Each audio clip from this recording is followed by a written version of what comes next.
From Concept to Objectivity. Richard Dien, Winfield. University of Georgia, USA. Reason has come to be regarded as either opposed to objectivity or all too immersed within it. As opposed, reason confronts an independently given otherness never conceivable as it is in itself. As immersed within objectivity, reason stands conditioned by particular practices that render thought powerless to grasp reality in its own right. On either account, truth remains beyond reason, which at most can judge the consistency of claims whose veracity it can never establish.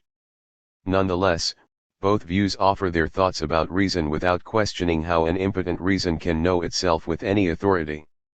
No philosopher can escape dogmatism without considering why thought should enjoy the privilege that philosophy confers upon it by relying on reason. Yet thinking about thinking seems caught in a hopeless circularity. How can valid thinking be established without employing valid thought from the outset? But then, how can valid thinking be any more than an assumption, insusceptible of any validation? These questions are crucial for logic, whose task is thinking about thinking. Few logical investigations, however, have seriously addressed these problems, let alone even tried to account systematically for the concept, judgment, and syllogism, which have played so central a role in logic since Aristotle. The signal exception to this negligence is Hegel, whose science of logic remains the most radical and thorough attempt to resolve the dilemmas of thinking about thinking, establish how thought can grasp objectivity, and secure the truth of philosophy's reliance upon reason. Ever since the science of logic's publication, critics have focused their attention upon its beginning and the difficulty of developing thought without taking valid thinking for granted. This is a key question and it must be addressed. Yet, of no less importance is Hegel's groundbreaking attempt in the final part of the science, the so-called subjective logic, to account for the concept, judgment, and syllogism, and their relation to the categorization of objectivity. Here, the key elements of traditional logic become thematic, together with how the universal and self-determination are conceivable. Although these topics are pivotal for understanding reason and its role in philosophy, Hegel's treatment has received comparatively little attention, either among Hegel scholars or contemporary philosophers in general. Seeks to remedy that inattention by thinking. 9. Through the core categorical development of Hegel's subjective logic so as to uncover the special nature and authority of conceptual determination. This requires first clarifying the preliminary logical problems that prepare the way for conceiving the concept. To this end, Chapter 1 examines how systematic logic can overcome the vicious circularity of thinking valid thinking, enabling philosophy to proceed without foundations. Chapter 2 next addresses the perplexities of method as they apply to a science of logic that cannot presuppose any method without question begging. Following arguments drawn from Hegel's logic of being, Chapter 3 shows how systematic logic can account for something determinate without taking determinacy for granted. This sets the stage for considering how the determinacy of the concept can be systematically conceived. Chapter 4 addresses this challenge in view of the problems of conceiving universality and its connection with self-determination and the autonomy of reason. Having shown how the concept is determinable in terms of universality, particularity, and individuality, Chapter 5 examines how these categories give rise to judgment. With the transition from concept to judgment accounted for, Chapter 6 systematically conceives the different forms of judgment in respect of the different types of universality that figure within them. The conclusion of Chapter 6 shows how the forms of judgment achieve closure by engendering syllogism. Chapter 7 thereupon thinks through the successive forms of syllogism that result, showing how they reach exhaustive determination by paving the way for the categorization of objectivity. The perplexities of that categorization are the theme of the final Chapter 8, which shows how subjectivity and objectivity can be logically determined without casting thought in irrevocable opposition to reality. Chapter 1. Formal, transcendental, and systematic logic. If philosophy is to legitimate its own quest to conceive truth, it must somehow establish the authority of reason. This requires thinking about thinking, the very challenge giving logic its vocation. The problem of prescriptive logic. Logic, however, can be either descriptive or prescriptive. Descriptive logic describes how given arguments and given conventions of reasoning are ordered. Since descriptive logic is limited to analyzing the factual operations of reasoning, it is a positive science, addressing a given subject matter with a given standpoint whose relation to its topic is equally taken for granted. Due to these qualifications, what results from descriptive logic can offer nothing binding for determining how reason should operate to think the truth. All descriptive logic can provide are estimations of how arguments have been made, estimations relative to the representative character of the data selected for analysis, as well as to the honesty, interpretive astuteness, and observational accuracy of the descriptive logician. Not only do these judgments of fact leave undecided how thought should function, but they offer no definitive account of the reality of argument, given the relative character of factual knowledge. By contrast, prescriptive logic does not describe how reasoning operates, but prescribes how it should proceed to think the truth. Although one may question whether prescriptive logic has been properly developed, it is incoherent to argue that there can be no prescriptive, but only descriptive logic. If one takes such a position, advocated by Quine 1 and many others, one denies thinking any objectively valid standards and instead allows reason-only opined standards, based on subjective assumptions, linguistic usage, cultural tradition, pragmatic agreement, or some other unjustified factor. With thought so limited, 1. There is no more to do than describe its operations and deconstruct its operative canons in terms of the factors conditioning them. Although this relativizing of reason finds wide acclaim, it is as totally absurd as any form of radical skepticism. Those who grant hegemony to descriptive logic to the exclusion of prescriptive logic patently contradict themselves by precluding objectively true reasoning while making putatively objective arguments about the structure of rationality. If they were to be consistent, these thinkers would have to admit that their depiction of reasoning is itself a mere opinion with no more authority than opposing views. Nevertheless, even if the possibility of prescriptive logic cannot be coherently denied, any attempt to develop prescriptive logic seems caught in a hopeless dilemma. If prescriptive logic provides the canon of thought-enabling argument to supply rational justification, then how can prescriptive logic be properly determined without presupposing the standard of rationality it should supply? Can prescriptive logic be a canon of thought if its very principles cannot be rationally justified without already being taken for granted? This vicious circularity invites skepticism, even if skepticism is paradoxical on its own terms. If no prescriptive logic can be defended without presupposing itself, rational argument seems to be impossible. Insofar as all argument must conform to the canons of prescriptive logic to be certified as rational, there is no way to decide between competing candidates for prescriptive logic since each will satisfy the standards of prescriptive logic by conforming to itself.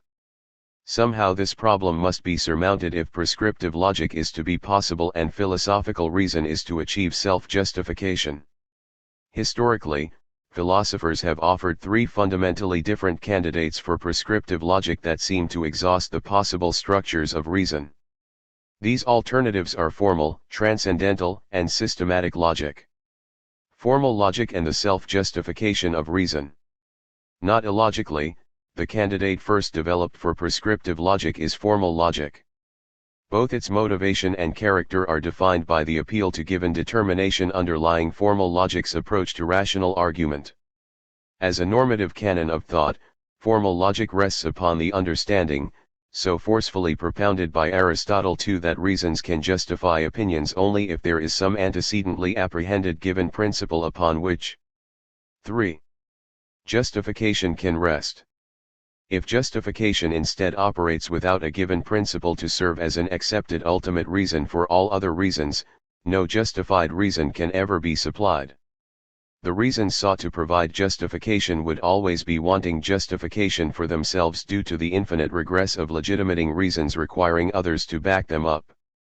To overcome this problem, rational argument would seem to require starting from some given whose authority need not be based on any other, while following some given method whose procedure is similarly unmediated.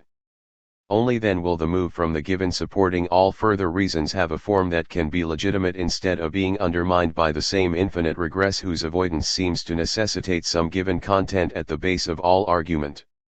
This suggests that the reason supplying reasons transforming opinion into truth has a structure characterized by a formal logic where both the primitive terms of reasoning and the form of reasoning are given. Insofar as reasoning will then invariably have certain given premises and functions underlying all its applications, it follows that thinking can be characterized in abstraction from what is thought. All the other basic features of formal logic as a canon of reason directly derive from the recourse to givens it employs to rescue justification. Since reason is here ascribed primitive terms or premises from which it proceeds, as well as given operations that govern its reasoning, the formal logic of thought is a deductive logic whose results are purely analytic. Insofar as thought has a formal structure, whose primitive terms and functions are not determined by thinking but given prior to its exercise as the ubiquitous scaffold for thinking any thoughts whatever, all further content must derive from an external source, be it intuition, imagination, the given wealth of language, or something else. As a consequence, thought does not generate new content but only arrives at what conforms to its primitive terms and invariable functions.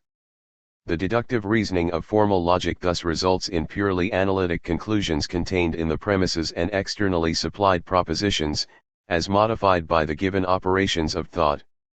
The ensuing reasoning is entirely tautological and, as such, is governed by the principle of contradiction, which keeps terms self-identical by ensuring that, without further qualification, nothing can be what it is not. Demonstrative justification then becomes possible so long as the concluded implication does not contradict any of the premises and given content from which it is derived. This entails a conception of truth that is entirely formal. If reasoning must operate with given terms and functions and draw analytic conclusions in conformity with the principle of contradiction, the truth it justifies possesses no other distinction from unjustified opinion than that the thinking of it is internally consistent. Such reason contributes knowledge of one thing and one 4. Thing alone, the correspondence of thought with itself. As a whole, logic here comprises nothing but reason's self-understanding of how it can conform to itself. If formal logic be taken as the exclusive arbiter of rationality, reasoning provides only the formal criterion of truth entailed in the coherence or self-consistency of argument. As common as this characterization of reason may be, its adoption is plagued by conceptual difficulties. The more trivial of these are the dilemmas that arise when formal logic is given ontological status by being treated not just as a canon but as an organon of reason, prescribing not simply how reason can conform to itself but how it can correspond to, and so truly conceive, reality. This position is pursued by dialectical materialism as it is classically formulated by Engels, canonized by Lenin, and ritualized by his successors. Although dialectical materialism pretends to offer a dialectical logic, it characterizes reason in terms of a formal logic of contradiction consisting in an assortment of logical operators and functions that are just as given prior to every exercise of reasoning as the analogous terms in the deductive logic of Aristotle. 3 In offering these givens, dialectical materialism does not just stipulate the laws of reason without subjecting them to critique. It further presupposes the correspondence of thought and reality, treating its formal logic of contradiction as a metaphysical principle ordering reality as well as thought. Indeed, even if such a logic of contradiction were common to reality and thought, that logic could not specify the relation of identity and difference that correspondence involves. Whatever formal principle may be shared by reality and thought cannot itself define the distinction between them without which there can be no contrasting terms to correspond. Hence dialectical materialism would have to provide some other principle or principles of unity to guarantee the ontological role of dialectics, something it cannot do without cancelling the postulated primacy of its formal logic of contradiction. This problem, however, is secondary to the basic dilemma dialectical materialism faces in justifying the logic it stipulates for reason or the application of that logic to being and the correspondence of thought and reality it is intended to secure. Because dialectical materialism conceives thought to have a given structure defined by various operators and laws, there is no way it can escape the vicious circularity of having to employ those rules in any attempt to justify them. It is this problem that undermines the whole enterprise of advancing formal logic as a canon, let alone an organon, of reason. Logical positivism exhibits this particularly clearly, for unlike dialectical materialism, logical positivism resolutely accepts the formal consequences of characterizing reason in terms of given structures and avoids the fallacies entailed in applying formal logic to reality. Identifying reason and rational argument with deductive reasoning, logical positivism consistently concludes that all a priori knowledge is analytic, consisting in tautologies governed by the principle of contradiction. By contrast, all synthetic knowledge is judged to be empirical and subject to all the uncertainties endemic to empirical knowing. Logical positivism recognizes that the presumed analyticity of a priori knowledge, codified in formal logic, has by itself no relation to objective truth and rejects as analytically indemonstrable and empirically unverifiable any assumption of the correspondence of thought and reality. Further, in the strict form advanced by for logical positivism refrains from claiming that the relations of analyticity expressed in formal logic comprise the essential form of meaningful speech or the universally valid form of reason's correspondence with itself. If logical positivism were to make these claims, it would fall victim to the dilemma of having to justify its candidate for the canon of reason while being unable to do so without taking it for granted. To avoid this problem, logical positivists like take the analyticity of reason to be a matter of convention, reflecting the meanings of terms as they are pragmatically fixed in linguistic usage. What is contained within or analytically derivable from any given term is simply mandated by contingently prevailing communicative behavior. This sets the stage for challenging the whole analytic-synthetic distinction, as Quine and his follows have done, for it reduces analyticity to something that can only be determined descriptively, rather than prescriptively, by observing the conventions of discourse. Logical positivism accordingly adopts the skeptical view that philosophy must be analytic in the sense of limiting itself to pointing out the consistency or inconsistency of the linguistic usage of terms employed in articulating the synthetic knowledge obtained from experience. Although logical positivism might thereby appear to abandon prescriptive logic, this is not the case. Logical positivism offers its reduction of reason to deductive inference not as a matter of convention and empirical happenstance, but as the irreducible fate of thought, excluding all theories to the contrary. By giving its blanket characterization of reasoning this juridical role, logical positivism puts itself in the self-annulling position of affirming a doctrine of reason whose own validity can neither be empirically verified nor analytically established. This plight of logical positivism underlines the ultimate absurdity of claiming that all a priori knowledge is analytic and that deductive reasoning can be the principle of rationality. It is absurd to claim that all a priori knowledge is analytic because that very claim is synthetic, depending upon an antecedent acceptance of entailment that first makes it possible to count on any analysis whatsoever. Similarly, deductive reasoning cannot be the model of philosophical argument, for, as Plato and Aristotle point out, all deduction ultimately rests upon non-deducible premises and canons of deduction that would have to be justified by some other form of cognition. In each respect, the conclusion is the same. Formal logic cannot provide reason with a canon, for reliance upon any givens leaves reason ruled by dogmatically accepted principles for which no justification can be coherently offered.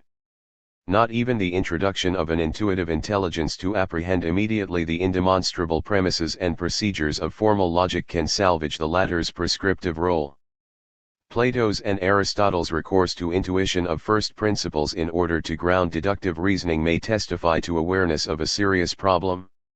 Yet it only resurrects the same dilemma of rooting justification in something given that is, as such, beyond justification. Just as formal logic cannot account for the legitimacy of its own rules of thought, so intelligence cannot justify its intuitions without introducing reasons that undermine the foundational primacy of what it intuits as first principle. 6. The impasse of transcendental logic. Transcendental logic is explicitly designed to resolve the difficulties that come to the fore when formal logic is offered as a prescriptive doctrine of reason. Recognizing the incoherence of restricting a priori knowledge to analytic conclusions and the uncritical dogmatism of conceiving reason to be ordered by given terms and functions, the proponents of transcendental philosophy tie the self-legitimation of philosophical thought to the acquisition of synthetic a priori knowledge. Unlike ancient metaphysical thinkers who claim synthetic a priori knowledge of the first principles of being, transcendental philosophers reconceive synthetic a priori knowledge to lie in a logic specifying how cognition itself determines necessary features of the objects of knowledge, allowing knowing to secure objectivity without dogmatic appeal to the given. This transcendental logic was pioneered by Kant in a manner whereby objective knowledge was limited to objects of experience, leaving the very structure of experience beyond objective knowing. As a result, the rules of the understanding were uncritically drawn from traditional formal logic, while knowledge of the structure of experience was left to a standpoint whose authority was never critically established. Subsequent transcendental logicians, such as Fichte and Husserl, were well aware that if transcendental logic was developed only with regard to objects of experience, then both the rules of the understanding and the reasoning of the transcendental philosopher would be accepted without having their own objectivity established. To remedy this failing, the scope of transcendental logic would have to be radically extended to include determining the conditions of the possibility for knowing not only objects of experience but objects of thought in general, including transcendental logic itself. The project of transcendental logic is accordingly best understood by leaving aside the peculiarities of Kantian philosophy and considering instead the general project of the transcendental turn in relation to the basic problems of prescriptive logic. Confronting the failure of previous attempts to base truth in some privileged given, transcendental logic seeks to salvage justification by conceiving rational validity to lie in what is determined by some privileged epistemic determiner.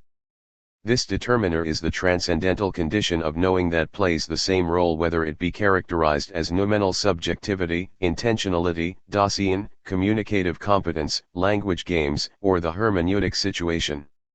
Whatever its guise, the transcendental condition provides for objective knowledge, meaningful speech, or, if one will, just the ongoing conversation of mankind by comprising a cognitive structure determining the object of knowing in its relation to knowing so as to permit knowledge to conform to its object, whether that object be a tangible thing or a conceptual or linguistic content. Instead of taking truth as a given determinacy, discovered in the immediate intuition of passive contemplation, objective knowledge here involves a determined determinacy, constructed, rather than found, by a structure of knowing figuring as a privileged determiner of objective validity. Transcendental logic turns to develop objective validity in these terms of determined determinacy in response to the basic objectivity problem of knowledge. So long as what is knowable is available to knowing only as knowledge and the object of knowing has a given determinacy to which knowledge must conform to be true, there seems to be no way to certify any correspondence of knowledge and its object. Since knowing must always refer to what it knows to evaluate its knowledge claims, knowing is always left comparing one belief with another, without ever accessing the object in itself. 8. If, however, the structure of knowing, or reference, if one adopts a linguistic perspective, determines the object so that its very givenness is a content constituted by that structure, then the correspondence between that object and the reference to it can be secured. The object will then conform to the structure of knowing to which it owes its necessary character, and knowing will be in a position to know what it has put into the object. Synthetic a priori knowledge would then be possible, for the determined determinacy of the object of knowing would be a new content, rather than an analytic given, and yet be determined by a structure underlying and therefore prior to all particular acts of reference in experience. On this basis, objectivity would consist in contents, be they concepts, meanings, or things, that are conditioned rather than unconditioned and self-determined. Indeed, because the object of knowledge is knowable only insofar as it is constructed by the structure of knowing, nothing unconditioned and free can be known. If, following Kant, one acknowledges that a universal that determines its own particulars and an individual that is a law unto itself are both unconditioned, then one would have to grant that the particulars of objectivity would be subject to given laws, just as valid universals would apply to independently given particulars. Significantly, this would hold just as much for corporeal things as for thinking, for if reason is to be an object of knowledge, it must fulfill the same conditions.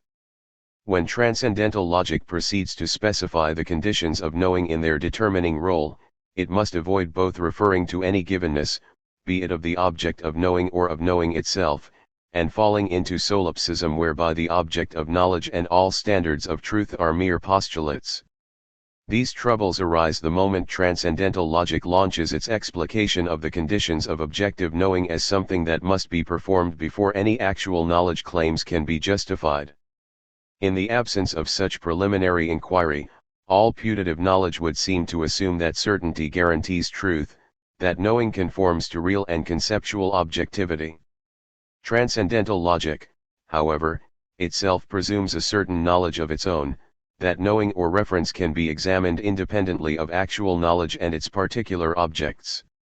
In this respect, transcendental logic follows formal logic in taking reason to have a formal character underlying all its operations. At the same time, though, transcendental logic does aim to show how all that is objective in thought and reality is determined without reliance upon any dogmatically accepted givens. To take this striving seriously, transcendental logic cannot legitimately refer to a thing in itself or to any other content given independently of transcendental constitution, wherein knowable objectivity is constructed from the structure of knowing. Conversely, to succeed in 9. Distinguishing objective knowledge from opinion, transcendental logic must somehow determine the object of knowledge without reducing it to an arbitrary construct of knowing. What is an object of thought must be immanent to knowing, yet be more than a subjective representation. This must be true whether the object of thought is a real thing or a concept, for in either case, the absence of distinguishable aspects of immanence and transcendence, or of reference and referent, removes the possibility of establishing objective validity. Although Kant undermines his own transcendental logic by retaining reference to a thing in itself and limiting transcendental constitution to objects of experience, his transcendental deduction of the categories presents a strategy that transcendental logic must follow to secure objectivity of knowledge. Solipsism can be avoided and objectivity retained only if the conditions of knowledge are one and the same as the conditions of the givenness of the object of knowledge. Transcendental logic could then specify the principles of objective truth, since what makes knowledge or reference possible would also supply the independent givenness of the referent of knowing and do so such that knowledge would correspond to it. The possibility of synthetic a priori knowledge would be secured, since thought would know in a justifiable manner objects that are neither stipulations of thought nor conclusions analytically deduced from such assumptions. If this possibility extended beyond objects of experience to the concepts and procedures of reason itself, then transcendental logic could supply the self-justification of thought philosophy requires. Try as it may, transcendental logic cannot succeed in this endeavor due to the residual element of givenness that underlies its argument. This element is none other than the content of the transcendental condition. Because it is the determining condition of objective knowledge, it cannot possess the character of being transcendentally constituted, which ensures that an object of cognition can have validity. The logical reason for this is that a determiner determines what is other than itself and thus has a character antecedent to its act of determination. This unconditioned givenness of its own content precisely allows it to be the condition of what it determines. If, however, objectivity lies in being determined by the conditions of true knowledge, then these conditions cannot themselves enjoy objective validity. Simply by investigating the conditions of knowing as a necessary prelude to attaining objective knowledge, transcendental logic falls into an insoluble dilemma. Although it rightly criticizes the dogmatic acceptance of givens in prescriptive formal logic, transcendental logic cannot remove its own dependence upon givens without forsaking its explication of the transcendental conditions of knowledge. As much as transcendental logic strives to save the autonomy of reason from dogmatism, it reduces that autonomy to a formal liberty operating within a 10. Given framework that reason can never justify or criticize. Transcendental logic might escape this bind if the standpoint of the transcendental logician could be equalized with the knowing it examines. The knowing of transcendental logic would then be constituted with the same objectivity that it mandates for valid knowledge. Reference to the transcendental conditions of knowledge would no longer dogmatically assert a given, unconstituted foundation. If this could be accomplished, allowing the critique of knowing to become identical to the knowing under critique, the element of givenness in the transcendental condition would be eliminated. Instead of determining something else, the transcendental condition would now determine itself. Rather than being something given, it would be determined in accord with the transcendental logic whose substance it is. Transcendental logic would turn into a self-determining logic of objectivity, whose explication of the possibility of true knowledge would satisfy the same requirements it establishes for valid objects of thought. Although transcendental logic's problems point to such a solution, the latter's attainment would cancel the entire transcendental enterprise. Transcendental logic rests upon the premise that the conditions of knowing can be antecedently investigated without introducing actual knowledge claims about particular objects. Knowing can have transcendental conditions, juridical conditions of knowing rather than conditioned objects of knowledge, only if the object of knowing can be distinguished from the structure of knowing. If transcendental logic were to become self-determining, so that the knowledge it examines were the same knowing exercised by the transcendental logician, the distinction between knowledge and its object would disappear, making impossible any investigation of knowing prior to that of its object. This leaves transcendental logic at an impasse. Either it accepts the given character of the transcendental condition and succumbs to the reliance upon givenness it seeks to repudiate, or it eliminates that element and annuls itself. However it proceeds, transcendental logic cannot supply the self-legitimation of reason philosophy demands. Systematic logic and self-determination. Although the problems of transcendental logic lead it to the brink of collapse, this does not render hopeless reason's quest for self-justification. Together with the failure of prescriptive formal logic, the impasse of transcendental logic teaches instead that philosophy cannot be presuppositionless and self-grounding if it relies on either given or determined determinacy to supply reason with its order and validity. So long as reasoning is stamped with any 11. Residue of givenness, it remains shackled to an assumed content that deprives it of the unconditioned universality needed to provide justification and transform opinion into knowledge. In demonstrating this through its own demise, transcendental logic points beyond itself to an alternative prescriptive logic that does not succumb to such problems.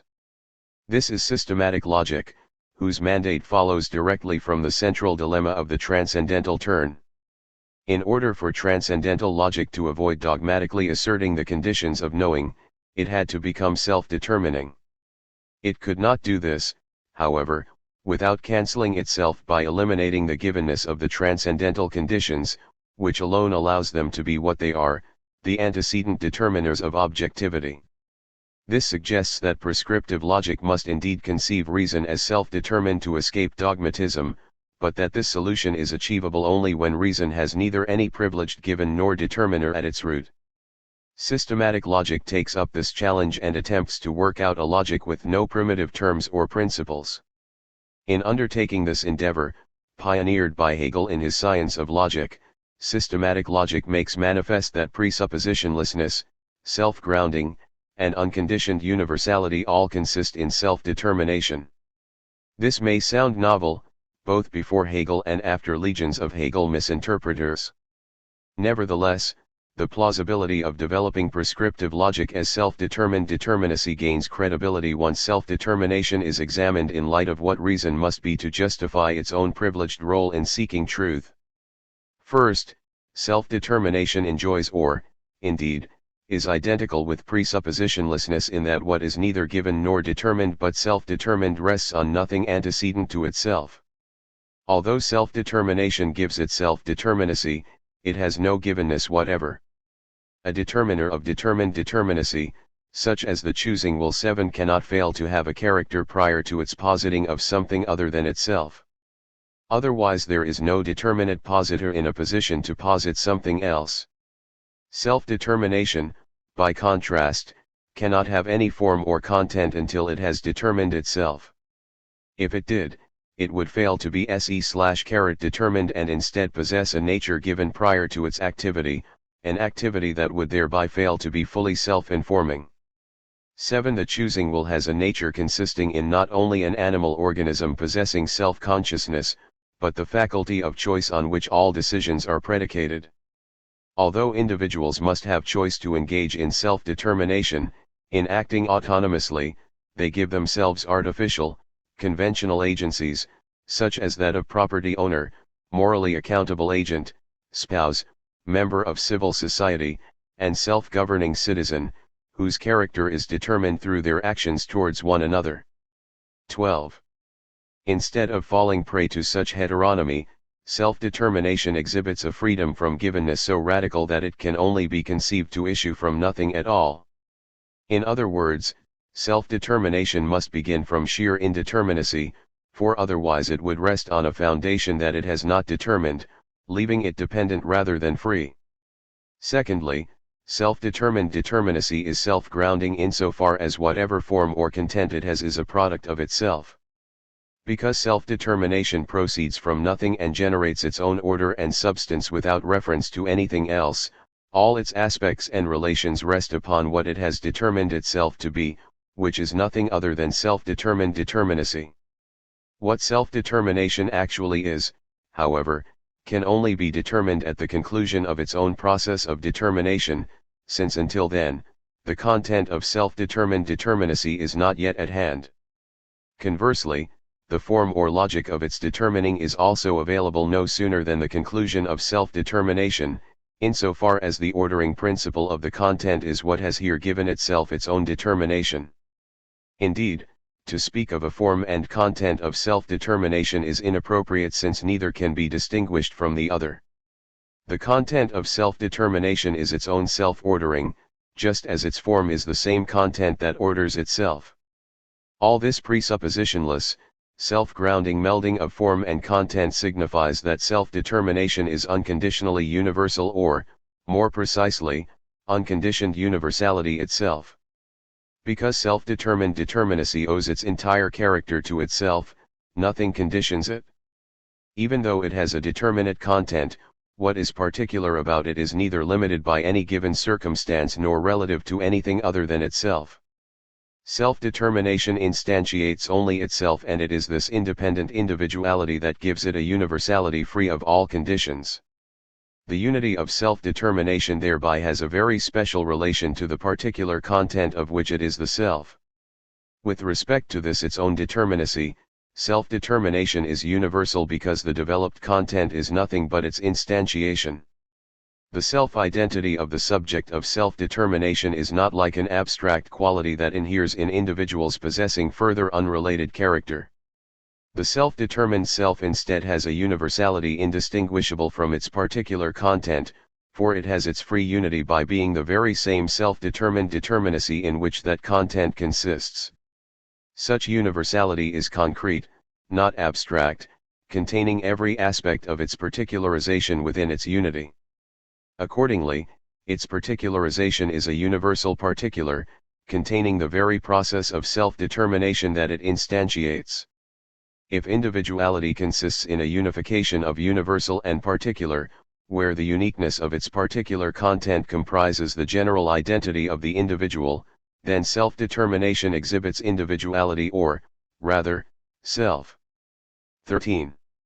Determination is the determinacy of individuality. 8. One might suspect that ascribing self-determined determinacy the requisite features of presuppositionlessness, self-grounding and unconditioned universality presupposes what self-determination is as well as what philosophy must be to think the truth. If, however, one simply makes no assumptions, eliminates all givens and given determiners, and dispenses with all formal and transcendental logic, one ends up with self-determination and with it, everything enabling self-justification. To begin without any assumptions is to begin with nothing at all, with indeterminacy. If anything were to follow from nothing without illicit introduction of any given content or given process of determination, it would have to arise from indeterminacy in a totally self-generated way. Since nothing else would be available to provide it with character, what it is would have to be self-determined. Moreover, it would not be the self-determination of any given substrate but a self-determination issuing from indeterminacy, incorporating nothing to start with. It would thus have to be self-determination per se. Resting on no determinate foundation, it would then be radically self-grounding.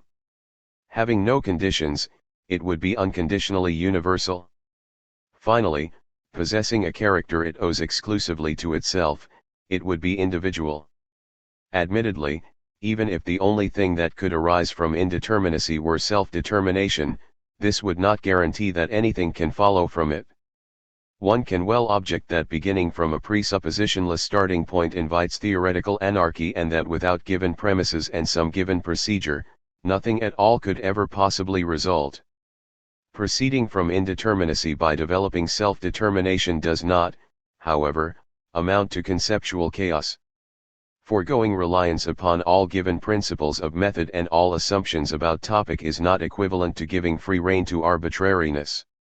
Allowing both method and content to issue from the caprice of the theorist would hardly be congruent with presuppositionless science and self-determination. Instead, it would comprise a science issuing from a privileged determiner, the theoretical anarchist, and would therefore consist not in self-determination but in an externally determined subject matter owing its form and content to the arbitrary stipulating of that theorizer. While presuppositionlessness and self-determination are not synonymous with conceptual anarchy, there can be no positive criteria for judging whether a particular candidate for systematic logic has properly developed its putatively presuppositionless, self-grounding subject matter. Any application of positive criteria must be precluded since it would involve standards of method and.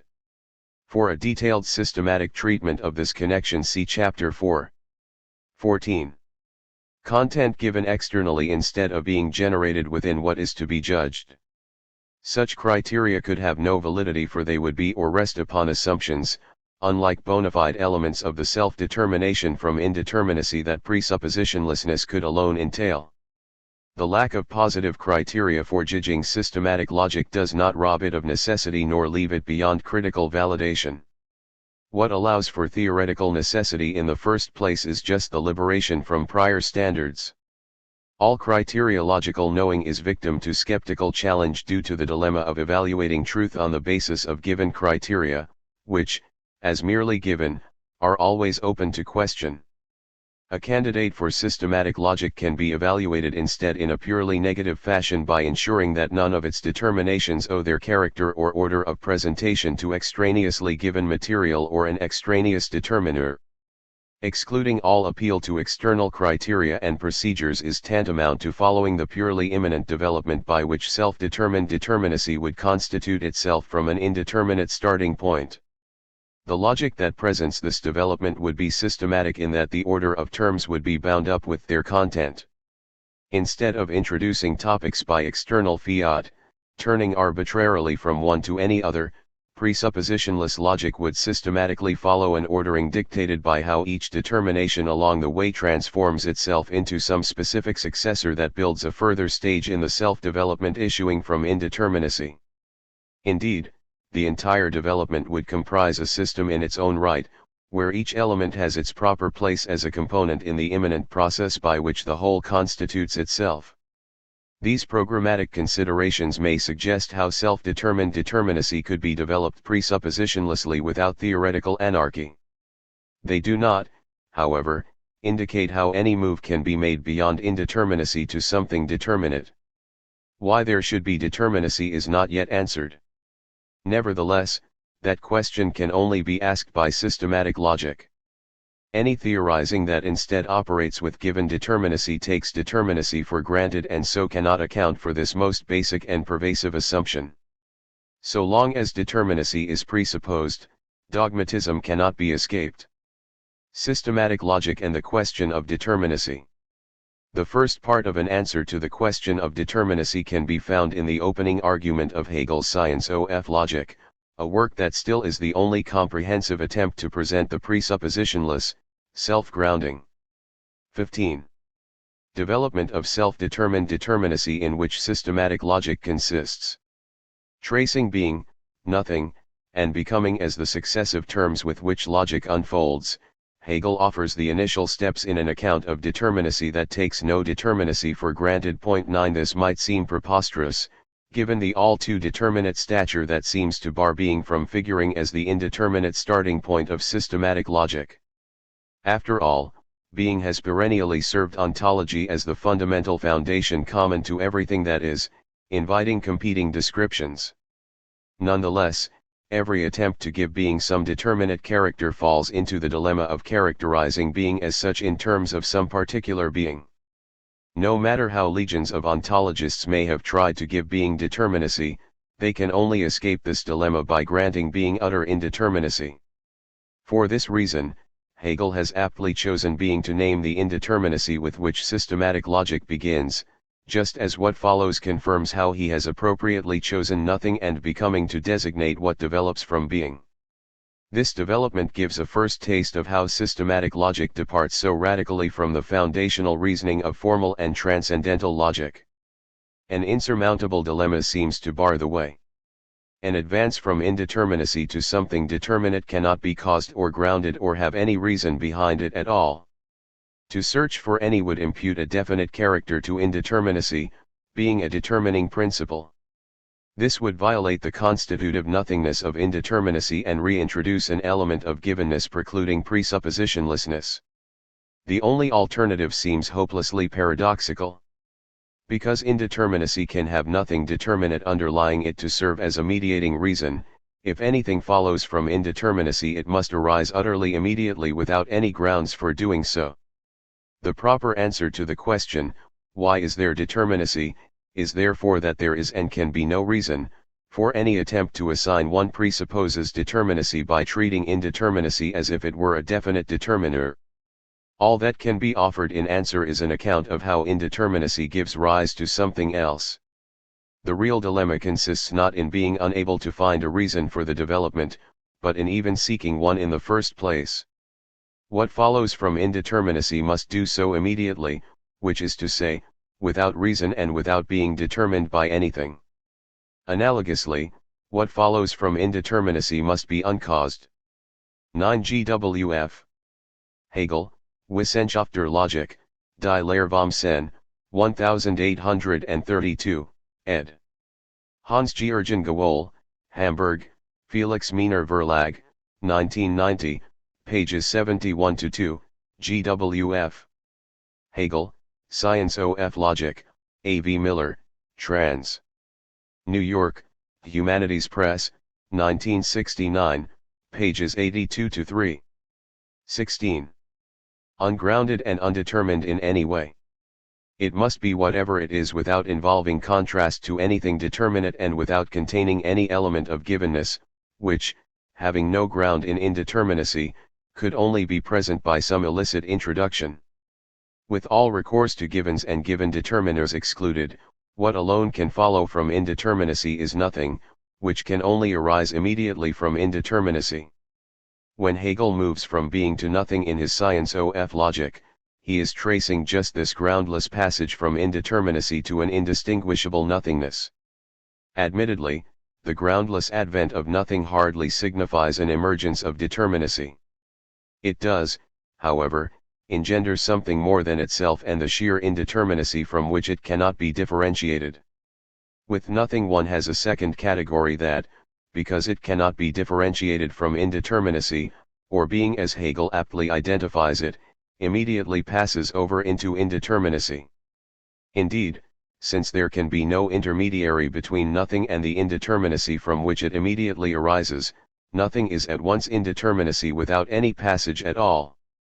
Similarly, being no less passes over into nothing, for its indeterminacy is utterly identical to what alone can immediately follow from it without further support. As a whole, then, the groundless succession of nothing from being simultaneously involves the immediate transitions of being into nothing and nothing into being. This process has nothing determinate within it among its component elements. Nonetheless, as a whole it comprises something distinguishable from the twin indeterminacies figuring within it. Consequently, this whole process can be separately designated becoming and comprise something distinguishable from being and nothing, out of whose transitions into one another it is composed. In this regard becoming is determinate, and, more significantly, it is a determinacy that issues from nothing determinate at all. Consequently, the move from being to nothing to becoming that Hegel follows accounts for how there is determinacy without taking any determinacy for granted. Although this may suggest how systematic logic can get off the ground, establishing determinacies through which self-determination constitutes itself, it leaves unclear what relation the ensuing systematic logic has to the self-justification of reason and the quest for truth. If systematic logic presents any argument at all, it is no more in the manner of the deductive reasoning of formal logic than in that of the constitution of transcendental logic. Although systematic logic may not be predetermined by any antecedent motivation, the historical motive for taking it seriously lies in recognition that the unjustifiable premises underlying both deductive reasoning and transcendental construction prevent either from serving as paradigms of 17.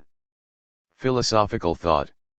Systematic logic may make use of propositions in explicating self-determination, but what it presents cannot be guided or legitimated by any propositional calculus, rules of syllogism, or logic of discovery. Emancipated from all appeal to the given, systematic logic can proceed neither merely analytically nor synthetically. To be systematic, logic can no more analyze what is already present in a given subject matter than judge synthetically how given concepts are connected to one another in virtue of something external to them. Instead, as Hegel suggests, systematic logic must proceed analytically and synthetically at once, insofar as everything it develops will be both contained in the ultimate determinacy that is determining itself and not yet given in the preceding determinacies, which are stages in the self-determination proceeding through and incorporating them. The argument of systematic logic will accordingly reside in the completely self-grounded character of what it presents. In the absence of any predetermined methodology or predetermined topic, the justification of the emergent ordering and content will have to lie in nothing other than how both owe their determinacy entirely to themselves.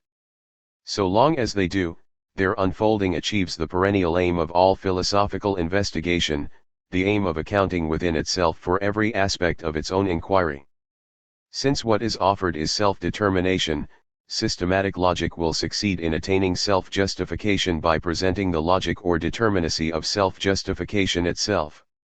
Nonetheless, systematic logic cannot claim to be a logic of thinking or a logic of reality. Systematic logic presents self-determination per se rather than the self-determination of a given content, be it of reality or, more specifically, of mind. Consequently, the categories of systematic logic are not categories of reality any more than of thought. They are instead categories of determinacy without further qualification.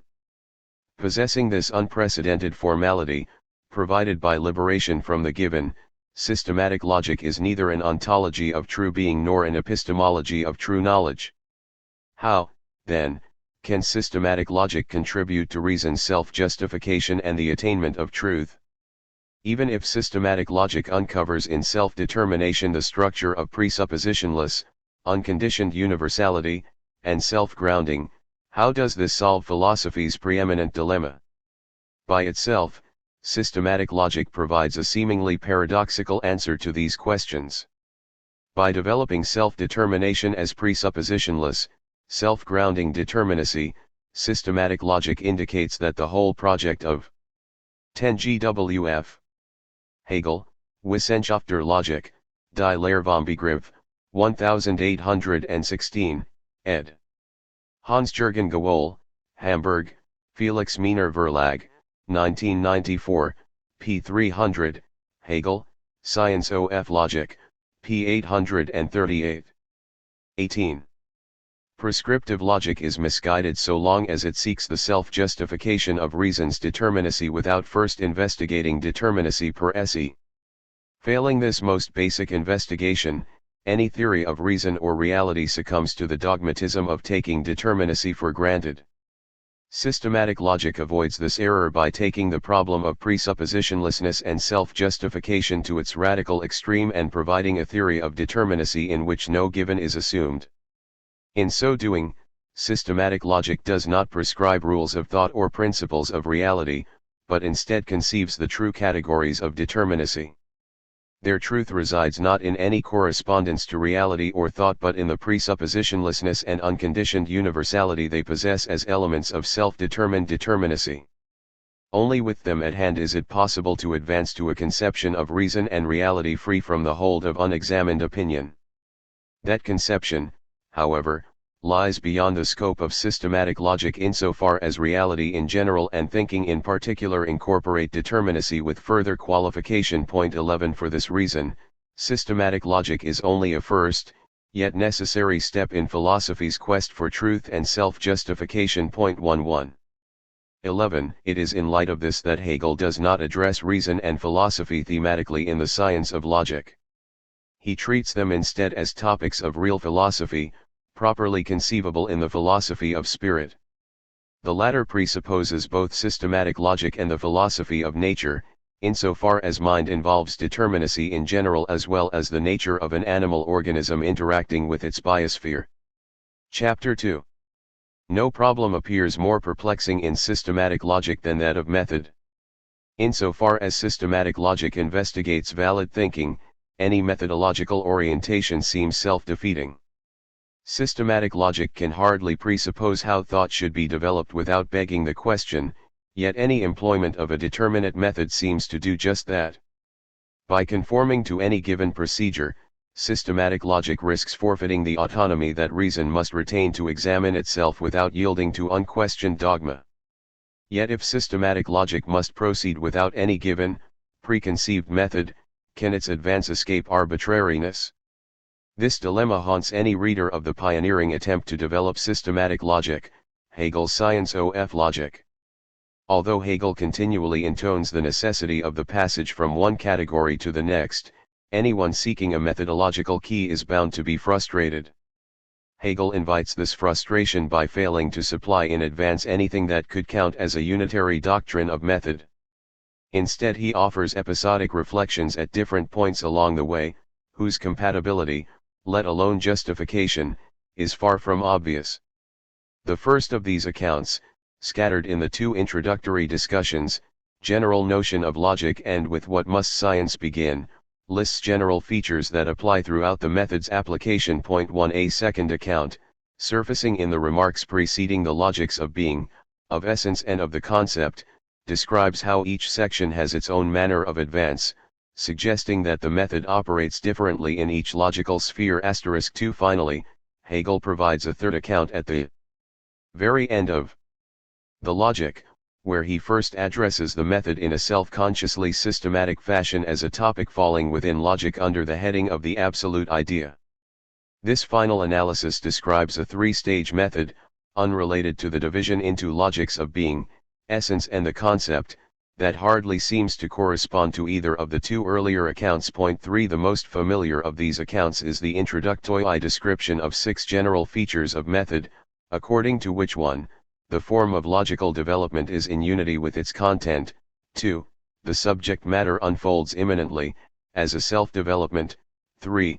Logical science proceeds by means of determinate negation. 4. The movement of the categories is circular, such that the advance from the starting point is equally a regress towards the true ground on which the development rests. 5. The determination of the categories is neither merely analytic nor synthetic, but both at once. And 6. The development has its own method as its final result. Although these characterizations are first listed without much ado, Hegel does outline a dual strategy for confirming whether they are the fundamental features of valid method. This lies in the twin discussions that introduce the systematic argument of the science of logic. In the first, entitled, Notion of Logic in General, Hegel considers the nature of logic and examines what method must be adopted to permit logical science to achieve its aims. In the second, entitled, With What Must the Science Being, he analyzes how philosophy can be undertaken without being burdened by presuppositions, as in any appeal to foundations. As Hegel shows, these problems have one and the same solution, whereby satisfying the demands of logic equally allows philosophy to overcome foundationalism. This convergence not only makes intelligible why Hegel calls that with which philosophy begins a science of logic, but also provides the key arguments for judging the legitimacy of his preliminary descriptions of method. By considering each converging path in turn, we can resolve the initial perplexity of method in systematic logic, and pave the way for examining how reason unfolds. Method as determined from the requirements of logic. Logic consists in the thinking of thinking. Although logic may be called a formal science, in that it is not a thinking about particular objects of thought, as Hegel points out, logic has a subject matter all its own, the determination of thought. Point 4. For just this reason, the form of logic has a special relation to its content, setting logical science apart from other disciplines. Since all other sciences conceive something other than thinking, the form in which their content is presented, namely, scientific thought, is different from their subject matter. This leaves their method something that cannot be established within their own investigations. Non-logical sciences are therefore compelled to take their method for granted, as something that must already be at hand in order for their investigations to proceed. Because, however, the method of non-logical sciences must be determined independently of the investigation of their particular subject matters, having the method in hand does not bring with it any content. Hence, the subject matter other sciences address must equally be given by acceptance of some concepts or other, since otherwise there would be no determinate content for their given method to address. Point 5. In logic, this distinction between form and content is overcome to the degree that logic consists in the thinking of thinking, or self-thinking thought. Whereas form and content fall asunder in other inquiries, the form and content of logical science are one and the same, thinking that thinks itself. In this respect, logic proceeds upon the overcoming of the distinction of consciousness that Hegel claims is the prerequisite for systematic philosophy. Point 6. This distinction, whose overcoming is purportedly achieved by the phenomenology of Spirit's immanent critique of consciousness's foundational knowing. 7. Consists in the differentiation of knowing from its object, where the standard of truth resides in the independent given comprising knowing's referent. So long as this distinction persists, knowing remains caught in the bind of representational cognition, never able to transcend its own representations and secure direct access to its object, as necessary to confirm their truth. By contrast, in logic, the object of inquiry, pure thought, that is, thought that thinks itself, is indistinguishable from the thinking cognition in which logic engages. Logical science therefore lacks the appeal to independent givens constitutive of the representational framework of consciousness. Given how the thoughts of logic refer to nothing but themselves, there can be no question of logic seeking their truth in some distinct criteria. For just this reason there is nothing logical at hand to refer to until logical thinking has gotten underway.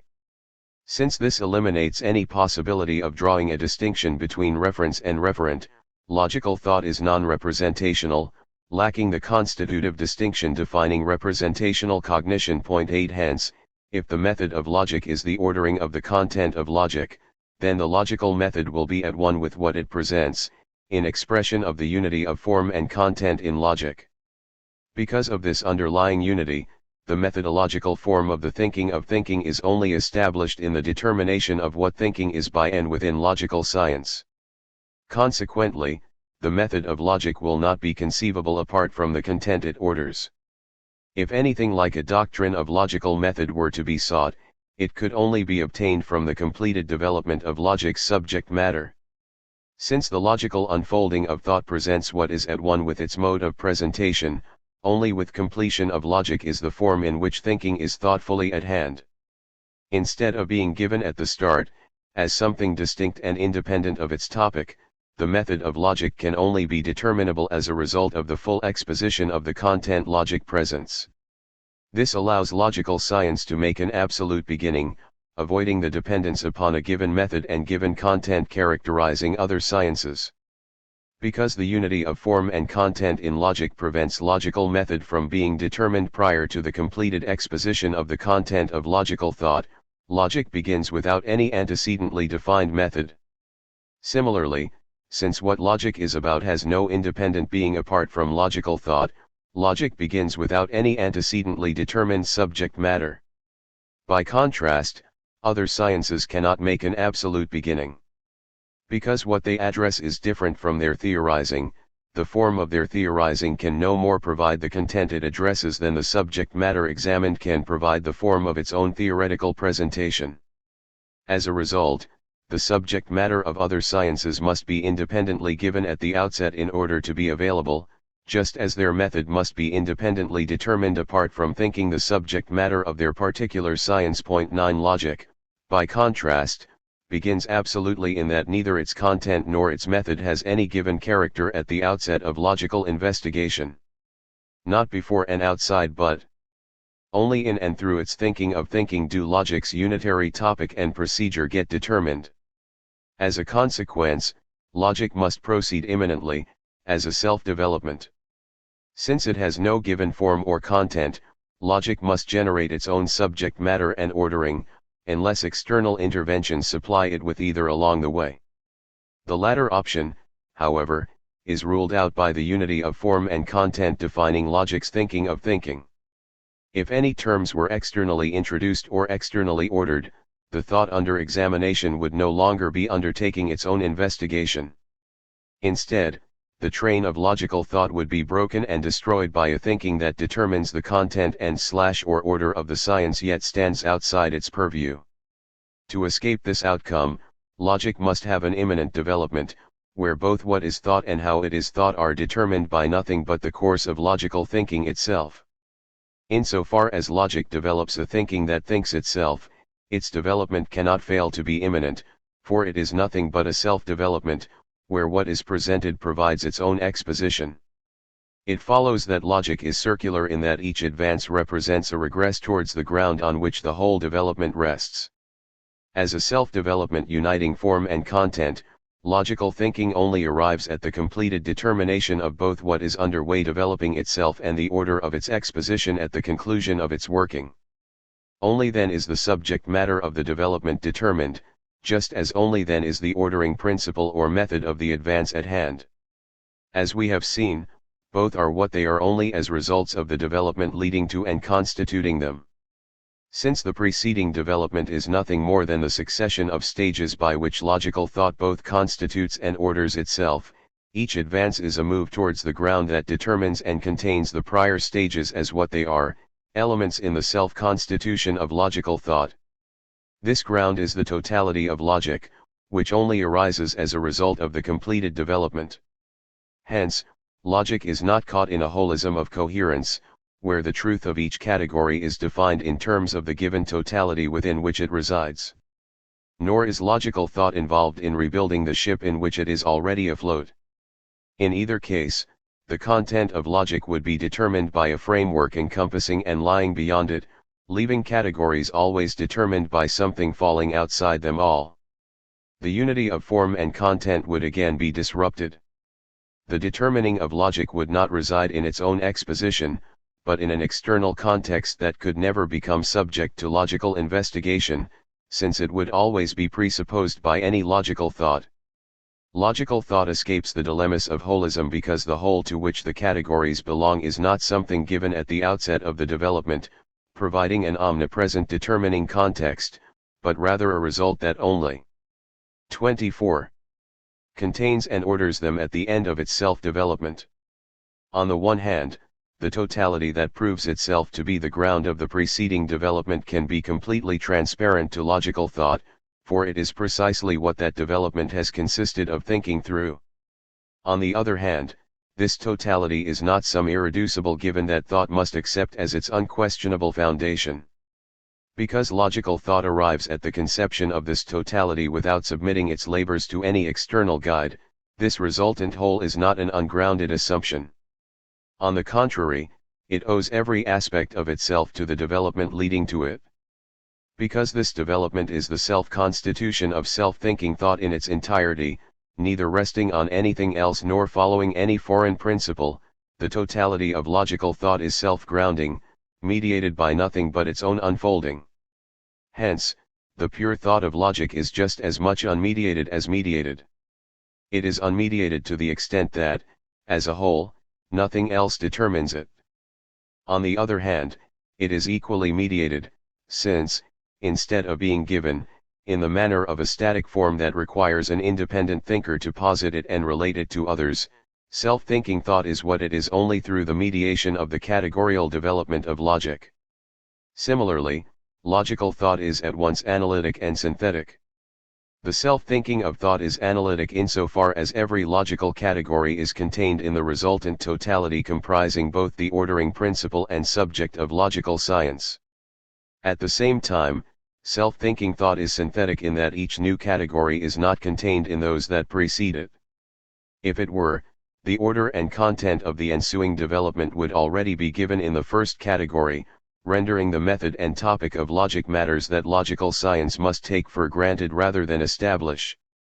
Self-thinking thought is able to avoid presupposing both, and thereby retain a synthetic dimension, precisely because its pure thinking arrives at a complete determination of its method and subject matter only as the result of its labors.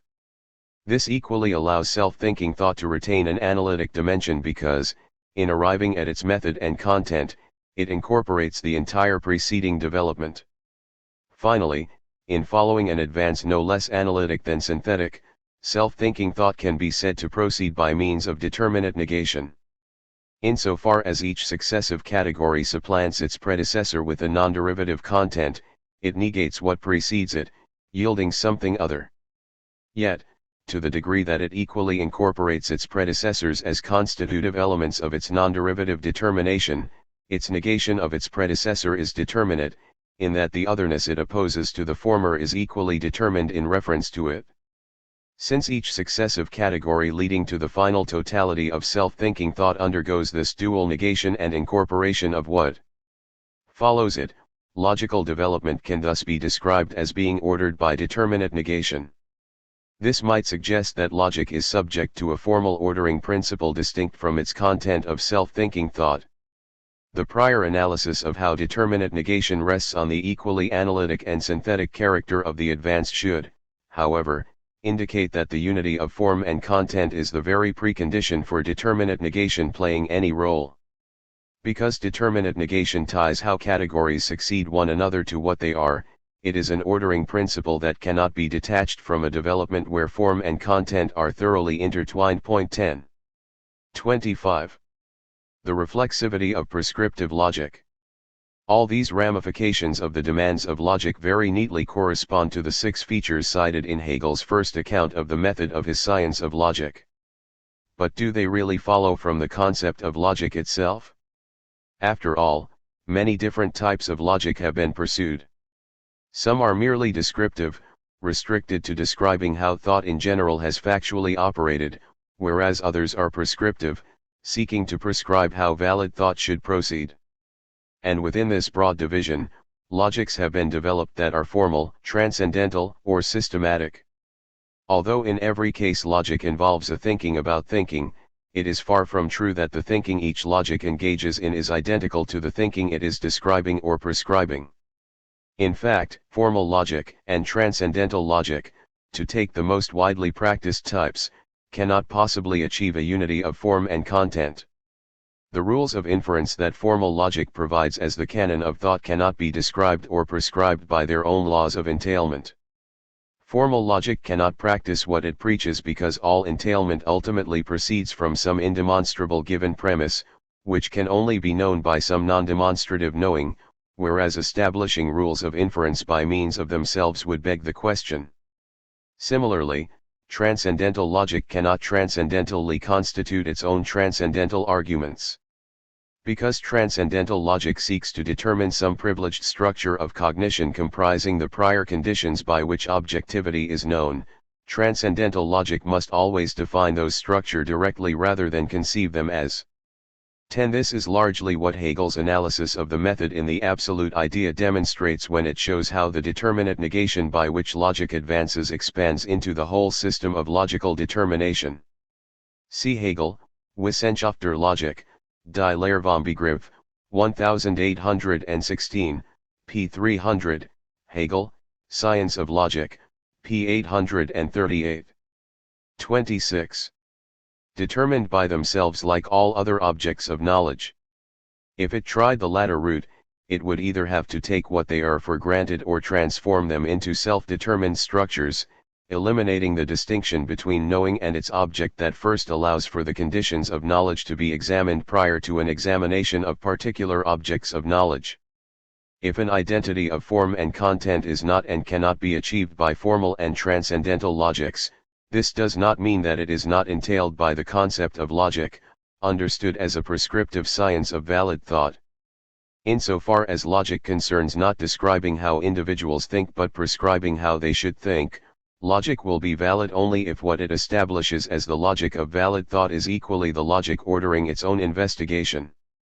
If instead the thinking logic employs is not one with the logic of valid thought it presents, the exposition of thought by logic will not be valid.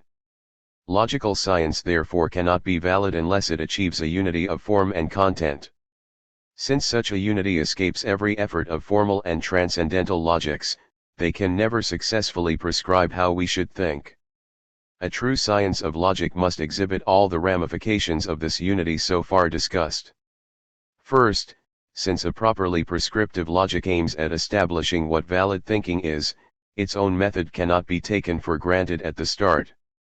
Instead, logical method falls within logical investigation, comprising none other than its ultimate subject matter. Since the method of logic is therefore at once the form and content of its investigation, logical science must begin with no antecedently given method or subject matter. If either just its method or just its content were given, the offered candidate of valid thought would differ from its exposition, undermining the legitimacy of each.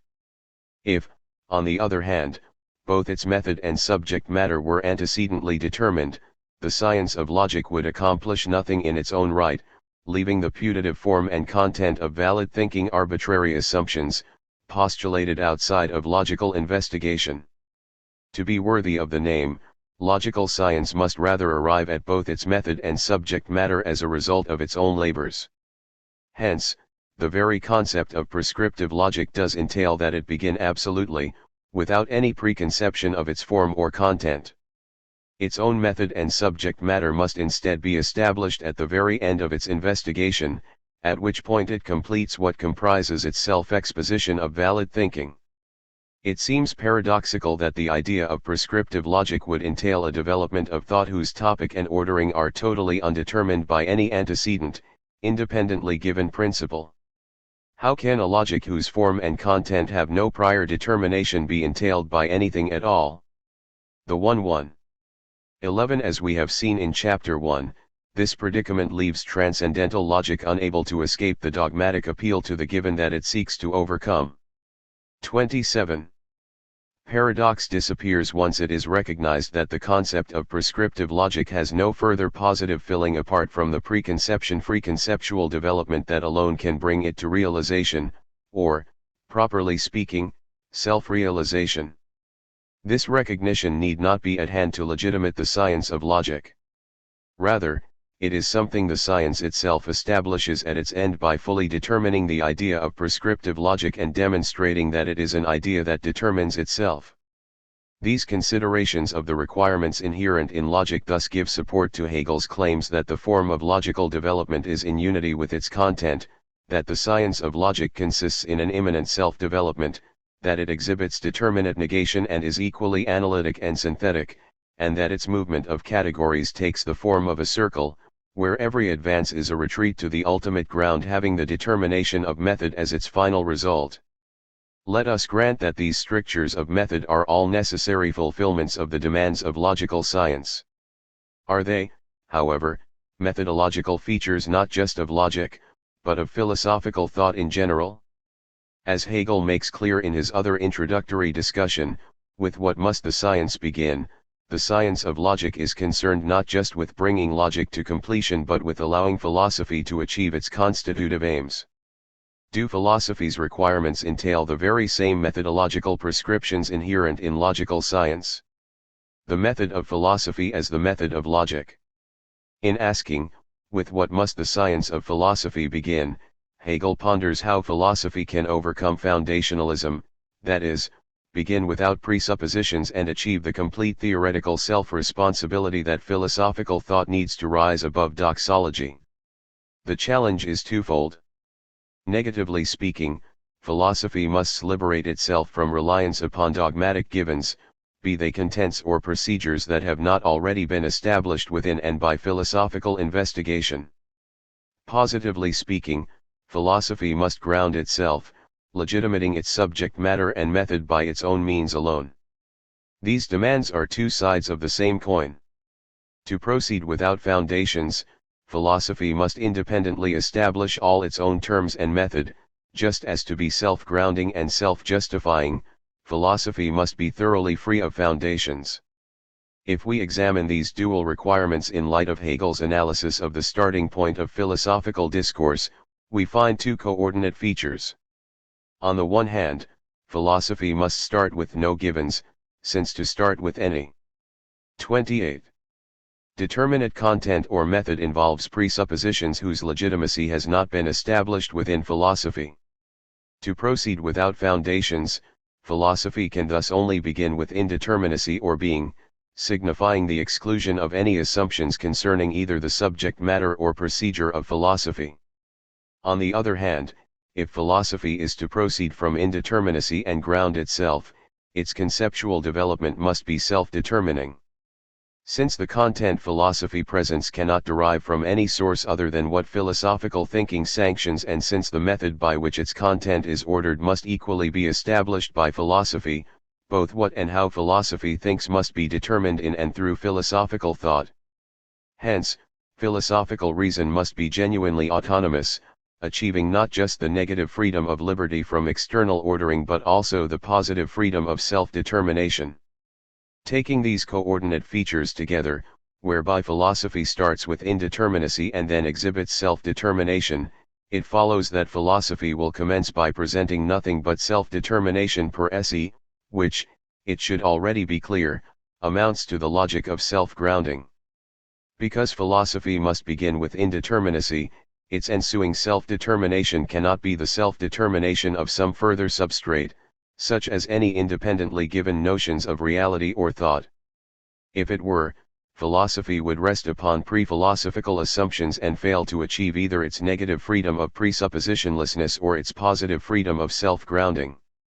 Hence, the very autonomy of reason requires that it proceed from indeterminacy rather than from any determinate foundation. Little else could be expected, given how what is genuinely self-determined has no determination prior to what it determines itself to be. Granted that the answer to how philosophy must begin is that philosophical reason starts with indeterminacy and presents self-determination per se, it remains to be shown how this dual prescription entails the 6 features of Hegel's introductory account of method. To begin with, does it entail a unity of form and content? Is foundation-free discourse, proceeding from indeterminacy and presenting the logic of self-determination or self-grounding, a conceptual development whose content and ordering coincide? Hegel suggests as much in observing how philosophers had first considered the principle of philosophy as if it merely concerned what content should be conceived, but had now recognized that the act of knowing was essential to truth. The method of philosophy must accordingly be united with its content and its form united with its principle, so that what is first for 29. Thinking also be first in the path of thinking. 12 If philosophy begins with indeterminacy to be free of foundations and to provide the only admissible commencement for a development determined by nothing but itself, then no determinate method can already be operative. The indeterminate content with which philosophy begins is therefore equally indeterminate in form. Contra Kierkegaard 13 The beginning not only begins with immediacy but begins immediately. 14 Moreover, since what proceeds from indeterminacy can only be self-determination per se, its ordering is a self-ordering, where the succession of categories is equally rooted in what they present. The content of the ensuing development just as much determines the form of its own presentation as its ordering is inseparable from its content. Because what is being determined is self-determination per se, how it is being determined is identical to what it is. If instead the form of exposition were distinct from its content, the content would be ordered by something else, undermining its self-determined character, just as the determining principle of the content would no longer coincide with the identity of self of the latter, as self-determination requires. If this suggests how the demands of philosophy entail the same unity of form and content required by logic, it equally entails that the method emerge as the final term of philosophy's initial undertaking. The ordering principle or method of self-determination per se consists in nothing less than the self or subject matter that is underway determining itself. Consequently, the ordering of what philosophy first presents is not at hand until self-determination has completed its own development, at once establishing what it is and how it is determined. As the unity of form and content already implies, only when the content of self-determination has constituted itself is its form or method equally established. This means that philosophical discourse, like logic, will proceed imminently as a self-development whose every advance is equally a retreat towards its ground. Insofar as philosophy must begin with indeterminacy and offer self-determination per se, it consists in a self-development whereby the subject matter provides for its own exposition, generating its own content and ordering. For this to occur, each new determination must be incorporated into the self-constitution of the subject matter whose self-determination is underway. Otherwise, the connection between terms would depend upon something outside their development. Since what each new determination is a determination of is only established at the end of the development, every advance beyond the indeterminate beginning represents a closing in on the whole that will end up containing every preceding determination as an element in its own constitution. Although the resulting whole is not a given foundation, antecedently underlying the development, it turns out to be the ground supporting each category, providing the sole basis for determining of what they are part. This enables the ensuing movement to be analytic and synthetic at once. As in logic's self-thinking of thought, here each advance is synthetic by presenting something not already contained in what precedes it, yet analytic insofar as it provides nothing that is not contained within the whole that is in the process of determining itself. Similarly, the development no less proceeds by determinate negation. Each new term does represent a negation of what precedes it because it has an irreducible otherness. If it lacked that element and were merely contained in its predecessor, the movement would not be self-determining but would instead be determined by contents given prior to the ensuing development.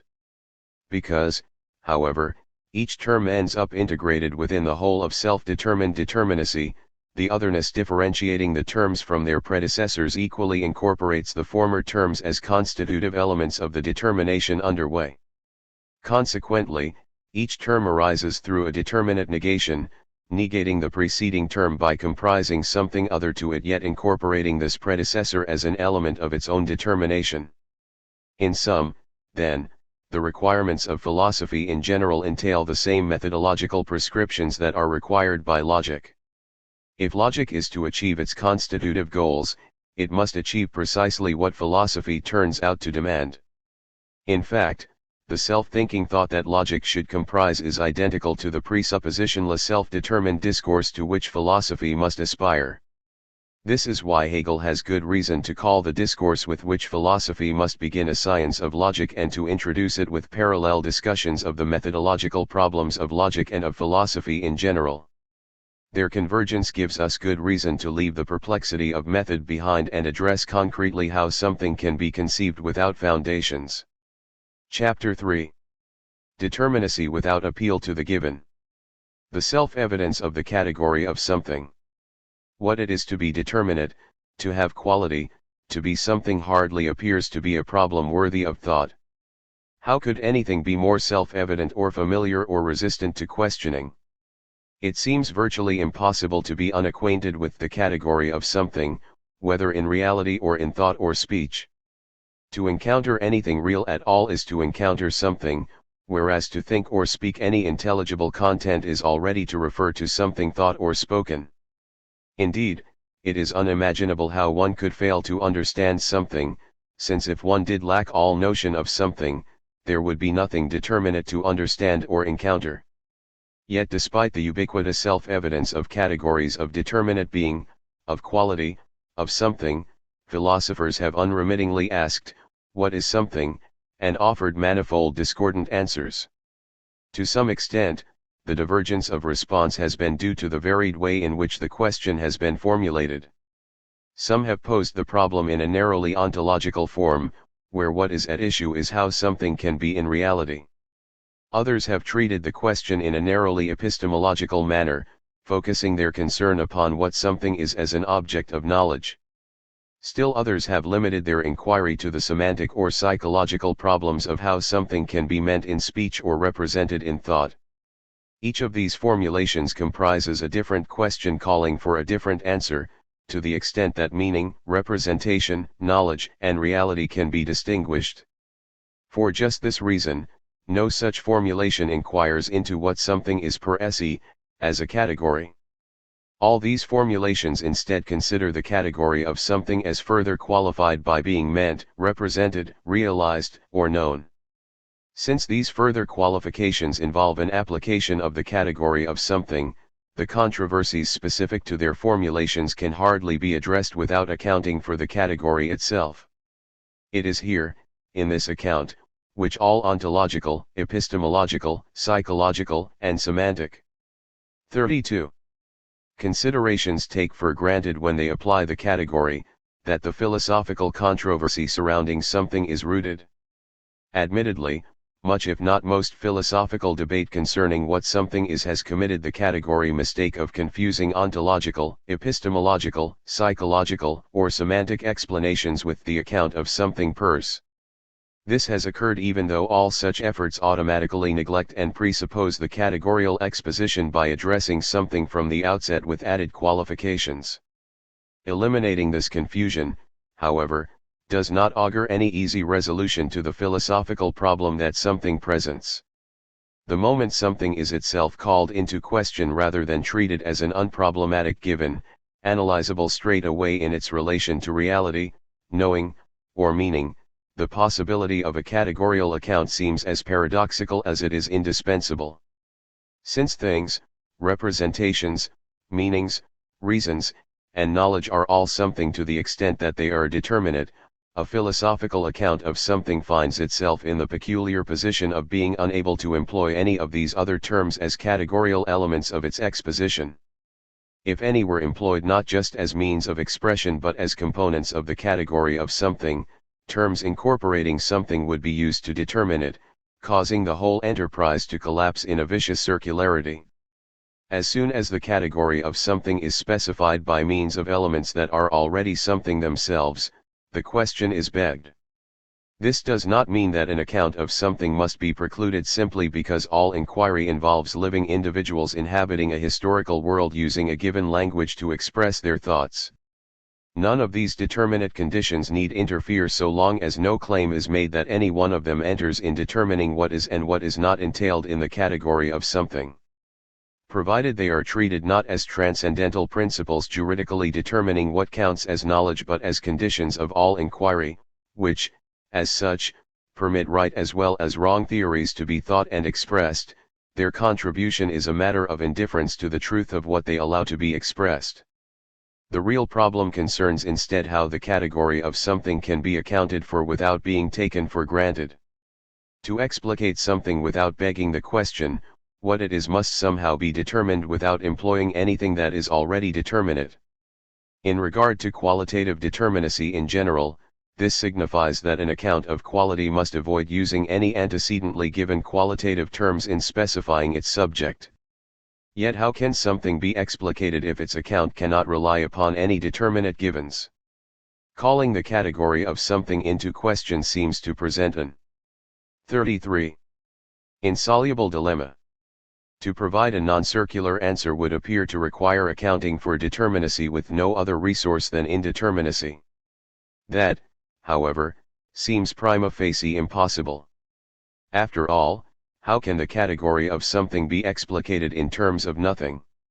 Yet, if that cannot be done, all inquiry will be left resting on a dogmatic foundation consisting in the assumption of something, an assumption that is always present the moment a determinate subject matter is considered, but that can never be fully warranted if the very category of something defies analysis. The lure of the irreducibility of determinacy. If this impasse does not reinstate the self-evidence of something, it provides ample incentive to evade questioning what it is to be determinate by acknowledging the irreducibility of something. Instead of attempting to construct something from nothing, why not take the opposite route, admit that something underlies all account of what is determinate, and attempt to conceive how every determinacy is founded on a determinate given? Logically speaking, there are two ways of pursuing this endeavor. One is to show how anything determinate is irreducibly explicable in terms of some privileged given. Alternately, one can argue that something has its determinacy in virtue of being determined by some privileged determiner. These parallel strategies have frequently been pursued in narrowly ontological and epistemological or semantic terms, respectively.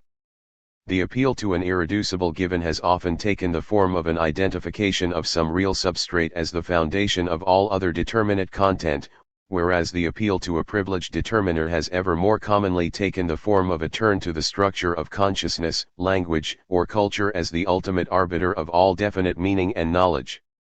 Nevertheless, both strategies involve an approach that applies as much to something as such as to how something is meant, thought, known, or realized. Only when these options are examined in their full generality can the root of their problems be exposed and remedied. Dilemmas of the theory of substance. The approach that acknowledges the irreducibility of something by conceiving a given foundation for all determinacy has classically been pursued as a theory of substance. Its argumentative strategy has consisted in showing that no account can be made of any determinacy that is meant, known, or real without appeal to a given substrate on which all determinate qualities and relations are 34. Based and which all determinate things exemplify. Although the advocates of the theory of substance have disputed whether there are one or many substances, whether all or any of the qualities and relations rooted in substance are necessary or contingent, and which can be objects of different sorts of knowledge, their disputes have all rested on the acceptance of this common argumentation on behalf of substance itself. The justifications of substance. Classically formulated by Aristotle, but recast and reenacted by countless others, this argument has an undeniable force in all three of its aspects. The justification of substance in regard to meaning comes first, for if substance is a precondition for meaning anything determinate, all discourse depends upon its semantic foundation. Naturally, the problem of determinacy is crucial to speech, for if words lack specific meaning, they become meaningless, annihilating all conversation whether in the inner dialogue of thought or in discourse among individuals. Point 1. Yet for meaning to be determinate, what is meant must have definite attributes, and these must not all be accidental. They cannot be only accidental, both because the accidental attributes of something would be infinite and hence beyond enumeration. *2 and because there would be no fixed point of reference to which the accidents could be predicated. Point 3 For there to be attributes, accidental or not, there must be something to which they are attributed, the given subject of their predication. Although this subject must have attributes to be something definite, it must still have its own determinate character in order to be a subject of predication, distinct from its attributes. Hence, meaning requires not only that what is meant have necessary attributes but that what is meant involve an already determinate subject of which these are predicates. For anything determinate to be meant there must be given substance, a determinate substrate providing a subject of predication. If this is the case for meaning, it must also hold true for knowledge. Knowledge is empty unless it is determinate. For anything determinate to be known, the minimal requirements of meaning must be met. If knowledge is justified opinion and an opinion is meaningless unless it expresses something determinate, there can be no determinate knowledge unless there is a given subject of predication to provide determinacy for knowledge's warranted belief. Determinate knowledge therefore rests on substance to the extent that meaning does. Further, if anything determinate is to be known, it cannot consist entirely in accidental attributes.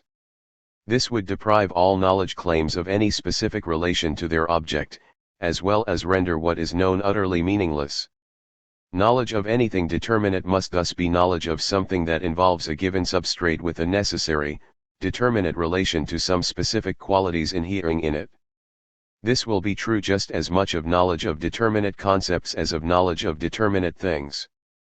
In each case, substance seems to enter in as an irreducible factor of knowledge.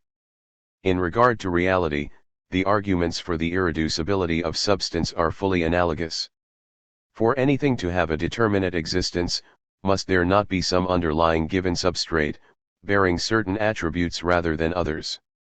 Although attributes may already have determinate meaning by being subjects of a predication defining their specific quality, they cannot exist by themselves without contradicting their character as commonly attributable qualities, as third-man arguments can testify. The existence of something determinate requires a real substrate in which quality can actually inhere, a substrate that must already have its own character in distinction from its qualities simply in order to be their bearer.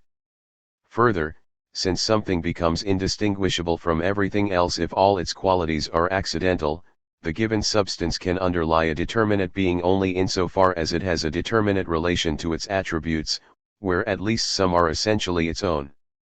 In these respects, the reality of something determinate depends upon presence of substance, comprising a given substrate, determined in some essential way through its attributes but without being reducible to them.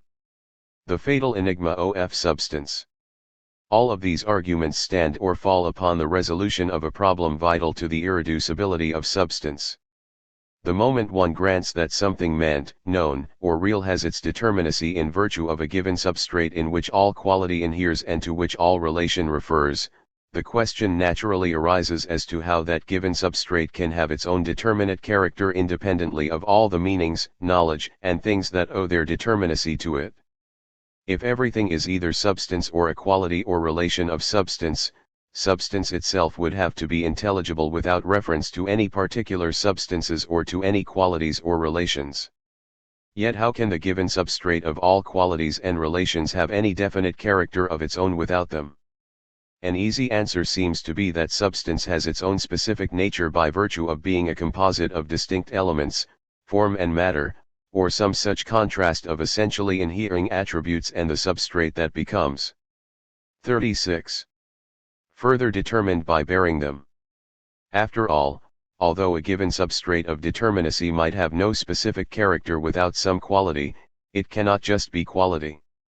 To be the determinate basis of quality and relation, substance must add to qualities something else that allows them to inhere in a determinate fashion and comprise an identifiable something.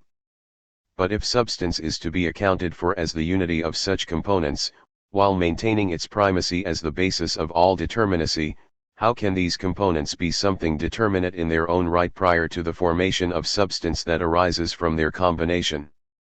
Attributes cannot have any meaning nor be known or realized without referring to some given substance that is itself distinguished by qualities of its own. Similarly, the substrate awaiting attribution is utterly indeterminate and hence meaningless, unknowable, and nothing at all, unless it already has determinacy as something given, that is, according to the theory of substance, as a composite bearer of some quality. In either regard, the components of substance cannot provide an account of its character without taking it for granted or repudiating its constitutive role as the basis of each and every determinate something. If substance cannot be determined in virtue of given definite components without falling into vicious circularity, substance will have to be determinate in virtue of what it is itself. Yet, if substance is to be determined by itself, it must lose its constitutive character as the irreducibly given something on which all determinacy rests. For if it has any irreducibly given character, it has qualities that it does not give itself, but simply bears from the outset. The appeal to substance not only begs the question, but undermines itself through the vitiating circularity of allowing what makes something determinate to be already determinate. The dilemma of rooting determinacy in a privileged determiner. The collapse of the theory of substance shows that the account of something cannot lie in any given substrate, that is, in any prior something. In face of the inscrutable difficulty of conjuring something from nothing, this lesson has led more and more philosophers to refrain from claiming irreducible immediacy for any given content and to consider the category of something and all other determinations to be constituted in terms of epistemological or semantic conditions. Instead of advancing some meant or known term as the basis of all determinate being, These thinkers have taken the structures of knowing and meaning as irreducible foundations underlying the specification of each and every category, opinion, knowledge claim, and thing. 37. The argument on behalf of the irreducibility of such determining conditions has the same ring whether the conditions be characterized as the opposition of consciousness, the structure of language, the historical practices of culture, or a given conceptual scheme. In each case, some undeniable feature of the reality of discourse is picked out and given the privileged role of being the prior condition of all other terms. For thinkers such as Kant and Husserl, the opposition of consciousness is unavoidably fundamental, due to the fact that all categories, meanings, knowledge, and objects of knowledge can be considered by us only as they are given in our conscious awareness. According to them, this signifies that all determinacy is mediated and determined by the structure of consciousness. Hence, as Kant suggests, the notion of an object of consciousness in general precedes the concepts of something and nothing, for just as the notion of a representation is indefinable and ultimately unanalyzable insofar as all terms that could be employed to account for it would already be representations themselves. By the same token, Kant admits, the pure categories are equally irreducible and indefinable, since definition is itself a judgment and hence already contains these categories insofar as they are logical functions of judgment. 5 Similarly, thinkers such as Wittgenstein argue that insofar as all discourse operates in terms of linguistic practice, every meaning, be it qualified as a category, an opinion, a knowledge claim, or an object, is irreducibly constituted by the structure of language that is operative in its expression. What it is to mean, know, or be something can thus only be accounted for by pointing to the way language allows these terms to be signified and communicated.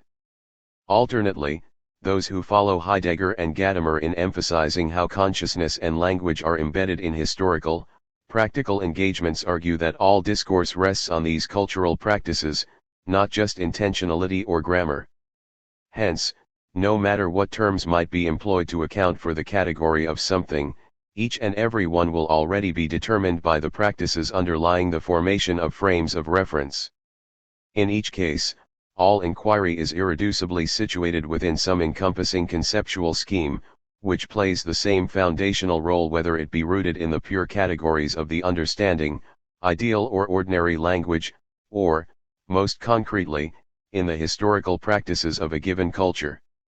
Although the appeal of these arguments cannot be denied, they all rest upon a critical maneuver, basic to transcendental logic, whose justification is far from self-evident. In each case, conditions of discourse are identified and then elevated to determining structures that not only make possible the thought and expression of subjects of inquiry but juridically constitute what they allow to be presented. It may be true that any account of the category of something will be undertaken by conscious individuals employing the language of a particular culture in accord with a certain conceptual scheme, but this does not mean that any of these enabling conditions can determine which account of something has validity.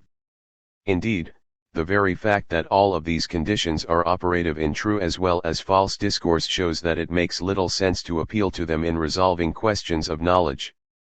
Although each version of this approach confidently presumes that it offers an encompassing account for every topic imaginable, what sets in relief their common dilemma are the difficulties that arise when the category of determinacy is itself at stake.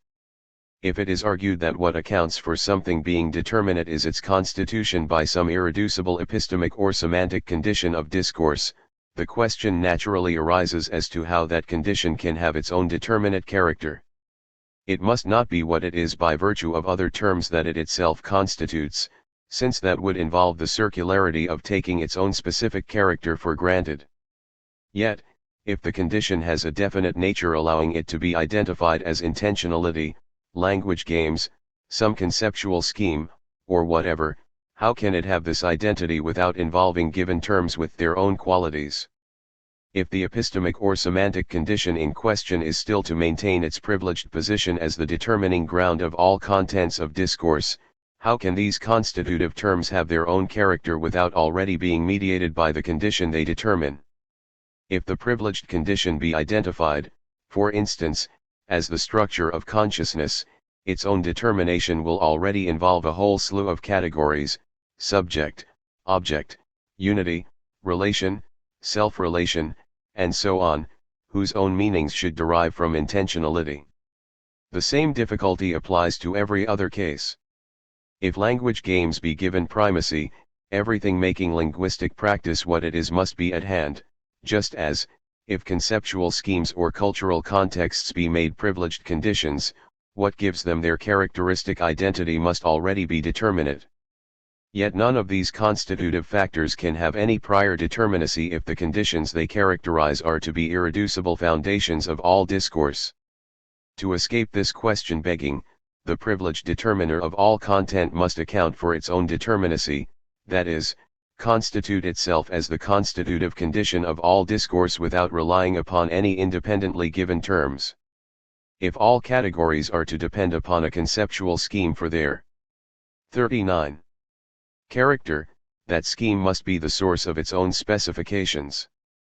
If that is the case, the categorial scheme by which all terms are specified will determine the categories that give it its own identity. Then the basis of determinacy will be self-determined.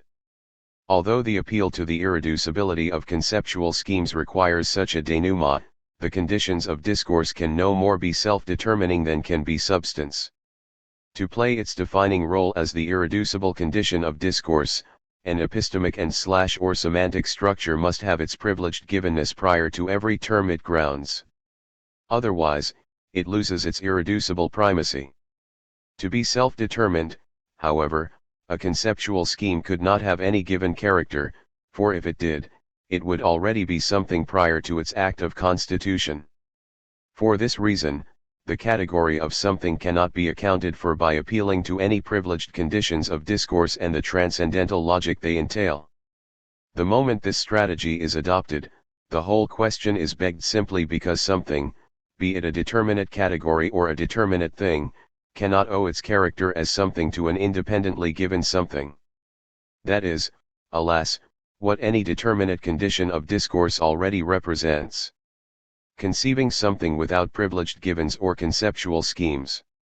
Despite its seeming self-evidence, the irreducibility of something cannot be maintained, neither in terms of some privileged given underlying all quality and relation nor in terms of some privileged determiner of contents of discourse. This signifies that any philosophy that bases its argument upon something determinate condemns itself to self-vitiating circularity and dogmatism. It also means that philosophy must account for the category of something if it is to free its argument from a dependence upon factors it cannot make intelligible. Since every definite term or principle involves determinacy, only when philosophy establishes what determinacy is can it possibly achieve a thoroughgoing self-responsibility free of unexamined and inexplicable assumptions. Yet how can the category of something be explicated? Clearly, its exposition cannot rely upon any given terms that are already determinate in their own right. Quality cannot be accounted for by appealing to anything qualitative, nor can something be determined in reference to factors that are independently something. Yet, if all question begging is to be avoided, are there any viable options left? Only two routes seem available, routes that may ultimately be no more distinct than feasible. One consists in determining determinacy by means of indeterminacy. This approach would escape the problem of circularity by 40. Appealing to the one and only resource that is not already determinate. But is indeterminacy any resource at all, let alone one from which something determinate can be categorized? Another possibility consists in conceiving something in terms of contrastive relations among factors such that neither the relations nor the factors involved have any determinate character prior to the constitution of something in which they figure. If such a conception is possible, it would also avoid question begging by accounting for something without employing any terms that have an independently given character. Yet can there be any such development of a contrast with no predetermination? Perhaps the only thinker to have pursued either of these options is Hegel, who does so in his Science of Logic by combining both in one and the same developmental argument. This argument, which inaugurates systematic logic and philosophy without foundations, must now be drawn upon to show how something can be conceived without any conceptual schemes, that is, without appeal to independently determinate categories, which would lead into a viciously circular impasse. From indeterminacy to determinate being.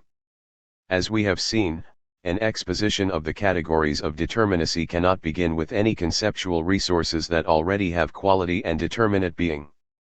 Hence, if there is to be any categorial starting point from which something can be determined, it will have to be the category of indeterminacy, from which all quality, relation, and any other determinacy is excluded. It makes no difference whether this category be being or nothing. If indeterminacy be being that has no relation to anything else nor any distinctions within itself nor any undivided quality, it is nothing, the utter absence of all determinacy. 6 Indeterminacy provides no resource for categorizing anything other than itself. It cannot be the reason or determiner of any additional category, for then it would have the very determinate character of being a cause or principle. Furthermore, it cannot be the means for determining anything whose own character rests on a contrastive relation to something determinate. If determinacy has definite character only in distinction from the quality of another determinacy, nothing determinate can possibly follow from indeterminacy. Quite literally, nothing can proceed from indeterminacy, which is to say that only another indistinguishable indeterminacy can follow upon the indeterminacy with which we must begin. Whether we call the former being and the latter nothing, or the former nothing and the latter being, makes no difference, since to be indeterminate, each lacks all distinguishing marks. The key point is that once an account of determinacy begins as it must with indeterminacy, it has nowhere to go but to another category as indeterminate as the first. This peculiar predicament immediately raises two questions. First, why should there be any such development from one indeterminacy to another? Second, how can such a move comprise any development at all? The first question asks for reasons where there cannot be any. Any move from indeterminacy to another category cannot have a cause, a ground, or any explanatory principle at all. The moment any reason is offered, either indeterminacy gets treated as a determiner of some sort, which violates its constitutive lack of all qualification, or some extraneous third term is surreptitiously introduced. Indeterminacy can stand as a starting point of further development only insofar as what follows immediately, without any ground or reason at all. To ask for any explanation is tantamount to asking for indeterminacy to be replaced by a definite determinate principle, which necessarily subverts any attempt at conceiving determinacy per se. Even if no reason be sought for why indeterminacy be followed by another indeterminacy, it is difficult to see how such a groundless succession involves any development. If the only successor to the category of indeterminacy can be an equally indeterminate category, which follows without any mediating principle or connection, is there any basis for claiming that an advance has been made? The moment the second category is offered, it ceases to be an advance insofar as its own indeterminacy leaves it without any mark by which it can be distinguished from the first category. If the first determinacy be called being and the second nothing, then nothing is being, which seems to signify that a move from being to nothing is no move at all, since it just reiterates the point of departure. By the same token, the first indeterminacy, being, is immediately what the second one is, nothing. Either way, the would-be succession of categories vanishes by itself into the self-same indeterminacy, which neither becomes something else nor ever ceases to be at hand. If this is so, no categorial development can possibly emerge from indeterminacy, and, by extension, no account can be given of determinacy. 7 Yet does the groundless succession of one indeterminacy by another offer no more than an undivided exposition of the same category of indeterminacy, empty and immobile?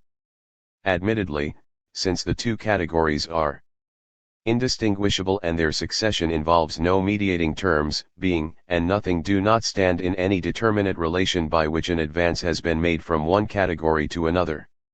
Nevertheless, the immediate collapse of the differentiation of one indeterminacy from another, where being is nothing and nothing is being, where the second term is no sooner advanced than it is indistinguishable from the first, presents a movement that only operates insofar as there are two indeterminacies, at once different and indistinguishable.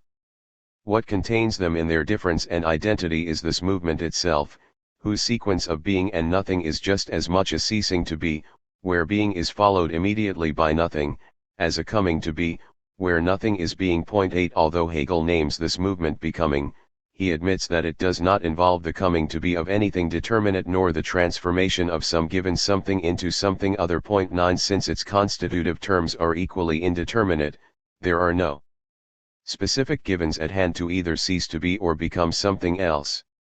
What is at hand, however, is the movement of this becoming itself, which, although its terms are merely being and nothing, is distinguishable from both. Minimal as it may be, the differentiation of two indeterminacies that immediately collapses, in which being has passed over into nothing and nothing has passed over into being without any intermediate term or reason, is a category distinct from the dual categories of indeterminacy it contains. Nevertheless, it obtains its irreducibility without relying on any other means than them. Does this category of becoming then provide something determinate in contrast to the indeterminacies of which it is composed, something determinate whose development from the categories of being and nothing could offer an account of determinacy that involves no determinate givens? Hegel himself refrains from identifying the category of becoming with the category of determinate being. He does suggest, however, that the category of becoming provides all the resources necessary for conceiving what it is to be determinate. According to his argument, becoming provides this service insofar as its own ingredients, coming to be and ceasing to be, that is, the successions of being and nothing and of nothing and being, collapse of themselves, leaving a unity in which being and nothing are contained not sequentially but in an abiding relation to one another. The movement of becoming comes to a halt because the being that follows from nothing is indistinguishable from the latter, just as the nothing that follows from being is indistinguishable from it. Hence, not only are coming to be and ceasing to be indistinguishable, but each immediately cancels itself as a sequence, leaving being and nothing as the only abiding elements of the whole that becoming comprises. Having lost its dual sequential movements, this whole now simply consists in a unity of being and nothing that contains them as components mediated by their identity. According to Hegel, this provides the minimal specification of determinate being, by which something can begin to be categorized. 1011 How this is so is far from transparent, even if one grants that becoming involves more than a reiteration of indeterminacy and that the coming to be and ceasing to be of becoming collapses, leaving behind no more than a unity of being and nothing.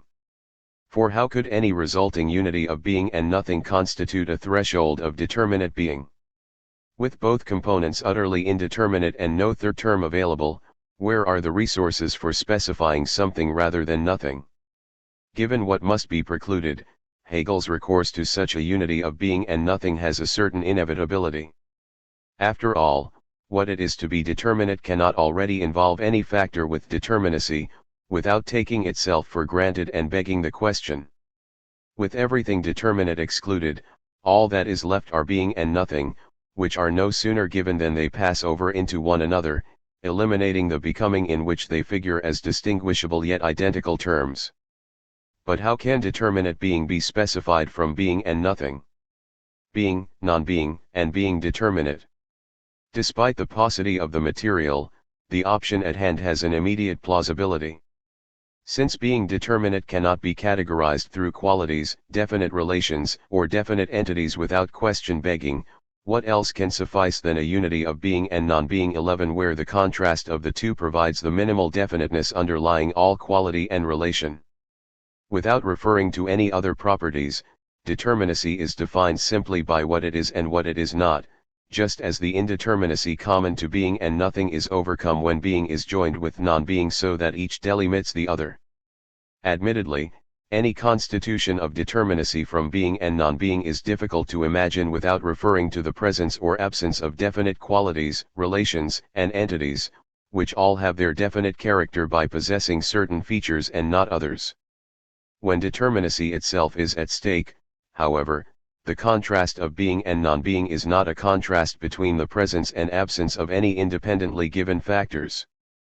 Being determinate without further qualification must instead involve no more than a coterminous being and non-being, where being and nothing no longer figure as alternating unrelated categories but as the sole coeval elements of what obtains definition as sheer definiteness by being their unity. Indeed, if all definite qualities, relations, and entities are what they are only by being something and not being something else, this only testifies to how the unity of being and non-being underlies all further determinacies as a prior category they inevitably incorporate. If they all depend upon the presence and absence of different features for their own character and these features themselves similarly depend upon being and non-being for their respective definition, an infinite regress will be escaped only if being and non-being provide determinacy in general. What does remain perplexing is how a unity of being and non-being can provide for categorizing quality or something. How can the combination of being and non-being supplant their indistinguishable indeterminacy with what it is to be determinate? In what sense can non-being make being determinate when non-being itself has no specific character independent of its contrastive unity with being?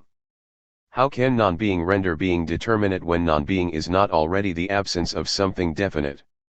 Or, if being and non-being have no determinate character apart from their contrast with one another, in what does their own difference consist? Quality, otherness, and relation. If the unity of being and non-being first comprises determinacy, the contrast terms of being and non-being could only be determinate themselves if each contains the same component structure. The non-being incorporated in determinacy would then, however, no longer be non-being without further qualification. Not only would it comprise a determinate being in its own right, but it would involve more than just its own being and non-being. Since it would also be distinct from that of which it is the non-being, it would additionally stand in contrast to that determinate being, which, for its part, would contain being and non-being while figuring in the same contrastive relation to its correlatively determinate non-being. This indicates not just why being and non-being cannot be determinate 45 themselves when they first unite to form determinate being. It also sheds light on how determinate being provides a means for characterizing something determinate whose own component contrast terms are determinate themselves. What makes this utilization especially pertinent is that it is entailed in determinate being itself. Seeing how this is so makes comprehensible in what way being and non-being can render determinate their own unity. Let it be granted that what it is to be determinate minimally consists in being a unity of being and non-being. Being and non-being here can have no further character than being the aspects of what determinate being is and is not, since otherwise determinacy is taken for granted. Consequently, their unity has a character distinct from each of them, the character of being determinate. It is appropriate to call this category quality, as Hegel does 12, since quality cannot be explicated by means of any qualitative features. There is little alternative to categorizing quality as what die unity of being and non-being is per se. Quality is not a particular property differentiated from others in terms of certain features. Nor can quality be something inhering in a given determinate substrate. As the unity of being and non-being in contrast to each of these terms, quality does not have a determinate basis.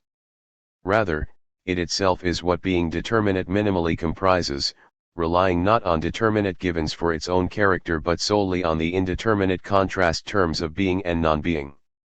As a result, nothing more can be said about quality, except to refer to these components or to its being as their unity. 13 Nevertheless, because the unity of being and non-being is qualitative, determinate, what it is, its being, is itself determinate, just as is what it is not, its non-being. Although quality is a unity of being and non-being, wherein each is without quality, quality itself has a being and non-being that are determinate by being quality's presence and absence, as opposed to being and non-being per se. To avoid confusion, it is worth following Hegel, as well as prior philosophical tradition, by giving distinct names to the being and non-being of quality, identifying them as reality and negation, respectively. 14 Calling the coordinate being and non-being of what is determinate reality and negation might suggest a narrowly ontological interpretation of these categories. As Hegel himself makes clear, however, in his remark on quality and negation, reality is applicable as much to definite feelings, imaginings. thoughts, numbers, and falsehoods as to determinate things. Point 15. What reality here designates is not real being in contrast to fiction, the non-empirical, or whatever, but simply the affirmative being of quality in contrast to the coordinate non-being that joins in rendering it determinate. What it is for quality in general to be is reality, whereas what quality in general is not is negation. As determinate, quality is both reality and negation in that qualitative determinacy both is and is not in determinate fashion. By the same token, negation is as much a determinate being as is reality. Point 16. Whereas reality is quality insofar as it is, negation is the non-being of quality. Hence, negation is not just non-being without further qualification, but non-being in relation to qualitative determinacy, or what can be categorized as otherness. Point 17. Since negation is determinate in virtue of not being determinate being, the otherness it comprises is not something extrinsic to quality. Rather, quality is otherness itself, for the reality and negation of quality are inextricable aspects in its specification. This leaves a dual relation. On the one hand, otherness, in contrast to which quality has its own reality, is immediately distinct from quality as its negation. Their distinction is immediate in that there is no additional third term in which their difference resides. Otherness is simply what quality is not. On the other hand, otherness is equivalent to quality, for even though it comprises the non-being of determinacy, it is a determinate being in its own right, with its own reality and negation. Hence, otherness has the same structure as quality and yet has quality as its otherness. Something and other. This contrast of quality and otherness, where each is immediately different yet identical, provides the conceptual resources for categorizing something. With quality constitutively standing in relation to otherness and otherness constitutively opposing quality as its negation while being just what quality is, it becomes possible and necessary to speak of a qualitative being distinct from another qualitative being. Thus, whereas the unity of being and non-being provides for quality in general, the identity and difference of quality and otherness establishes the framework for conceiving something. It does so by yielding a determinate being that is distinguishable through its contrast to another determinate being, whose own integral character rests on its involvement in the same contrastive relation. In this way, no independently given qualitative entity enters in to make something what it is. That could not possibly be the case, since it would take for granted precisely what must be categorized. Since each of the contrasted terms has no character beyond being a determinate being distinct from another, these terms present something without further qualification. Accordingly, they comprise components of anything bearing additional qualities or relations. What allows this categorization of something to avoid the pitfall of circularly relying upon prior specific qualities or given determinate beings, be they substrates or privileged determiners, is simply that all it involves are quality and otherness per se in their relation to one another. Something without further qualification is a qualitative being whose otherness is another qualitative being standing in the same relation. Because the determinate reality of something depends on its contrast to its determinate negation, something constitutively has an other. Point 18. Something is what it is, bearing its own quality, by being in relation to another qualitative being. This is all that is available to define something, since no further specific features, principles, or connections can be introduced without taking the category of something for granted. For this reason, the other, in contrast to which something has its determinate being, cannot be distinguished through any possession of certain characteristics that the latter lacks. It can only have its own contrasting character as something different simply by being in relation to the former as its other, that is, as what the former is not without further qualification. This means that the other of something has the latter as its other. Hence, what is other is something in just the same way as is the something it opposes. Point 19. Each maintains its own distinct character by standing in relation to the other as the latter's other, even though, in so doing, each is both something and other in precisely the same fashion. As a result, just as quality and otherness are at one and the same time identical and different, so something is and is not identical to what is its other. These concomitant relations of something and other cast in doubt Kant's argument that the most abstract concept is that which has nothing in common with what is different from it, and that this is the concept of something, from which only nothing is distinct. Point 20. What the preceding argument suggests is that, contrary to Kant, the category of something already involves the categorical succession of being, nothing, becoming, quality, and otherness, whereas being and nothing involve no prior terms. If this is the case, then what is most abstract are being and nothing, which are each identical to what is minimally differentiated from them, namely, being versus nothing and nothing versus being. As for something, it is distinct not just from nothing but from other as well. Nevertheless, the identity accompanying the difference between something and other appears to destroy the determinate being of something very much as the indistinguishability of being and nothing seem to call into question any development of categories from indeterminacy. If something and other are identical, does this not eliminate all distinction between them, and with it, the contrast by which one qualitative determinacy as distinct from another can first be categorized? Does it not collapse the distinction of something and other into an empty reiteration of quality per se? The identity of something and other would entail these results if it were the sole relation at stake. This identity, however, itself involves the immediate difference of something and other. Only insofar as what is other has something as its immediately different non-being is something also an other, and what is other also is something. Hence, the equivalence of something and other does not eliminate the contrast by which each has its own character. Rather, their own respective identities consist in their identity and difference.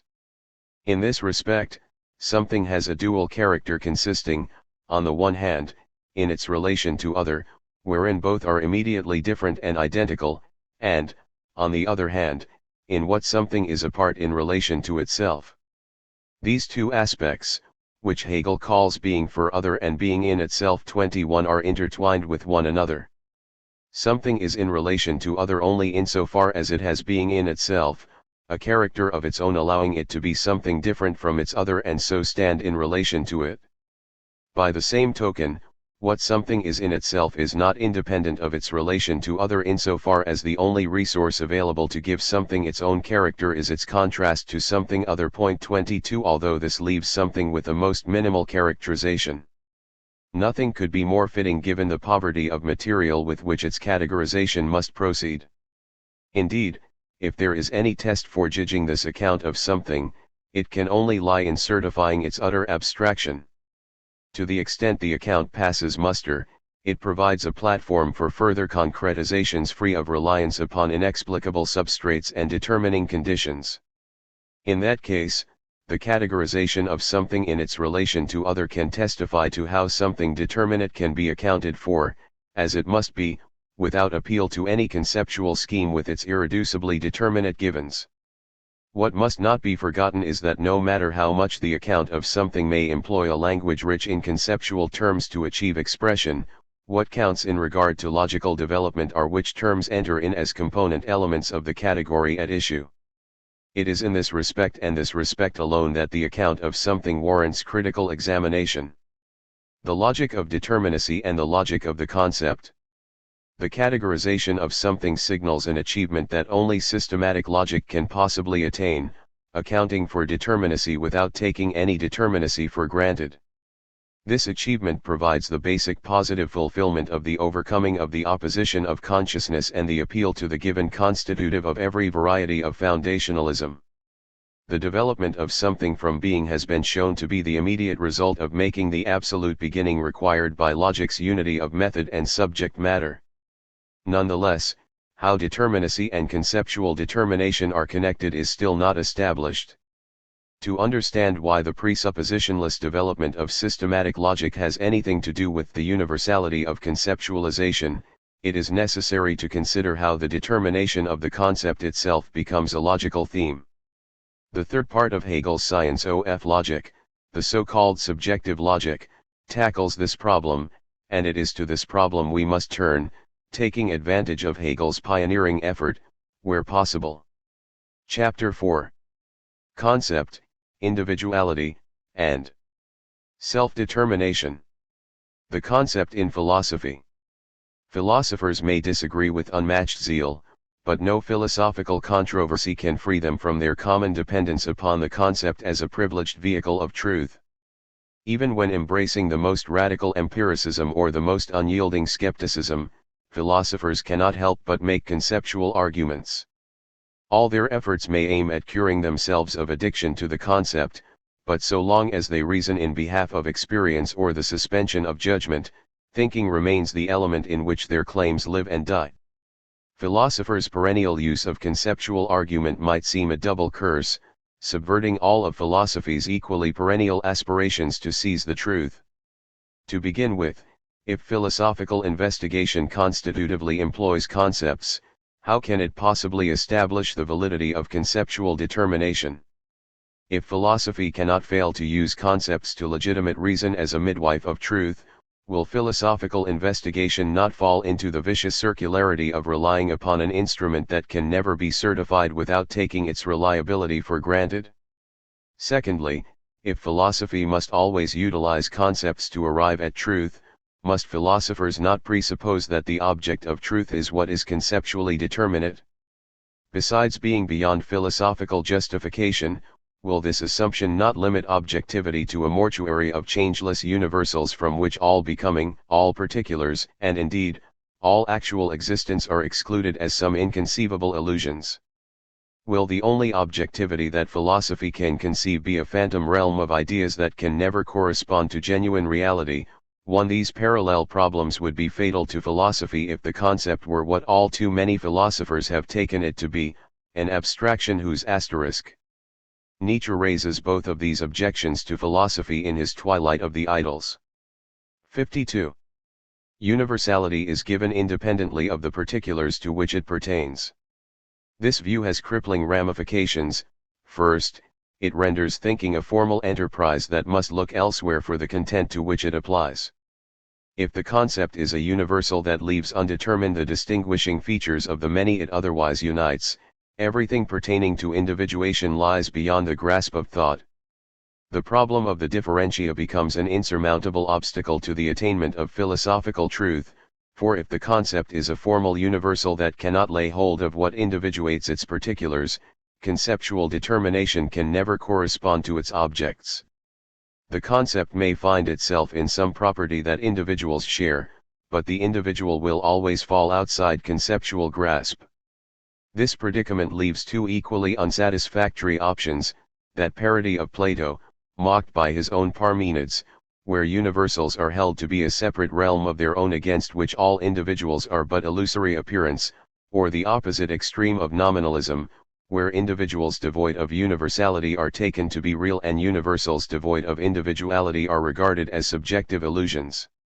Either move entails a further consequence of the rigid divide between universal and particular, the freezing of concepts into immobile, isolated abstractions that neither give themselves new determinations nor connect themselves with one another or any other objects. So long as the concept is taken to be a universal that has no inherent relation to its individuation, it does not become something other than the abstraction it immediately comprises. Instead, it relates only to itself, and any relation to something else must be externally imposed. Consequently, any thinking that connects such concepts to one another or to individuals will have no basis in the concepts themselves. And if all concepts are of this ilk, any such connections will automatically be bereft of conceptual, which is to say, philosophical justification. Under these received dogmas, the content of concepts becomes just as problematic as their interconnection and objectivity. If concepts neither alter themselves nor relate themselves to what is different from them, their own content has an inescapable givenness. Frozen thus in solitary immediacy, concepts can only be encountered in a series of atomistic receptions, devoid of any intrinsic order or standard of completeness. To the degree that each concept has an isolated givenness, no other conceptual term can possibly certify that a putative concept has a valid content. Every candidate for recollected idea, for example, has no more and no less authority than any other abstraction that is immediately offered. Instead of providing truth, concepts get reduced to vessels of meaning, and thinking gets condemned to the doxography of analysis. If philosophy is to go beyond blindly collecting given meanings and instead attain new knowledge through concepts, conceptual determination cannot be 53. Limited to abstract universals. This requirement has often been recognized. Plato, for example, identified philosophical thinking with a dialectic in which thought moves from one idea to another without leaving the domain of concepts. Point 2. Nevertheless, Plato never succeeded in providing an account of concepts that avoided appeal to immediately given contents. 3. Nor avoided reducing concepts to forms whose embodiments were incidental to the universal in which they participated. Hence, it can be no surprise that Plato could not provide the self-contained conceptual odyssey promised under the banner of dialectic. Kant, for his part, acknowledged the need for overcoming formal universality both by identifying philosophical wisdom with synthetic a priori knowledge and by making necessary conceptual determination a requirement for the objectivity of representations. As Kant recognized, philosophy could obtain new knowledge of what was necessarily and universally the case only insofar as concepts could be set in binding relation to what was not their immediate identity. Yet, by conceiving such relations as a synthesis, Kant treated the related terms as separate, immobile categories whose necessary relation had to depend upon some third connecting factor, in this case, sensible intuitions as independently given in experience. Point 4. Far from determining anything individual, concepts remained empty without the external addition of intuitions. Similarly, although Kant allowed the necessary conceptual relation of representations to overcome subjective association and provide for reference to objects, he still left the resulting objectivity relative to appearances. Hence, instead of enabling concepts to lay hold independently of something other, Kant left concepts incapable of determining things in themselves, depriving synthetic a priori knowledge of any unconditioned truth. Point 5. The concept in systematic logic. Not until Hegel, and perhaps not since Hegel, has any concerted effort been made to conceive how universality is intrinsically connected to individuality, thereby enabling the concept to surmount the limitations that would condemn philosophy to futility. Despite the growing mountain of discussion of Hegel's work, his contribution on this score has largely been ignored. This is partly due to a lack of appreciation of the systematic program of the logic and partly due to a failure to get beyond the logics of being and of essence and attend to the crowning arguments of the logic of the concept. The connection between these two areas of neglect is far from clear. As we have seen, the systematic program of logic addresses at one and the same time the challenge of fulfilling the intrinsic demands of logical investigation and the challenge of beginning philosophy without subverting the philosophical enterprise. The answers to these two challenges are one and the same, yet how the resulting solution involves something culminating in a logic of the concept poses questions that have rarely been raised or resolved.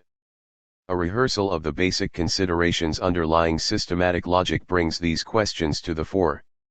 Although logic has continued to be taught and studied as a formal discipline, aiming to uncover forms of thought that underlie the thinking of any content, logic is a thinking of thinking, where form and content, subject and object, method and topic are one and the same. If consciousness be a knowing that constitutively relates to an object it takes to be given independently of its relation to it, then logic can properly proceed only if the defining opposition of consciousness is overcome, that is, if knowing and what is known become indistinguishable. Logic cannot succeed unless its cognition achieves identity with its object, because logic will not establish what valid thinking is unless its thinking of valid thinking is itself valid thinking. Accordingly, logic provides the very form of truth, for logical thinking must correspond to its subject matter and do so with a thoroughness that is impossible if knowing relates to something independent of cognition. A discipline that addresses a subject matter distinct from its own thinking cannot help but presuppose its method. Since such a discipline investigates what its topic is, which is something different from the procedure by which it is uncovered, the method is not established by the investigation but must be employed by it as something independently furnished. Moreover, in order to have a specific topic to address with its given method, such a science must presuppose some minimal identity for its subject matter. Otherwise, it has nothing determinate to consider. By contrast, logic can presuppose neither method nor subject matter. Because what logic thinks is indistinguishable from its thinking of it, if logic were to begin with any preconception of its method or topic, the identity of valid thinking would be taken for granted instead of being established as the outcome of logical investigation.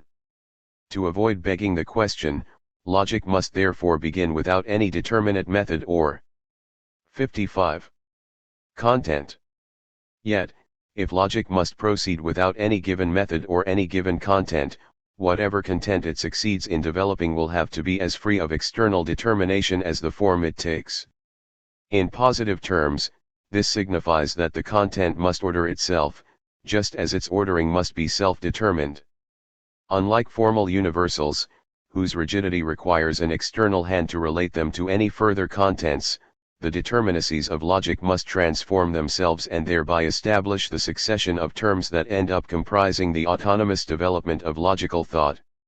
Since this free development of self-determined content begins without any presupposed method or subject matter, the self-thinking thought of logic cannot help but be a development of self-determination per se, that is, a development of self-determined determinacy.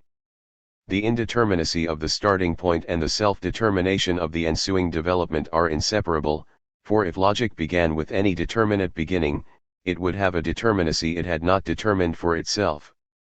Far from predetermining the course of logical thought, the very project of logic sets logic free of any foundations.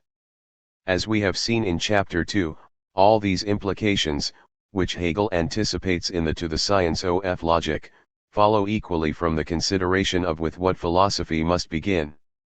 If philosophy were to start with any determinate method, it would dogmatically presuppose the form of philosophical investigation instead of considering this as a problem that must be resolved within philosophy itself. By the same token, if philosophy were to begin with any predetermined content, it would take its subject matter for granted, relegating all its subsequent conclusions to claims resting upon an arbitrarily assumed foundation. To begin non-dogmatically, philosophy must therefore start with a complete absence of determinacy, with indeterminacy, or being, which can only be thought without mediating qualifications by an equally indeterminate, immediate thinking. If anything is to arise from such indeterminacy, it will have to emerge determined by nothing but itself, for nothing is already at hand to give it a content or an order of presentation. Yet since no foundation can be present as the given substrate of self-determination, what follows from indeterminacy must once more be nothing but self-determination without qualification. Accordingly, philosophy will escape the hold of foundations only by beginning with indeterminacy and proceeding with the self-development of self-determination. It is not hard to see how the bare outline of Hegel's logic could fulfill the program these considerations anticipate. The tripartite division into successive logics of being, of essence and of the concept can readily be seen to comprise the self-constitution of self-determination. The logic of being presents the development of determinacy from indeterminacy. It offers an account of determinacy without further qualification. Of course, if that account began 56.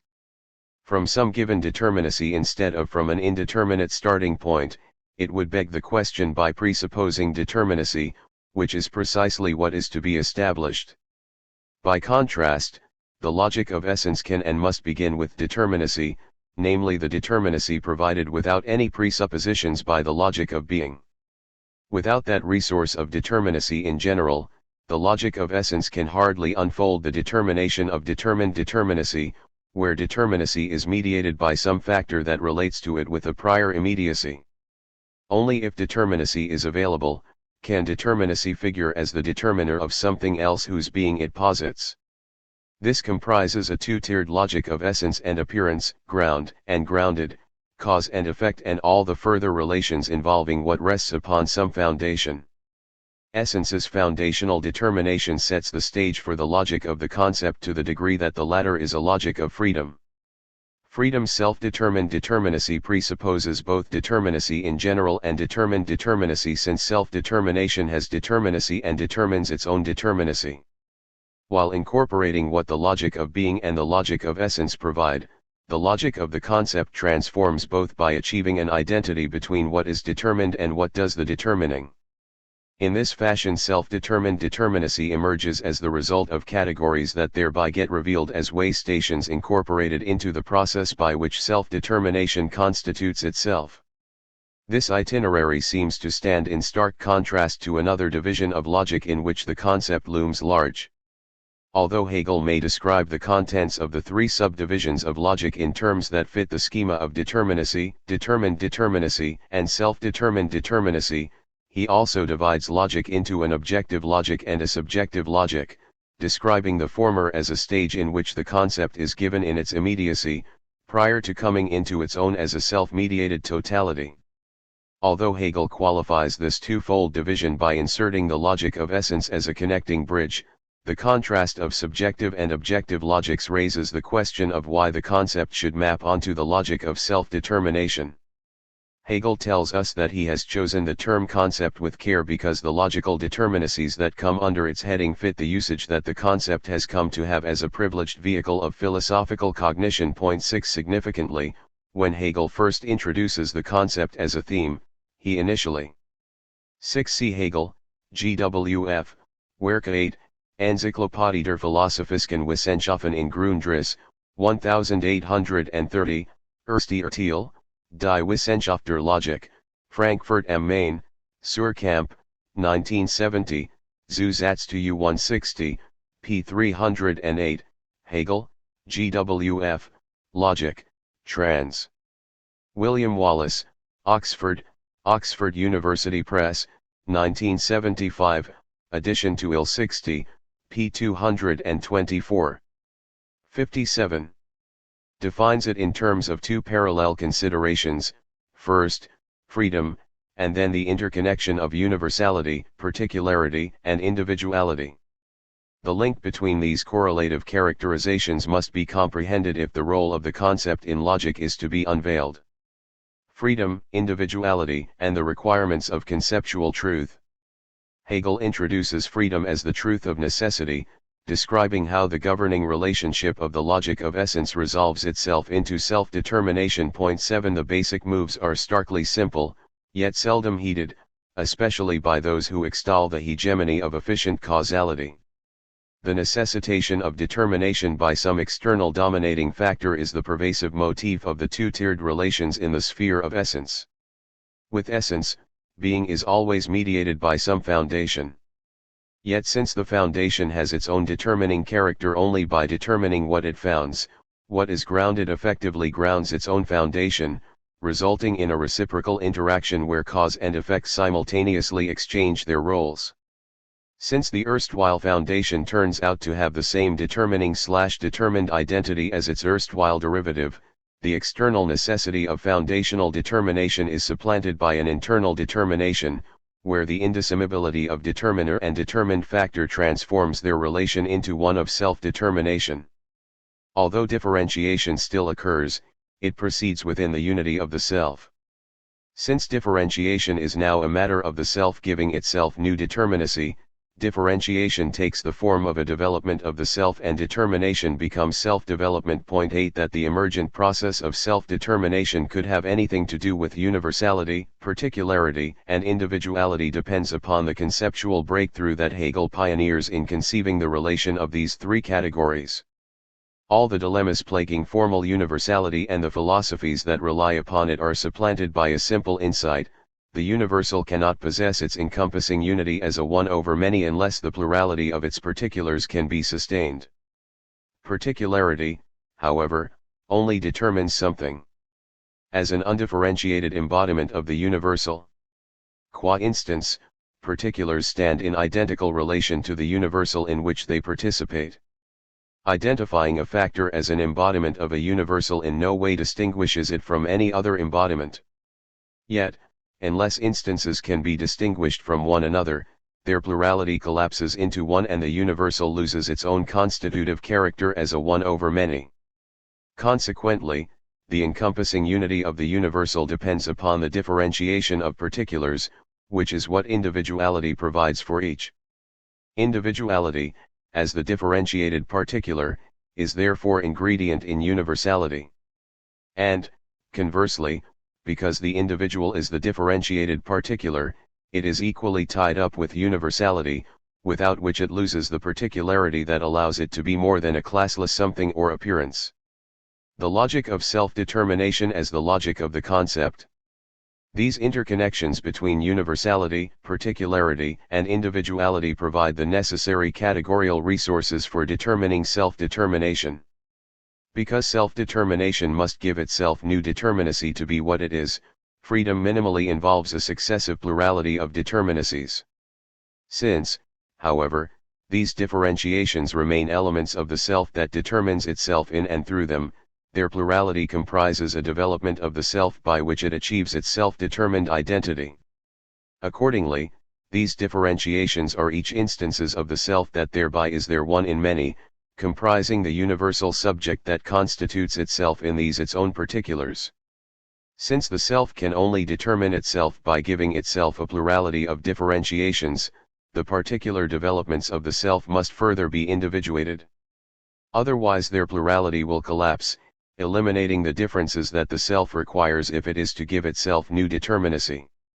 Without the categories of universality, particularity, and individuality, determinacy can only be characterized through either contrast with a coeval other or derivation from some antecedent foundation. With a one in many that remains self-identical in the differentiation of individuated instances, the limits of being and essence are overcome and subjectivity, self-development, or freedom becomes determinable. Granted the traditional association of the concept with universality and with knowledge of what is universal, it now becomes plausible for the logic of the concept to be properly the logic of self-determined determinacy. Because universality is interminable without particularity and individuality, and because universality, particularity, and individuality are the elementary constituents of freedom, the concept and, by way of anticipation, conceptual. 59. Knowledge are as autonomous as they are universal. Moreover, because universality is inseparable from individuality, the concept need not be skewered upon the problem of the differentia, where formal universality remains incongruent with what it determines. To be trapped within a logic of essence, where determiner and determined never achieve the reciprocity with which self-determination proceeds, may be the fate of the formal thinking of the understanding, whose fixed and rigid representations need external help to connect them with further content. By contrast, if we are to take seriously the concept's baptism in the logic of self-determination, the concept can develop itself, establishing new connections unconditioned by any other factor, laying claim to the title of the synthetic a priori itself. The concept, objectivity, and the logic of truth. Establishing how the concept is self-determining and self-individuating may set the stage for overcoming the problem of the differentia, but doing so only partially secures the truth of conceptual determination. It enables the concept to acquire a content that is not arbitrary and externally dependent, but it still does not establish how the concept can provide a true determination of something other than itself. So long as the content that the concept gives itself remains purely conceptual in form, it remains subjective in the sense of remaining part of a self whose self-determination does not stand in relation to something else. In order for the concept to have objectivity, three things must be secured. First, objectivity must itself be established both in distinction from and independence of the concept. This presupposes the development of the concept in its own subjectivity, since objectivity must be other to it. Secondly, objectivity must have a character that is still conceptually determinable. Otherwise, objectivity will remain something forever beyond conceptual grasp. Finally, the congruity between objectivity and the concept must be certified without appeal to some third factor, be it a criterion or a standpoint. If a criterion were employed to assure correspondence, the old sceptical trope of third-man argumentation would reintroduce itself, incurring an infinite regress where every application of the privileged criterion requires another criterion to assure its correctness. If a standpoint were required to judge the fit of concept and objectivity, an analogous difficulty would be encountered.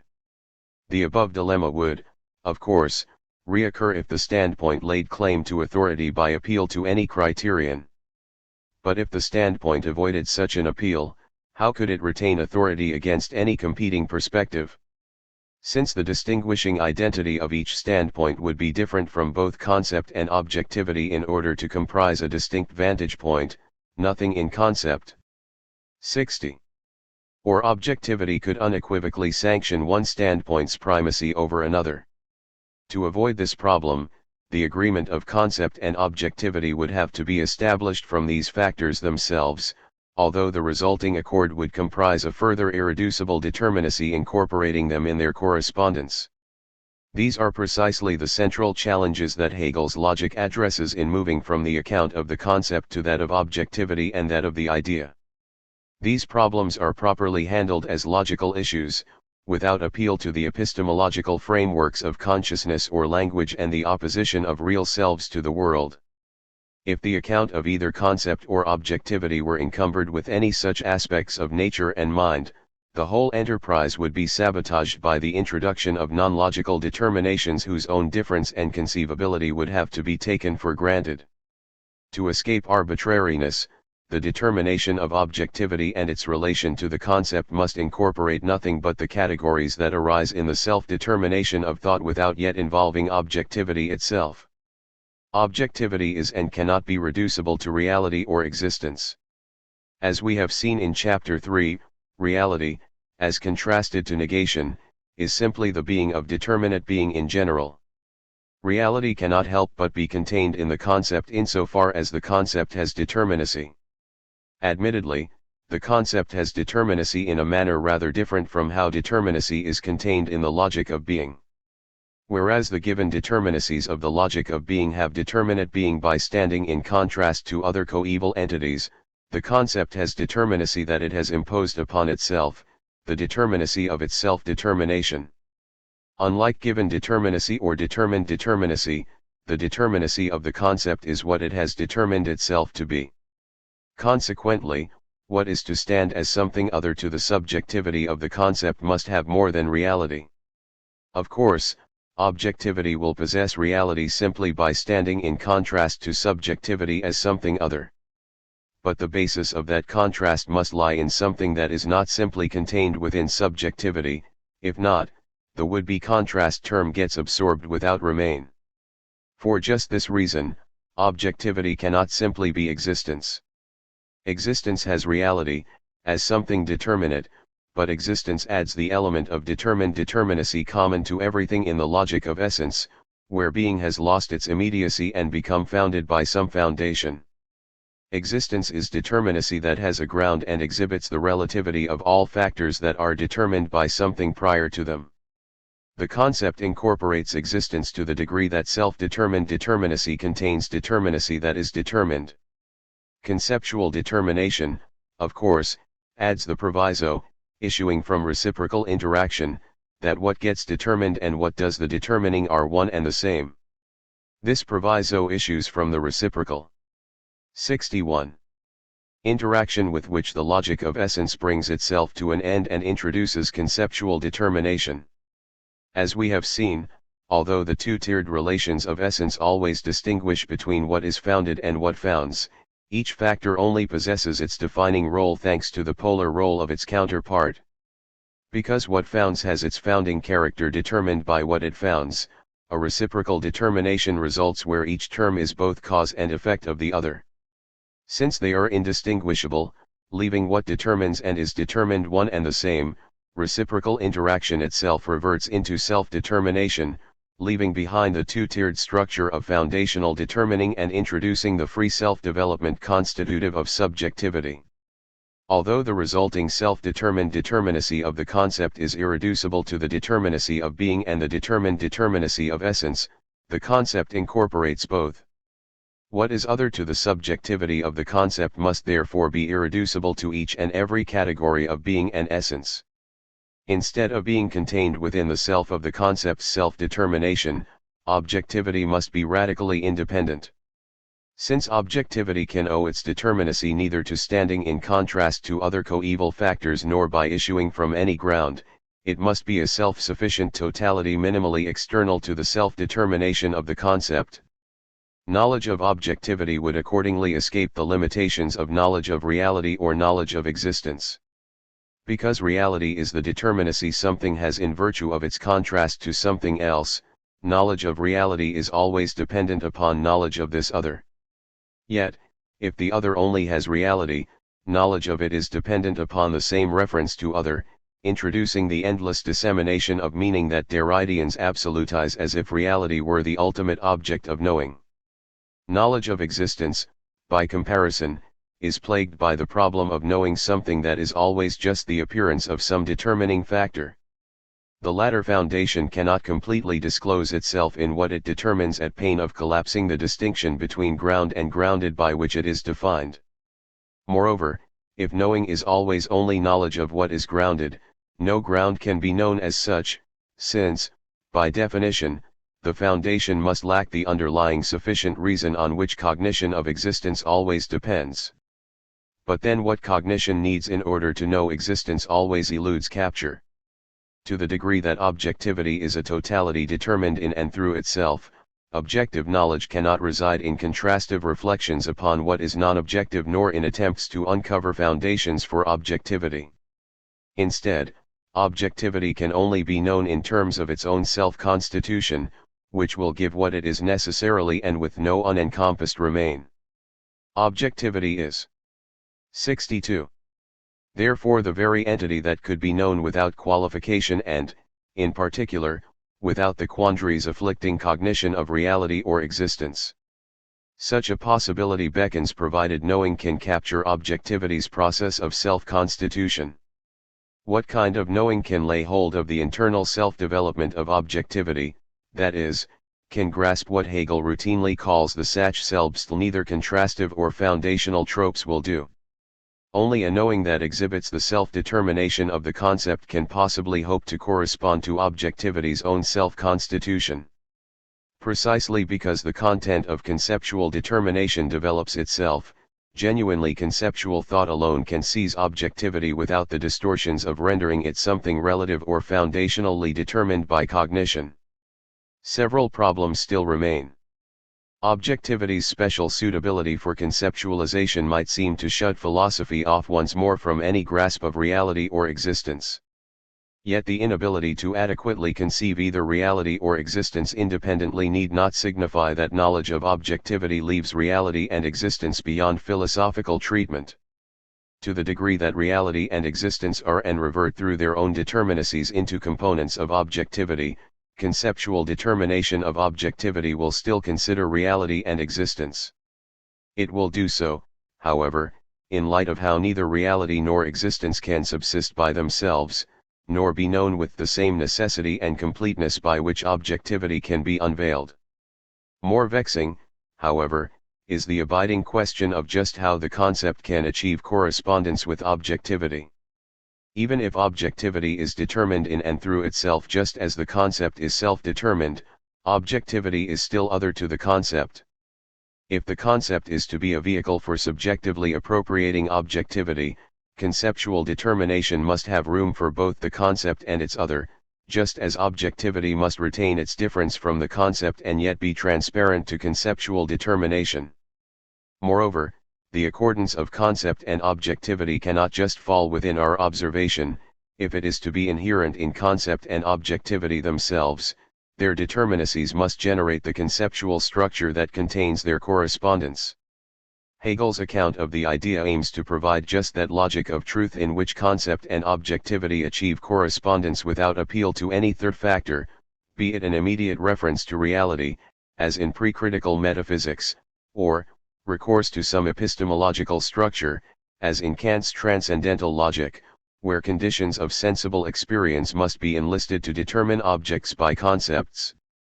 Such truth might seem to be of questionable value insofar as the idea contains concept and objectivity as purely logical terms, which lack any resources for distinguishing one or the other from self-thinking thought as something natural or spiritual.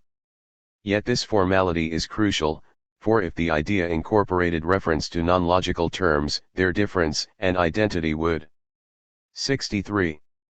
Be taken for granted, instead of exhibiting a non-arbitrary agreement of their alleged concept and objectivity. Hence, although the idea incorporates nothing of nature or mind, it supplies the determinacy of truth that anything further qualified as non-logical would have to possess to be known to have an objectivity in accord with conceptual determination. Significantly, the move to the idea is presented as something resulting simply from the inner workings of objectivity. Instead of depending upon some deus ex machina to set it in agreement with the concept, objectivity progressively transforms itself from mechanism through chemism to teleology, whereby it arrives at making itself objectify the form of subjectivity as the outcome of teleological process. 9 Although only a complete determination of the categories involved can certify this pathway, if it does so unfold, it would suggest that the separation of concept and objectivity eliminates itself, that their opposition resolves itself into a unity into which both are absorbed.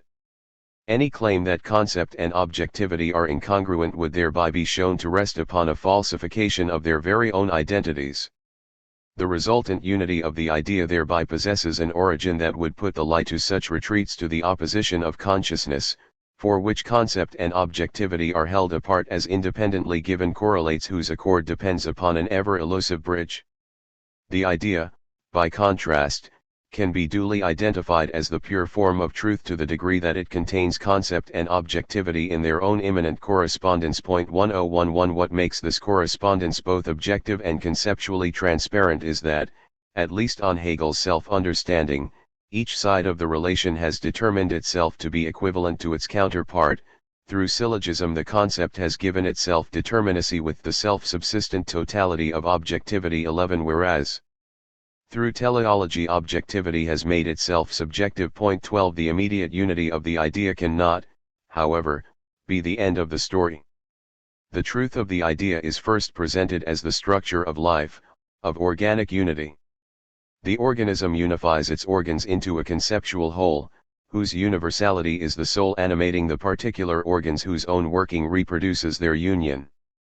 What is lacking, however, is a separate conceptualization of the concurrence of soul and body, of the one in many and the totality that exhibits its structure. Without a distinct concept of their correspondence, the truth of the idea will not be an object of conceptual determination. If the idea cannot encompass this added feature, then the accord of concept and objectivity within the idea will not itself be in the form of the concept, but will only be conceivable by an independent standpoint of dubious license. The difficulty is overcome, however, if the idea transforms itself so that the unity of concept and objectivity is contained within it as a conceptual determination corresponding to that unity. Hegel's account of how life develops into theoretical and practical cognition offers a metamorphosis of this sort, arriving at a so-called absolute idea allegedly achieving correspondence between the concept of the idea and the idea's unity of concept and objectivity. The resulting correspondence between the concept of the idea and the idea itself ends up identified as the method of the whole process by which this outcome has arisen. 13 This notoriously elusive characterization becomes less indecipherable once one considers how the correspondence between the concept of the idea and the idea could not be formulated. Like the correspondence between concept and objectivity, that between concept and idea cannot reside in some third term. To escape the plague of third-man argument and other foundational appeals, each side of the accord must posit its counterpart through its own determinacy. If method were an external form applied to an independently given content, method could hardly comprise the process whereby the accord of terms is determined through themselves. The method would instead operate in the traditional manner as an instrument for connecting terms that lack any intrinsic connections. If method is instead the form of a self-developing content, that form will contain the entire content within itself. For if the content is self-ordering, the order of its self-presentation is wedded to the content. Further, since the content of logic, of presuppositionless philosophy, determines itself, and since the concept is self-determined determinacy, the form or method of logic will unfold the content in terms of the concept.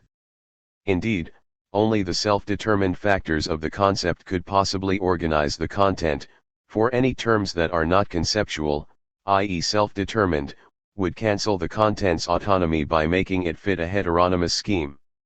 Accordingly, when Hegel identifies the conceptualization of the idea as the logical method, he proceeds to briefly recapitulate the opening moves of the logic with the added twist of describing how they can be reconsidered in terms of universality, particularity, and individuality, the minimal components of the concept. Point 14. This does not involve mapping onto logic some independently given schema, it instead comprises a self-organization of the content by terms that emerge within it as it draws to its own close. Although the details demand investigation like so much before, these concluding moves add a final testimony to why autonomous determinacy and the concept can be one. As all adepts of the concept must admit, the method of philosophy inveterately revolves around conceptualization. The method of logic, of presuppositionless science, is the ordering of the self-ordering of self-thinking thought, an ordering that is defined by the categories of freedom. The concept can be the privileged vehicle of philosophical method because the autonomy of conceptual determination is the anatomy of truth. Chapter 5. Concept, judgment, and syllogism have perennially occupied a preeminent position in the annals of logic. Usually, they have reigned as the privileged elements of a formal logic, where, allegedly, they provide the anatomy of thinking no matter what content thought conceives. If logic is to fulfill its generic task of conceiving valid thinking, however, it cannot be a formal science. Far from engaging a thinking indifferent to all content, logic must validly conceive a very specific content, namely, valid thinking itself. Logic will thereby differ from all other disciplines by possessing a content that cannot diverge from the form by which it is thought. Since non-logical sciences address a subject matter different from valid thinking, the method by which their topic is properly ordered cannot be what they investigate. These other sciences must therefore presuppose their method as either a dogmatic assumption or as the result of some separate investigation of method proper. This discrepancy between form and content or method and subject matter equally applies to the philosophy of science, even if the latter's meta-theory of science purports to be an empirical knowing like its subject matter. Although the reduction of the philosophy of science to a positive science seems to render it a positive science of positive science, whose knowing and object become equivalent, so long as the positive sciences under its scrutiny have particular contents distinguishing them from that defining the philosophy of science, the topic of the philosophy of science diverges from its subject matter. This divergence is generic to any meta-theory, for if the difference between the science and its object is eliminated, the meta-level collapses, together with any preconception of either method or topic. Neither can then retain a given character, for if the investigation and its subject matter become identical, their predetermination leaves nothing left to investigate. By contrast, logic can no more presuppose its method than it can assume the content of valid thinking. As we have seen, since logic can properly determine its content only by employing the same valid thinking that is its subject matter, logic's form and content, method and topic, or knowing and object known, must be one and the same. Accordingly, if logic is not to beg its own question, what and how it thinks must be concurrently established within logical. 6-8. Investigation. This required unity of knowing and object in logic, which constitutively defines logic's self-thinking thought, might seem to preclude any role for concept, judgment, or syllogism, given how all three have usually been construed as forms of a cognition that stands distinct from its object. Ordinarily, the concept is imagined to conceive a subject matter given apart from its conceptualization, just as judgment is presumed to relate terms subsisting independently of its connection and syllogism is taken to connect judgments present outside the inference that concludes one from the others. Yet, in each of these external roles, concept, judgment, and syllogism have been accorded a privileged epistemic function. Traditional metaphysics has recognized the concept to be the term by which the true nature or essence of things is grasped, enabling judgments to expound the conceptual relations by which true natures can be defined and allowing syllogism to delineate the necessary connections by which genus and its species are differentiated. By contrast, Kantian critical philosophy has retained the concept, not as the vehicle for knowing a priori kinds or natures, but as the connecting term in judgments that specify the temporal and spatio-temporal relations that any object of knowledge must exhibit to be distinguished from a merely subjective representation. Here, even if concepts cannot determine any necessary types of objects, objectivity cannot be known apart from necessary conceptual connections between sensible representations. Similarly, the transcendental turn redefines, rather than eliminates, the preeminent function of syllogism. The absence of necessary natures may prevent syllogism from generating new a priori universal knowledge, since necessary inferences can no longer be drawn from what kind of thing an object may be.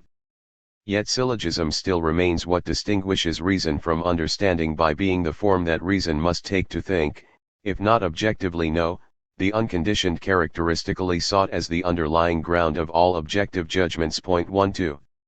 The challenge of a non-formal determination of concept, judgment, and syllogism. If concept, judgment, and syllogism are to make any, let alone any preeminent contribution to truth, their respective forms cannot be construed in the terms of reflection, where each is embedded in a structure of cognition, be it psychologically or linguistically described, that stands opposed to its object. If a concept is to correspond with any object, each side of the relation must exhibit the same determinacy. That is, there must be a determination of the concept given apart from the additional clothing worn by the concept as a factor in consciousness or language on the one hand and as a factor in objectivity on the other. Similarly, if judgment and syllogism are to have truth, they must be determinable independently of what gets added to enable them to be actualized as forms of consciousness and discourse as well as in corresponding objective embodiments. Unless concept, judgment, and syllogism can be determined in their own right, apart from cognitive frameworks or objective substrates, their purely logical determinacy will never be obtained and the non-logical structures of mind and nature that incorporate them will never have their logical components accounted for. Yet how can concept, judgment, and syllogism be determined in a purely logical manner without already presupposing them as the forms of thought that must be employed in their own explication? How can logic meet its requirement of uniting form and content without using the concept to think the concept, without employing judgment to determine the forms of judgment, without using syllogism to determine inference, without thereby having ready at hand the very forms of thought which it is logic's business to determine in the first place? What provides a solution to the looming circularity is the strategy pursued in Hegel's account of concept, judgment, and syllogism in the subjective logic of his science of logic. Owing to the contents, this is the section of Hegel's logic that most closely intersects with traditional logic. Yet, the manner of the treatment and, to no small degree, the resulting categories, are radically distinct from their customary incarnations. To begin with, concept, judgment, and syllogism are all presented in their own right. Although multifarious examples parade by for purposes of illustration, the argument proper determines concept, judgment, and syllogism without reference to any epistemological, psychological, or linguistic frameworks in which they might figure or to any independently given objects to which they relate. Secondly, the order of their consideration is intimately connected to their content. The absence of any defining reference to external factors leaves little. 69. 70. Other option. The development must make do exclusively with what already lies at hand within it. At each point, the category at issue, at least putatively, gives rise to its successor in virtue of its own determination. Of course, to engender such development, the terms under consideration cannot have a fixed content, but must transform themselves, so as to generate a different term that leads to other categories beyond itself due to its own dynamic. Consequently, the order of treatment comprises an order of constitution, where a topic arises only once all its prerequisites lie at hand. No gaps nor any additions are possible, for the immanence of the development guarantees that the determination in which concept, and then judgment, and finally syllogism emerge is exhaustive and self-sufficient. Because order and content are wedded together, any alternate route would have to involve entirely different categories. 3 These features, which all conform to the constitutive unity of method and subject matter in logic's self-thinking thought, provide negative guidelines for evaluating the success of Hegel's reconstruction of the traditional topics of logic. Namely, the determination of concept, judgment, and syllogism must never appeal to externally given materials, be they epistemological or ontological factors, and the specification of terms must never rely upon any more than what the preceding development has brought forward. If these provisos can be satisfied, Hegel can accomplish what prior logicians hardly even sought, a complete a priori account of the forms of concept, judgment, and syllogism, detailed with a thoroughgoing necessity. Only then will it be possible to assess just how central to thinking these perennially hallowed terms can be. Principal guiding theses in Hegel's subjective logic. The overarching structure of Hegel's account has an immediate plausibility, that seems to share the direction of many past treatments. The concept is analyzed first, followed by judgment and then by syllogism, an order that 3. The fact that the successive editions of Hegel's Encyclopaedia Logic and Science of Logic present somewhat variant orderings of categories does not of itself impugn either the necessity of imminent development or the systematicity of Hegel's own pioneering efforts. Not only may much of the variation involve terminological as opposed to conceptual discrepancies, but the variation may reflect the uncovered deficiency of early versions, rather than an equal validity for each alternate route. Of course, that none of Hegel's versions may be adequate in all respects still leaves unchallenged the unique trajectory of categorical self-development. 71. Makes evident sense, given how judgment connects concepts and how syllogism infers judgments from one another. If the concept were not accounted for prior to judgment and syllogism, these latter factors would depend upon a component of unjustified character, whereas if judgment were not developed before syllogism, syllogism would connect terms whose identity remains uncertain. What might seem less plausible is the deduction of the concept itself, without which judgment and syllogism are left hanging. Hegel indicates that this deduction consists in the development that has immediately preceded the emergence of the concept, a development in which the two-tiered determinations of the logic of essence reach the point at which the reciprocity of causal interaction renders determiner and determined identical in structure, eliminating the divide separating essence and appearance, ground and grounded, and substance and accident. In virtue of this collapse of any distinction between base and superstructure, what is independently determined is no less posited, and positedness is equally determined in and through itself. The result is most clearly identifiable as the basic logic of self-determination, for when cause and effect, determiner and determined, become indistinguishable, what does the determining is what gets determined, achieving the reflexivity of agent and patient, enabling something to be what it has determined itself to be. Hegel identifies this new threshold as the logic of subjectivity, for which fits the bill given how self-determination is internal to a subject that retains each emergent differentiation as a development of its own self. Substance is not subject so long as its differentiations are mere accidents, contents adding nothing to the identity of substance, which, for its part, can provide no determinate principle for its own modifications. When, however, the determinations are constitutive of the self and the unity of the self is the process determining its own differentiation, a subjectivity has arisen in the dual sense that all specification remains internal to an encompassing unity that must engage in that specific determination to be at one with itself.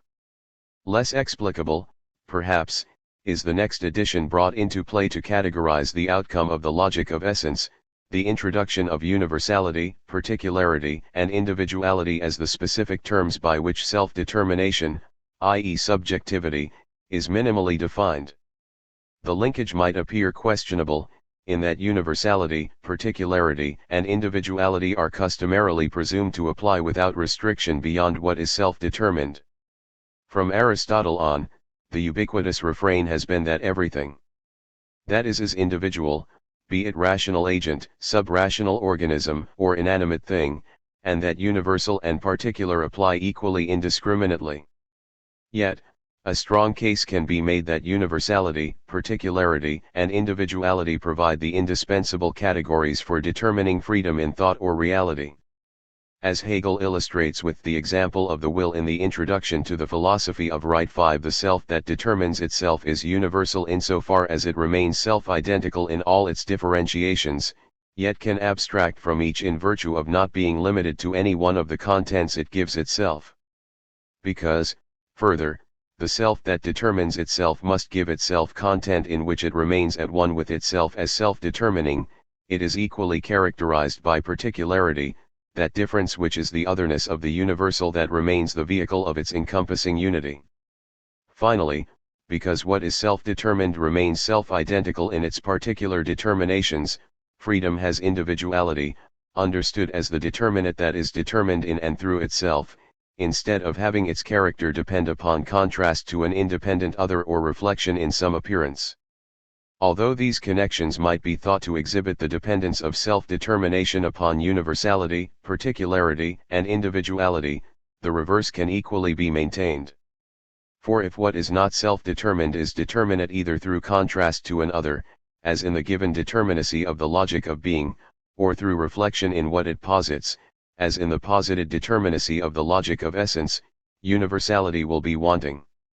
Something and other may be distinct, but so long as they owe their difference to their qualitative contrast, each has a different quality. Accordingly, the qualitative determinacy of the logic of being cannot figure as a universal, equally at hand in each of its particulars. Similarly, essence may have determinacy in virtue of its appearance, but it does not stand to its manifestation as a universal relates to its particularization. For whereas the universal enjoys its characteristic unity as a one over many, bridging any gulf between itself and the particulars in which it communes with itself, essence maintains its defining primacy over its appearance not by relating a plurality of appearances to one another, but by preceding them all as their positor. These connections may seal the intimate linkage between self-determination and the categories of universality, particularity, and individuality, but neither that tie nor the related one to subjectivity immediately bring to mind the concept. The concept may commonly count as the privileged vehicle of reason, with which philosophy seeks to capture the truth, but why should that connotation have any special relation to self-determination or universality, particularity, and individuality? The room for questioning partly derives from the common conflation of the concept with representation that Hegel so often bewails. If thought be identified with consciousness, and the concept be made an all-purpose idea encompassing all representations, it may well serve the function of correct understanding, that is, of providing a mental content that can match given appearances in all their variegation.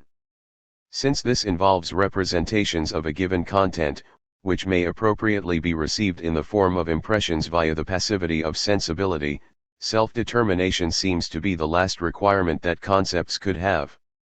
Indeed, if the standpoint of consciousness is identified with cognition in general, then all thought is representational, conditioned by independent givens and governed by the demand for correct representation of what appears. Yet representational cognition is precisely what must be left behind to achieve the autonomy of reason that the self-thinking thought of logic must involve, for the unity of topic and method in logic precludes the difference between knowing and its object on which the representational cognition of consciousness depends. 6 Accordingly, the concept can no longer serve as a vehicle of philosophy unless it exhibits the self-determined structure that reason thinks when it thinks autonomously. Only then can the concept realize the unity of form and content that logic must achieve to think validly. Valid thinking, only then will the concept be what Hegel aptly calls an infinite form. 7 A self-realizing, creative process that does not need a given material to realize itself, as does any finite form, limited by standing in relation to some external content. Then, if universality, particularity, and individuality are the constitutive categories for thinking and being what is self-determined, the concept will be plausibly characterized in their terms. By being self-determined in character, the concept could no longer provide the measure of correctness with antecedent givens, with all the insurmountable difficulties that poses for certifying correspondence. Nor would the concept be amenable to grasping some construct of a reflecting understanding, better determinable by categories of essence. Instead, the autonomy, that is, the subjectivity of the concept would make conceptual determinacy precisely what is needed to capture a self-developing subject matter, such as the truth could be in its own right, once liberated from the veil of a determining reflection. These considerations depend upon applications of the concept to a conceptually determinate objectivity and then to the unity of both in the idea of truth.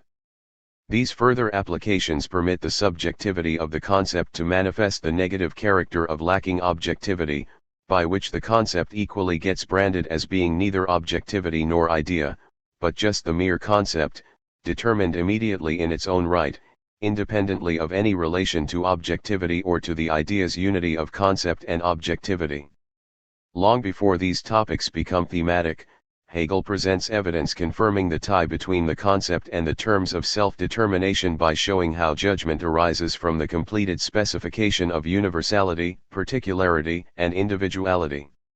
If judgment is their progeny and judgment has its element in the concept, the logic of self-determination can prove a deserving bearer of the title, the logic of the concept.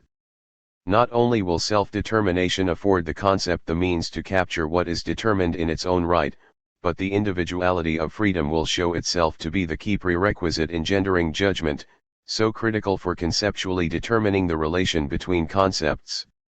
In this way, the purportedly constitutive components of the concept will secure the connection to judgment and, by extension, to syllogism, enabling the concept to recover a familiar guise for its newly unveiled character. Universality, particularity, and individuality in anticipated connection. Hegel presents universality, particularity, and individuality in succession as the constitutive elements of self-determination, subjectivity, and the concept. The implications of these connections are far-ranging, but of equal and inseparable importance is the way in which universality, particularity, and individuality are determined and how their contents wed themselves together. On the one hand, universality is presented as the point of departure, which then engenders particularity, which, for its part, develops into individuality. On the other hand, each term has its determination in relation to the other two, and through this 75 relation ends up taking on the character of each, thereby proving itself to be a totality of all three terms. These relationships are correlative. Because the serial unfolding of universality, particularity, and individuality takes the form of a putatively immanent development, each successive term is generated by its predecessor. Hence, universality ends up resolving itself into particularity and, by way of particularity, into individuality, whereas particularity figures as a self-transformation of universality and, in virtue of that connection, as individuality, just as individuality comes to stand as the term that the universal has become through the mediation of its self-transformation into particularity.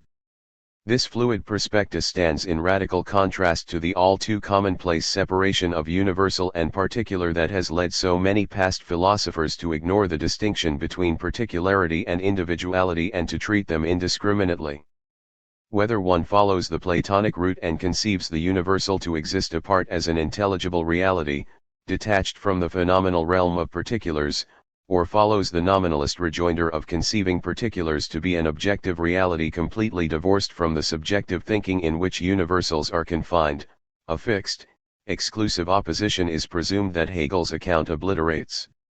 The ignored inseparability of universality, particularity, and individuality is easiest to grasp in considering abstract quality, class, and genus, the most familiar types of universality. 8 These determinate, particular universalities arise within the development of the first three forms of judgment, the qualitative judgment, the judgment of reflection, and the judgment of necessity.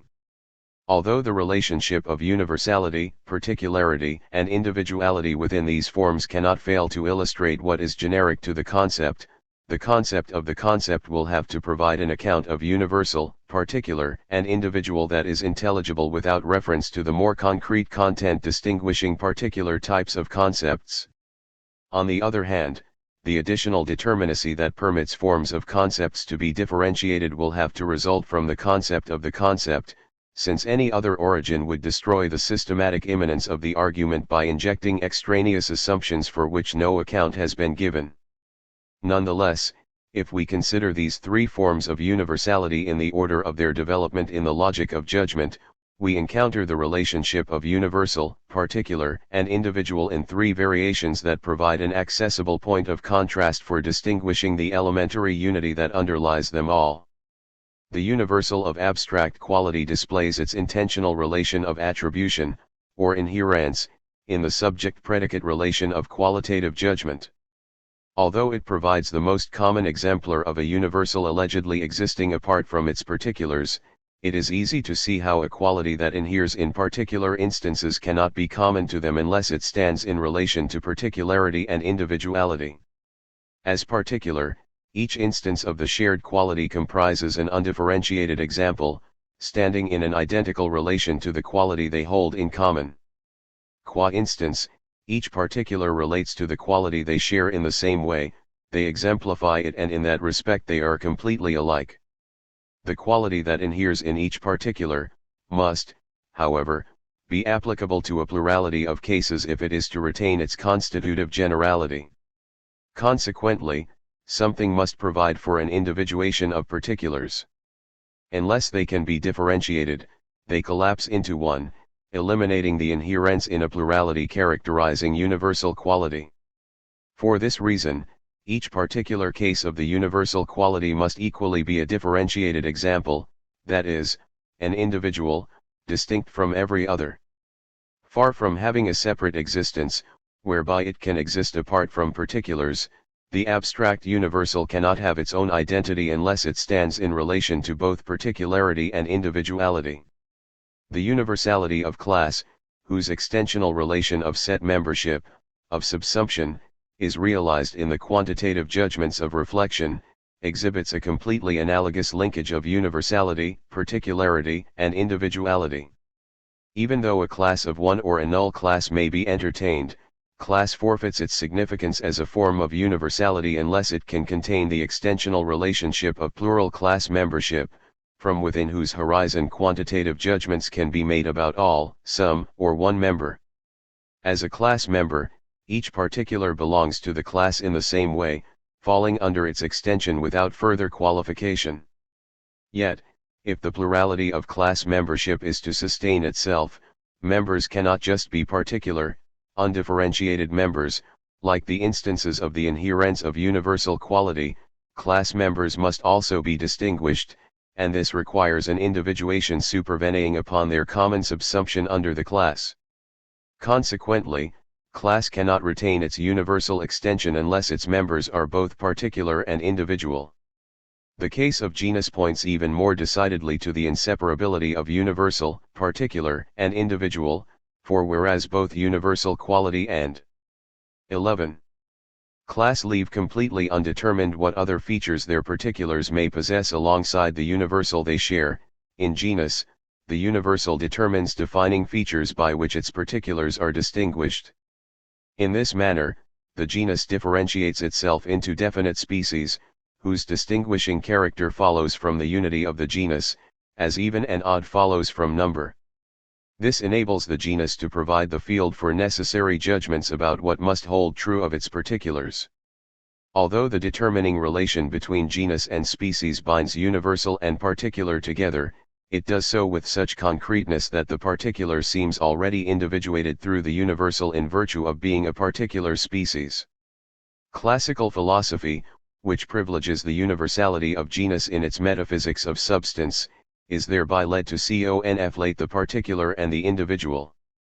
Yet classical philosophy is compelled to acknowledge that as much as species may be distinguished from one another, the species is not itself the individual, which belongs to the species much as the individuated member belongs to its class. Just as subsumption under class leaves undetermined every other feature individuating its members, so inclusion in a species leaves undetermined what distinguishes one species member from another. Consequently, whereas the differentia of species may be the object of necessary judgments, the individuating qualities of their members are objects of the same contingent, ultimately empirical judgments as those pertaining to the inherence of abstract universals. 9 The addition of a distinct relation to individuality therefore becomes mandatory, for unless the genus has not only species whose differentia it defines, but a further individuation of species members, species cannot have their own Constitutive identity as subordinate groups, standing like a class to their own members as well as like a necessarily determined particularization of their genus. In each of these three types of universality, the universal depends for its constitutive identity upon both particularity and individuality, where particularity comprises an undifferentiated instance and individuality comprises a differentiated particularization. Indeed, in each case, the three categories appear to be coeval, for without the universal and particular, the individual cannot have an instance to differentiate from others, just as without the universal and individual, the particular cannot be one exemplification among others of a common unity. Because these comparisons depend upon our reflection upon the stipulated content culled from the course of the three forms of judgment in which universality, particularity, and individuality all take on specific forms, the universal determination of the concept must be certified by turning to the account of the concept per se, which precedes and provides the elements from and through which judgment allegedly arises. The concept of the concept. Hegel presents this account as the concept of the concept, which would seem to provide that unity of form and content that is the element of logic's self-thinking thought. Significantly, Hegel also maintains that every preceding category equally involves the concept of its respective determinacy. 1011 The reason for this general extension of the concept to the form of each and every other logical category is that they all, qua logical, should emerge within an immanent development. With appeal to the given and employment of any external methodological principle both excluded, each category must be independently determined in its own right and thereby no less transform itself, giving rise to a further category that equally engenders what is other to itself by virtue of its own determination. This movement of determinate negation can be considered the concept of each category insofar as each term develops itself, exhibiting the self-determination that amounts to its conceptual determinacy. 11 The concept of the concept brings this autonomous conceptuality to itself to the degree that the development of the concept per se moves itself along through its own immanence.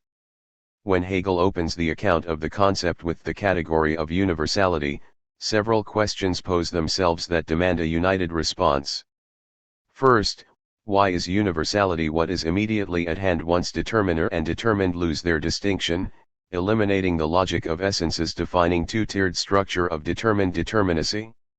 Secondly, how can universality come first, if universality is inseparably linked to particularity and individuality? Is the serial order of universality, particularity, and individuality simply an expositional convenience, successively describing what are really coeval elements of the same totality? Adding further ambiguity to the opening and its two successor developments is the dual characterization given each stage. Namely, the starting point is described both as universality and as the universal concept, just as the next step is characterized both as particularity and the particular concept, and the concluding moment is determined both as individuality and the individual concept. 12 The answer to all these perplexities must be found together, for all that can provide clarity is what lies at hand in the outcome of reciprocal determination. The collapse of the distinction between determiner and determiner has led to the threshold of self-determination, where what is determined in its own right, being in and for itself, is posited determinacy or positedness, where what determines and what is determined are indistinguishable. If conceptual determinacy be self-determined determinacy, then the starting point of the concept is plausibly the universal concept provided this signifies the concept in general, without any further qualification. The particular concept minimally requires, as the subsequent account of particularity will show, a contrast to the universal concept, a contrast by which the concept has two contrasting instances or particular determinations, universality and particularity, the universal and the particular concepts. At the outset, only one can be at hand, a determination of the concept that is yet to stand in relation to what it determines itself to be. In other words, the concept, to begin with, is only the universal concept, for a multiplicity of concept determinations, particularizing it, has not emerged. To identify the concept in its immediacy as the universal concept would seem to presuppose the category of universality. Yet universality is allegedly just what the concept immediately offers. How can the universal concept and universality be coeval? The minimal reciprocity of self-determination supplies the answer. Even if to start with the concept cannot have given itself new determinacy, the identity of determiner and determined, of being in and for itself and positedness, entails that every determinacy in the concept's constitutive self-determination is equally the concept as a whole. The concept does not determine an other, as something provides the defining boundary for what it is not, nor does the concept determine a reflection through which it appears as determining. As self-determined, the concept determines itself, and each and every differentiation it generates is itself as so determined.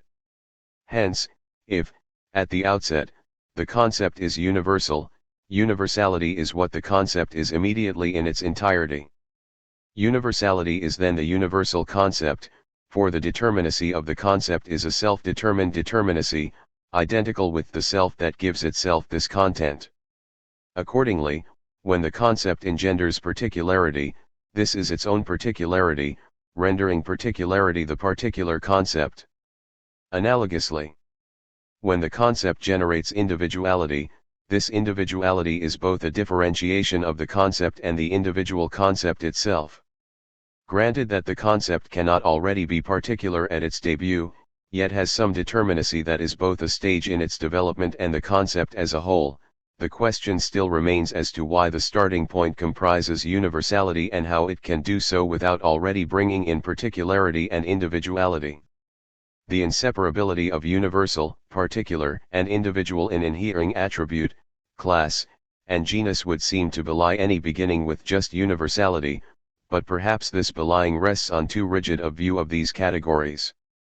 For if universality, not to mention particularity and individuality, is not a fixed term, whose rigidity requires an external connector to link it to any other factor, but instead a dynamic category that transforms itself and thereby relates itself to additional content that it encompasses, their inseparability may not be incompatible with an initial priority for the universal.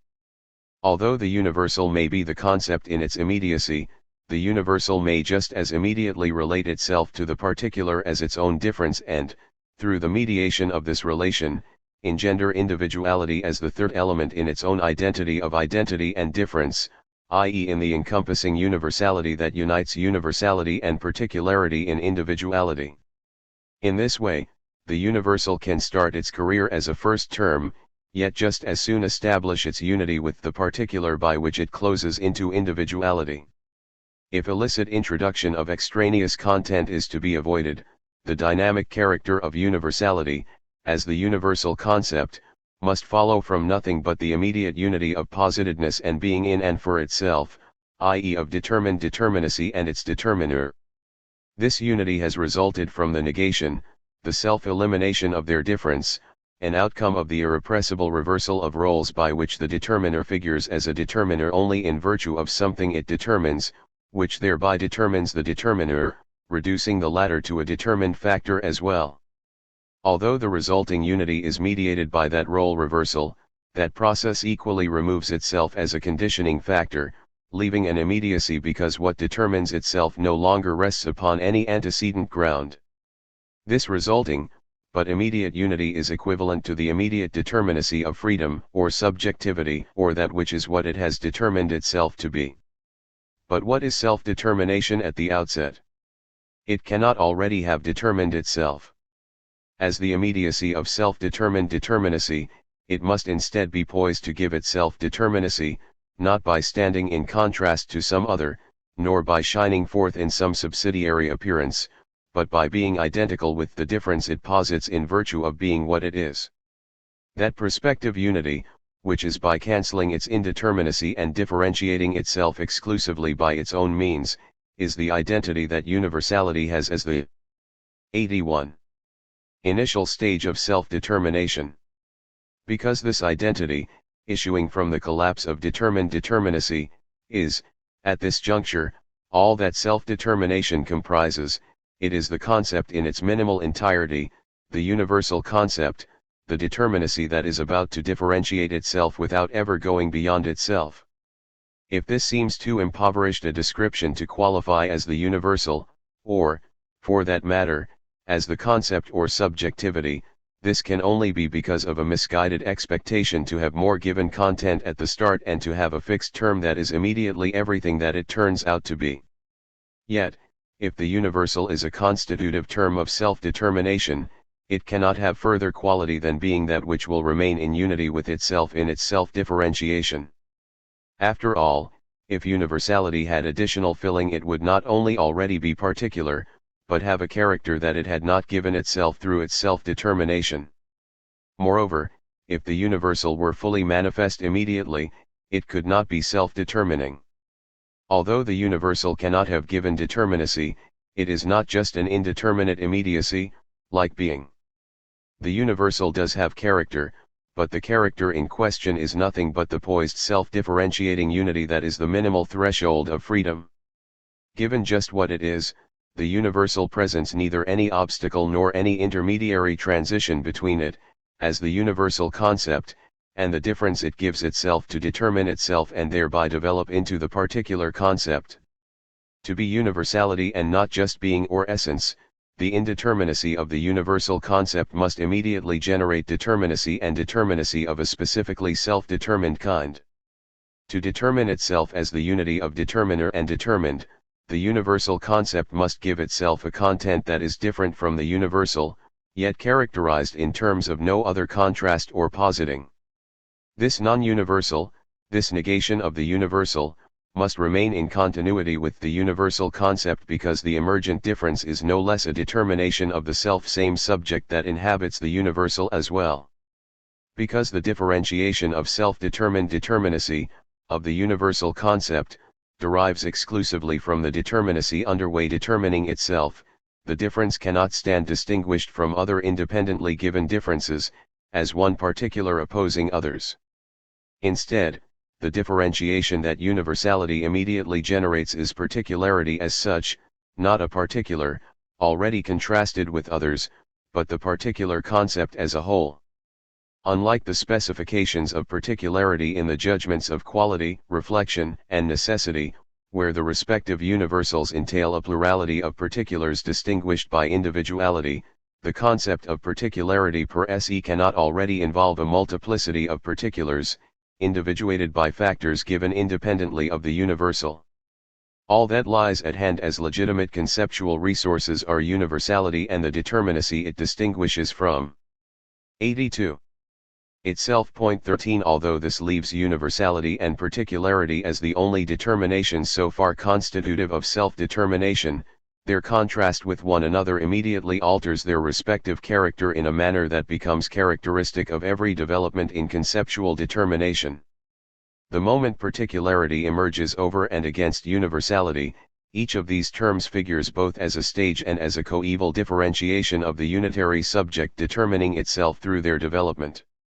Instead of having just one self-same particularity, the differentiation of the concept now has two contrastable, qualitatively distinct terms, namely the particular and the universal. Particularity has thereby acquired two species, the particular and the universal, through each of which the universal runs unencumbered in its encompassing self-identity. Point 14. Whereas the plurality of particulars in the judgments of quality, reflection, and necessity, depended upon individuality, the distinction of particularity and universality as elements of the concept does not already depend upon individuality. Instead, particularity and universality provide sufficient resources for the initial differentiation of self-determination, as they must if individuality is to follow from them, instead of being their coeval partner. Yet, by the same token, particularity and universality directly provide all that is required to generate individuality as the third differentiation of the concept. By determining itself, as it must immediately do to prove itself to be universal, the universal concept gave itself the difference of particularity, which just as immediately applied to universality as it stood distinguished from particularity. Hence, not only is the universal the particular in its contrast to particularity, but the particular is universal, insofar as it encompasses the particular and the universal as its own two exemplifications. Although the unity of the particular and the universal is determined in and through the universal and the particular themselves, it is no less something different from either, taken separately. Hegel, of course, identifies this resulting unity as the individual, but its defining character seems distinctly different from that of individuality as it figures in the judgments of quality, reflection, and necessity in relation to the universals of inhering attribute, class, and genus and their respective particulars. In each of these cases, individuality functions as the differentiated particular, sustaining the plurality of particulars upon which universality depends. Here individuality as such emerges as the particularized universal, the determinate subject, the determinacy determined in and through itself. 15 Admittedly, both descriptions fit ordinary notions of individuality. On the one hand, the individual is not just an instance or class member in general, but a unique instance and member. On the other hand, to be unique, the individual must be determined in virtue of itself. Contrast with another is inadequate, since that mode of contrastive determination, defining the categories of the logic of being, leaves something and its other each with the same dual character, qua something and as the other of something else, resulting in at best an endless dissemination of meaning, where negation supplies determinacy, but never individuation.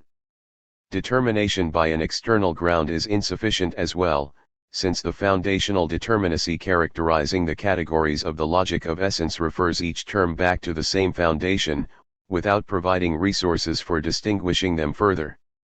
Finally, recourse to universality and particularity alone will not suffice, as the Russellian theory of definite description would like to believe, because any collection of general properties could always be duplicated unless they or their assortment be tied to something that is already individuated. Although both characterizations of individuality are thus plausible, it is easy to see that they are not mutually exclusive. First of all, the individual as the differentiated particular is derivative of the individual as the particularized universal, as should be the case, if judgment presupposes the concept. Secondly, the particularized universal determines itself as a differentiated particular, as also should be expected, if the determinacy of judgment is to issue from the concept. The dependency of the differentiation of particulars upon the particularized universal is evident once attention is focused upon how a plurality of particulars are to be differentiated. As the above survey suggests, the only sufficient resource for enabling a particular to be unique is the determinacy whereby a subject is determinate in and through itself. Neither negation, i.e. the contrast to an other, nor positing, i.e. the appeal to a ground, nor appeal to mere universals can do what the particularized universal of individuality accomplishes.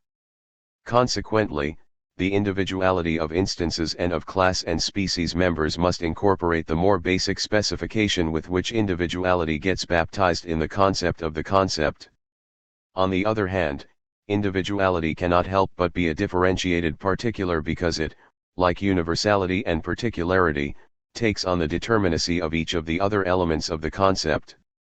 Once individuality arises from the unity of universal and particular, the self-determined subject of the concept has three differentiations: the universal, the particular, and the individual. Thus, particularity applies to not only the particular and the universal, but the individual as well. Moreover, because the universal, particular, and individual are qualitatively distinct, the individual is a differentiated particular, like its two counterparts in the concept. These role reversals are not, however, the end of the story. Because each of the three particulars of the concept, the universal, the particular, and the individual, are determinations of the self-identical subject underway determining itself, each is the particularized universality defining individuality. Not only is the individual individual, but so therefore are the universal and the particular. Then, of course, individuality is itself universal, for it pervades all three of the components of the concept. Taken together with the preceding developments wherein the universal and individual became particular and the particular became universal, The emergent universality of individuality signifies that each and every determination of the concept exhibits the totality of conceptual determinacy as it has so far established itself. The universal is particular and individual, the particular is universal and individual, and the individual is particular and universal. In this manner, each term has come to incorporate the entire process of the concept, i.e. of self-determination pers. As a consequence, the concept has issued in a relation between concepts, whereby not just universality and individuality exhibit particularity, but the totality of conceptual determinacy becomes determinate, as one totality standing in contrast to another. Hegel identifies this result as the emergence of judgment from the concept. The identification seems apt once linguistic, psychological, and epistemological considerations are left aside and judgment is considered exclusively logically as a determinacy immediately relating concepts to one another. Although Hegel proceeds to describe judgment in terms of a relation of subject and predicate, he is adamant in distinguishing the logical determinacy of judgment from ordinary notions that conflate judgment with propositions that link representations in general, thanks to an external judge who connects terms that are antecedently given apart from their relation in the ensuing proposition. Point 16. The outcome of individuality allows for none of this because the terms that stand in relation are concepts, rather than representations in general, and if these concepts are determinate, they are so not through any reference to objects within a supervening structure of reference, but solely in virtue of their contrast with one another as particular. The only terms legitimately available are, on the one hand, those by which the concept is structured, namely, universality, particularity, and individuality, and, on the other hand, the category capturing the relation by which the determinate concepts are connected.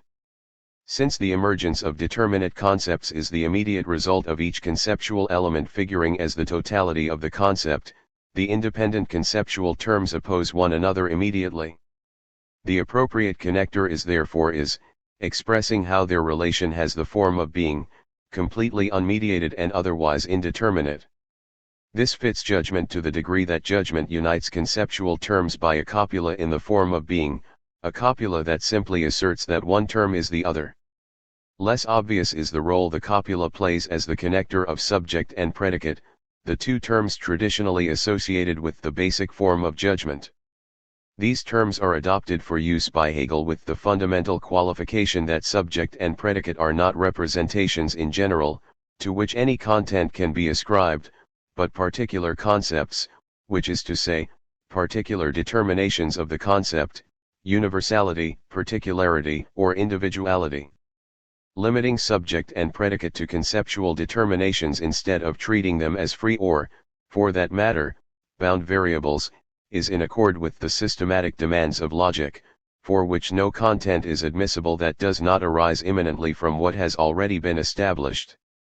This constitutive connection between the form of judgment and specific conceptual content marks the fundamental divide between the doctrine of judgment in the science of logic and the treatment of judgment in formal logic. Given the immediacy in the relation of judgment and the conceptual specificity of its content, one might expect particular types of judgment to be distinguished according to which conceptual terms occupy the respective positions of subject and predicate, producing a taxonomy of the universal is the individual is the particular is the individual is the universal, the individual is the universal, the individual is the particular, and the three tautologies of the universal is the universal, the particular is the particular, and the individual is the individual. Although Hegel makes mention of the individual is the individual and the universal is the universal in regard to the infinite judgment of determinate being 17, he excludes the latter three pairings because they remove the qualitative difference of terms on which judgment's connecting depends. Moreover, although Hegel does allow different conceptual terms to occupy alternately the positions of subject and predicate, the relation between the terms ends up varying together with the type of universal, particular, and individual that each respective judgment connects.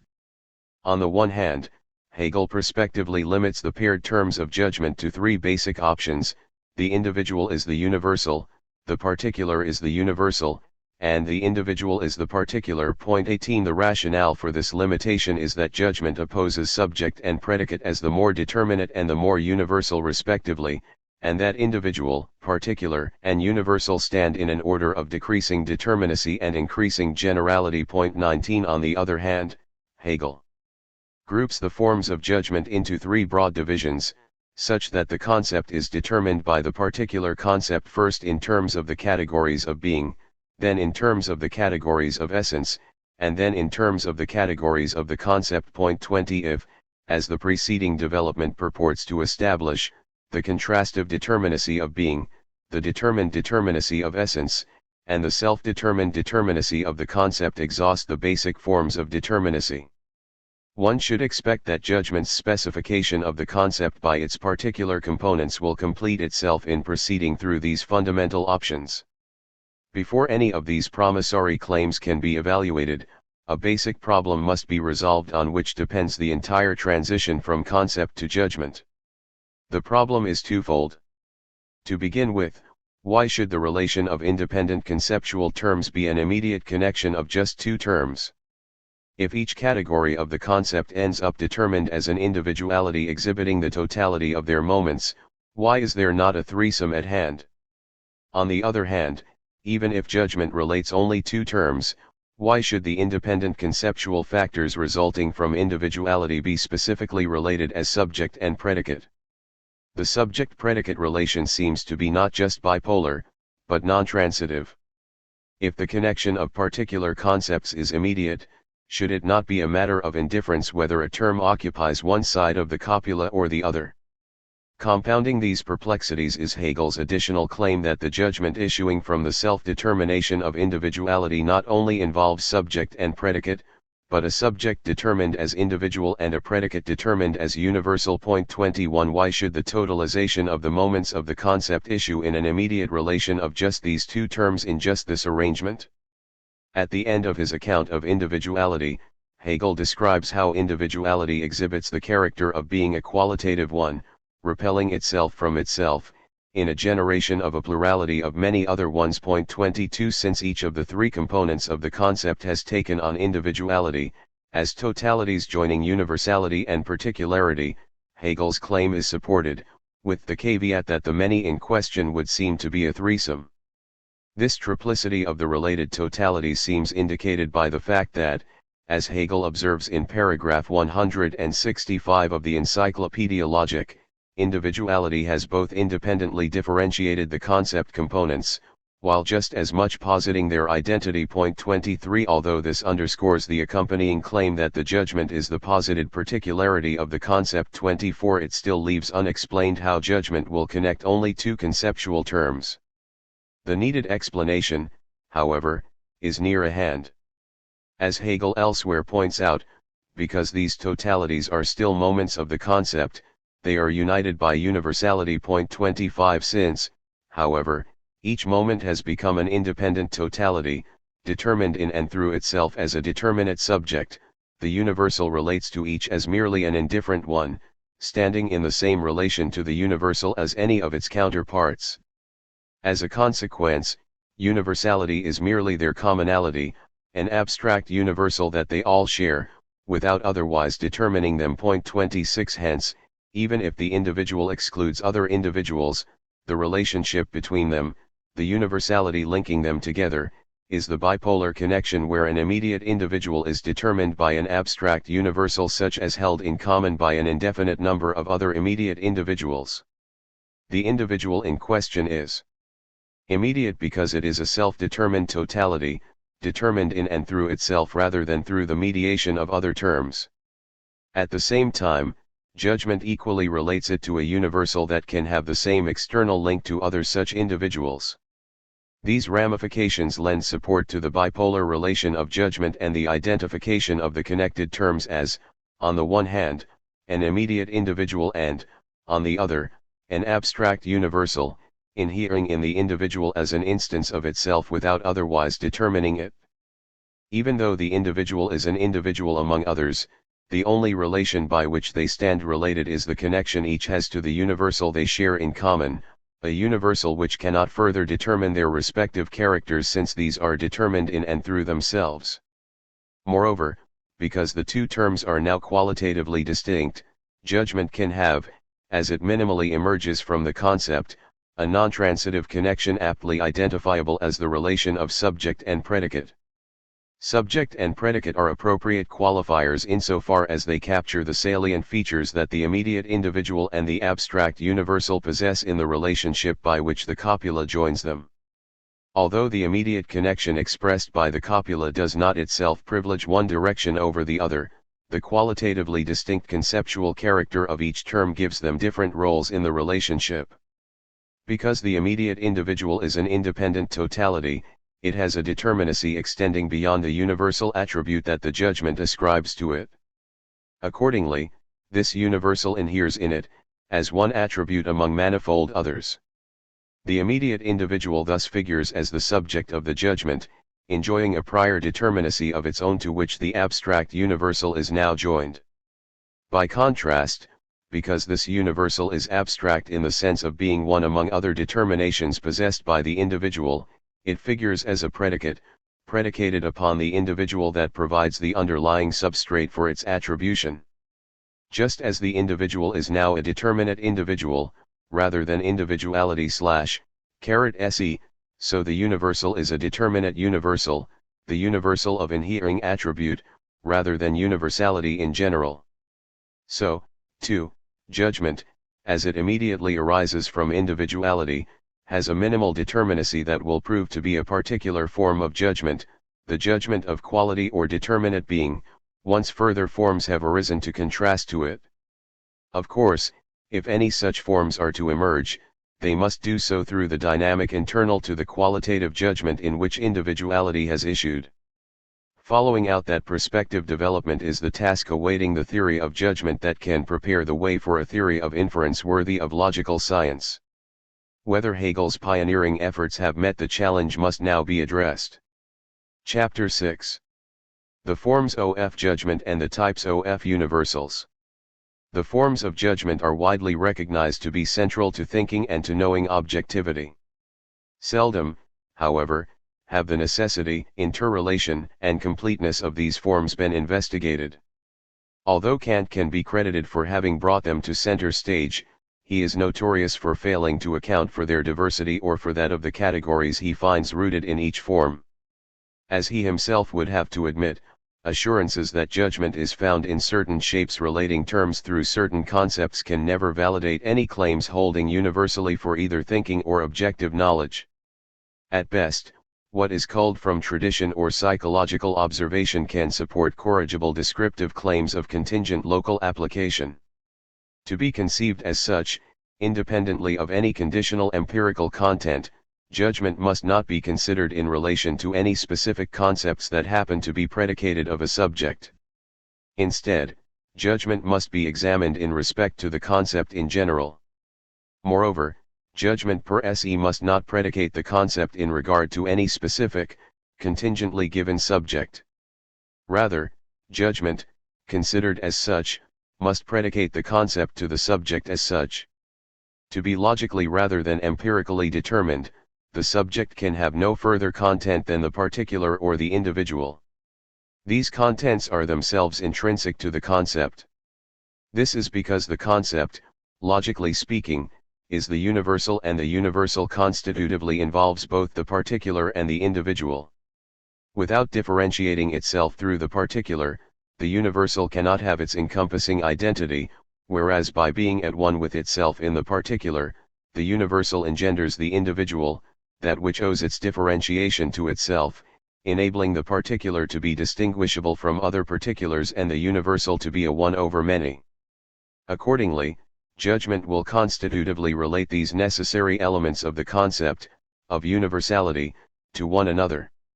In determining the subject by the predicate to which it gets connected, judgment will accordingly determine the concept by its own elements, as related externally to one another through the immediate connection of the copula.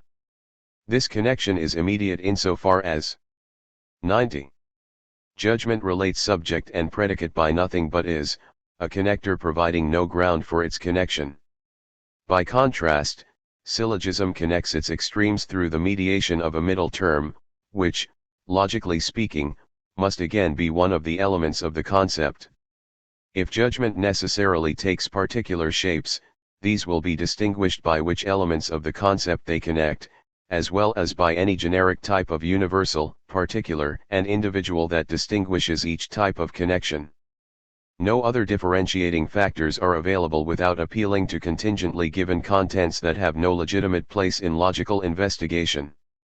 Consequently, if any categories are to emerge from the logical treatment of judgment, they will comprise the generic types of universality, particularity, and individuality, types whose necessity will reside in how they are ingredient in the different forms of judgment. To have any necessity of their own, these forms of judgment must themselves emerge from judgment pers.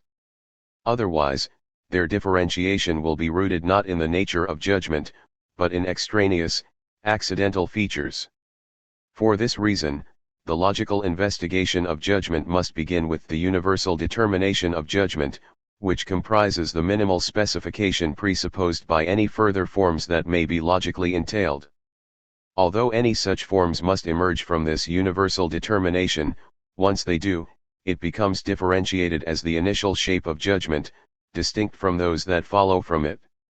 Then, the universality, particularity, and individuality within this initial shape become distinguished as specific types of universals, particulars, and individuals, externally related to one another by the type of copula with which judgment logically begins. 1 Significantly, these types of universals, particulars, and individuals, can be embodied in different types of reality and thought.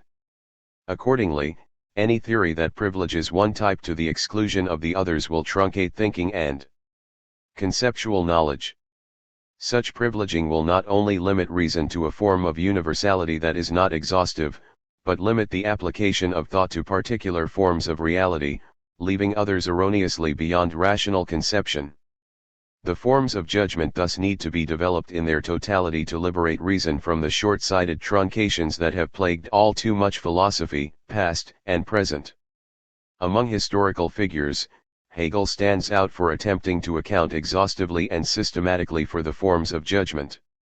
He purports to develop judgment from no further resource than the concept itself, following out how the universal, particular, and individual entail the external unification of universal and individual constitutive of the subject-predicate relation of judgment.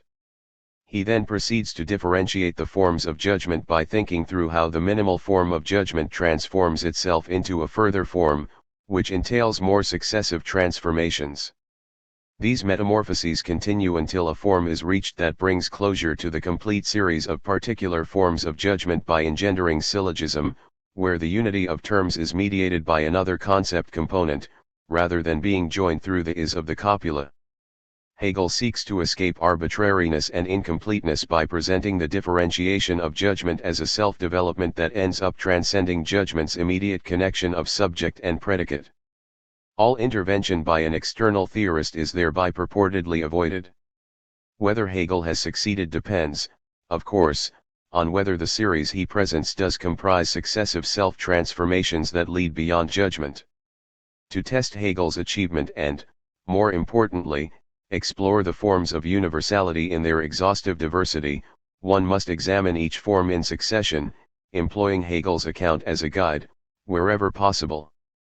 Preliminary overview of the forms of judgment and the types of universality. Complicating the evaluation of Hegel's treatment are the two somewhat incongruous ways in which he divides the territory. On the one hand, he claims that the itinerary of the forms of judgment reflects successive applications of categories of being, essence, and the concept to the connection of universal and individual. On the other hand, he offers a fourfold division of judgments into those of quality, reflection, necessity, and the concept. These two listings do map onto one another insofar as judgments of quality involve categories of being, judgments of reflection and necessity both apply categories of essence, and judgments of the concept apply categories from the logic of the concept. 92. Nevertheless, some explanation is required not only for why being, essence, and the concept reappear, but for why the intermediate phase breaks into two successive sets of judgment. Admittedly, the resulting taxonomy is not far removed from other traditional divisions of judgment. Under judgments of quality, Hegel offers the positive, negative, and infinite judgments, each pertaining to determinate being and involving inherence.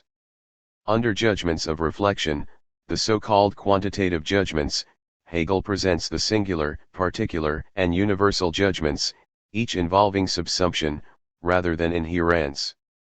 Under judgments of necessity, Hegel develops the categorical, hypothetical, and disjunctive judgments, each containing relations of genus and species. Finally, under judgments of the concept, Hegel gives the assertoric, problematic, and apodeictic judgments, each presenting modal relations in which evaluations enter.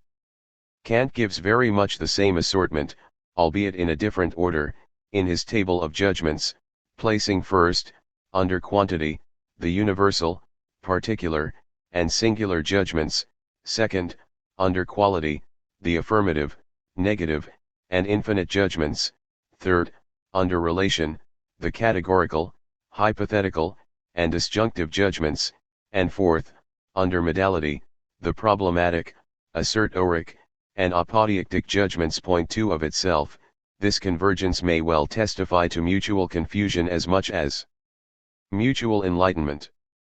More indicative of the conceptual comprehensiveness of the proposed division is the typology of universals that it contains.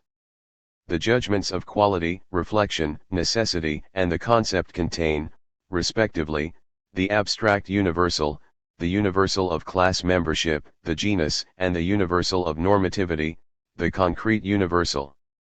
Each of these types of universal entails a correlative type of individual and particular. The abstract universal is abstract in that its quality inheres in individuals whose other determinations are entirely indifferent to the universal they share.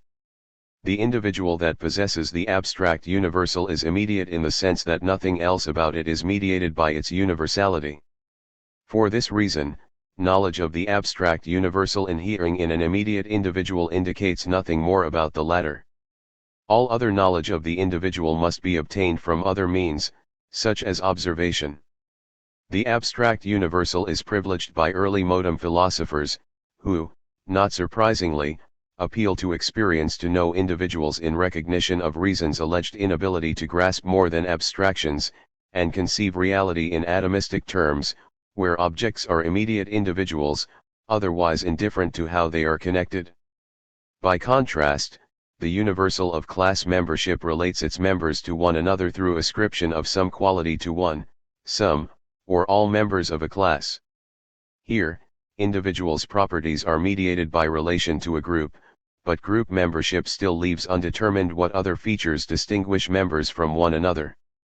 Consequently, although the individual as class member is not simply immediate, the mediation of class membership leaves unspecified what subgroups may fall within the class, as well as what individuates members. The universal of class membership is privileged by those who restrict general knowledge to natural kinds, which, given the contingency of subgroups and individuation within classes, stand in no a priori hierarchy and can only be delimited empirically. The genus, for its part, does determine the particularity of the individual, mandating specific differentia by which the genus inherently differentiates itself into species. Hence, knowledge of the genus entails knowledge of its species, making possible a priori judgments about the differentia of its members, as well as what subgroupings of a genus they fall under. Nevertheless, although the individuals of the genus have a particularity necessary to the genus, namely, some necessary species being, what individuates them as members of their species is left just as undetermined as the individuality of the immediate individual or class member. Point 3 The ancients, most notably Plato and Aristotle, privilege this type of universality, which is why they conceive reality in terms of a hierarchy of forms, whose genus/species relation enables reason to make necessary judgments about the nature of things, independently of observation. Because, however, the genus does not individuate its members when it determines their species, the ancients must leave individuality beyond the grasp of reason, together with those realities in which individuality is penetrated by universality, realities such as beauty and freedom. Point 4. By contrast, the universal of normativity, or the concrete universal, determines the individual in its entirety through the particular and universal. The individual that is so determined is not the immediate individual, nor merely a member of a class or a genus and species. Normativity requires an exemplary existence in which what is individual is no less universal. This complete union of individuality and universality is basic to self-determination, where the self, qua self-determined, is what it has determined itself to be, giving itself an individual identity that it owes to itself, a self that contains that individuality in its all-pervading unity. Although the concrete universal, and its associate freedom, may underlie truth, right, and beauty, no other type of universality is more neglected. That it brings closure to the typology of universals is suggested by how it exhausts the conceptual gradations in predication. The universal determines either just the universal, quality or class, or itself and the particular, genus and species, or itself, the particular and the individual, concrete universal. Qualitative judgment and abstract universality. The minimal determination of judgment, the subject-predicate relation, comprises the starting point for systematically investigating the forms of judgment and the types of universality, particularity, and individuality. Nothing more can enter into the necessary differentiation of judgments, and a critical investigation of Hegel's account must begin by examining how the subject-predicate relation can be both basic to all forms of judgment and immediately comprise one such form, qualitative judgment. Although a proposition may grammatically connect a subject with a predicate in which contingent contents define each term, the logical determination of judgment must be restricted to the immediate identification of the subject per se with the predicate per se. In this connection, the subject must have a given character in order to be ascribed a predicate. Else, there is nothing determinate to which anything can be predicated. As such, the subject is simply a given individual, without further qualification. Although judgment connects it to a predicate, the subject figures within judgment as something whose individuality is antecedent to the predication the judgment affects. Consequently, the subject is an individual with an immediate character that has, as yet, no relation to the predicate that judgment will assign to it. Whatever predicate judgment connects to the subject will inhere in the subject as a given substrate of predication, different from, and thereby possessing determination additional to whatever content the predicate possesses. The subject can be conceived to have nothing more specific than this immediate individuality in which the predicate will inhere. Otherwise, content extraneous to the subject-predicate relation will be illicitly introduced. On the other hand, the predicate must, to start with, have a given character of its own, independent of the subject to which it gets ascribed. If not, the relation of judgment has nothing determinate to predicate of the subject. Yet to inhere in the subject, rather than be merely its other or determining ground, the predicate must be a universal, whose given character remains self-identical in 95. The individual without being reducible to what the individual contains. Not only does the universal of the predicate have a determination independent of the subject, but that universal must be susceptible of inhering in other given individuals. In this way, the immediate individual is equally an instance of the immediate universal that inheres in it. This gives the individual a particularity that is immediate in that being an instance of the immediate universal neither determines or is determined by the individual character of any other instance, nor defines the range of predication the universal enjoys. Because all these features are inherent in the subject-predicate relation basic to judgment, all forms of judgment must exhibit them, albeit with different further qualifications. Nevertheless, these features equally define a particular type of universal, the abstract universal, as well as the immediate individual and immediate particular to which it applies. By its very nature, the abstract universal relates to the immediate individual in terms of what Hegel, and others, call the positive judgment, the judgment where the predicate is immediately ascribed to the subject at the same time that both terms have given determinations that are indifferent to the identity affirmed by the copula of the judgment. What is immediately individual falls outside the abstract universal just as the abstract universal falls outside what is immediately individual.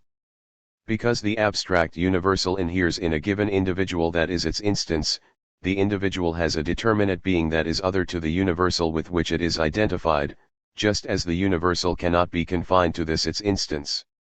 Consequently, the abstract universal is just as much in a negative relation, that of being an other to the immediate individual, rendering the subject-predicate connection of the positive judgment a negative judgment in which the subject is determined to not be the predicate. Hegel maintains that the negative judgment can be positively expressed as a predication of particularity to the subject. 5 By being posited as not the abstract universal that inheres in it, the subject is determined to be particular. This becomes evident once one notes that the inherence of the abstract universal in the immediate individual renders that individual an instance of its predicate. To be an instance is to be a particular, whereas to be a differentiated instance, distinguished from others, is to be an individual. Of course, to be a particular, the subject must also be an individual, and the positive reformulation of the negative judgment gives the individual in both capacities. For the judgment, the individual is the particular, presents both the individual as individual and the individual posited as particular. These features are obscured if the judgments involving the abstract universal are viewed as literally qualitative, involving determinate being. Given the pervasive reduction of universality to the abstract universal, it is not uncommon to find quality and universality equated, an equation that appears fulfilled when positive and negative judgments are identified as judgments of quality in which categories of determinate being predominate. Quality, however, must be distinguished from the universal. Quality is simply the unity of being and non-being that is in the form of being, and determinate being always involves qualitative relations where something and other are contrastively determined. 6 Universality is the unity of self-determined determinacy, where otherness is always reintegrated within a subject that differentiates itself. Something does not inhere in an other, but stands separated from it by some limit. The universal instead continues into the particular that is distinguished from it. Nonetheless, the abstract universal has a qualitative dimension insofar as the individual in which it inheres has a determination that is irrevocably other to the universal, just as the universal has something about it that remains ever beyond its instance. In these respects, categories of determinate being enter in, but only as qualifications of relationships involving universality, particularity, and individuality. Judgments of abstract universality manifest their own inability to be ultimate in the result to which they lead, the determination of the subject as particular, as an instance of a universal. This predication opens the door to judgments of class, in which the relations of instances of the same universal get determined.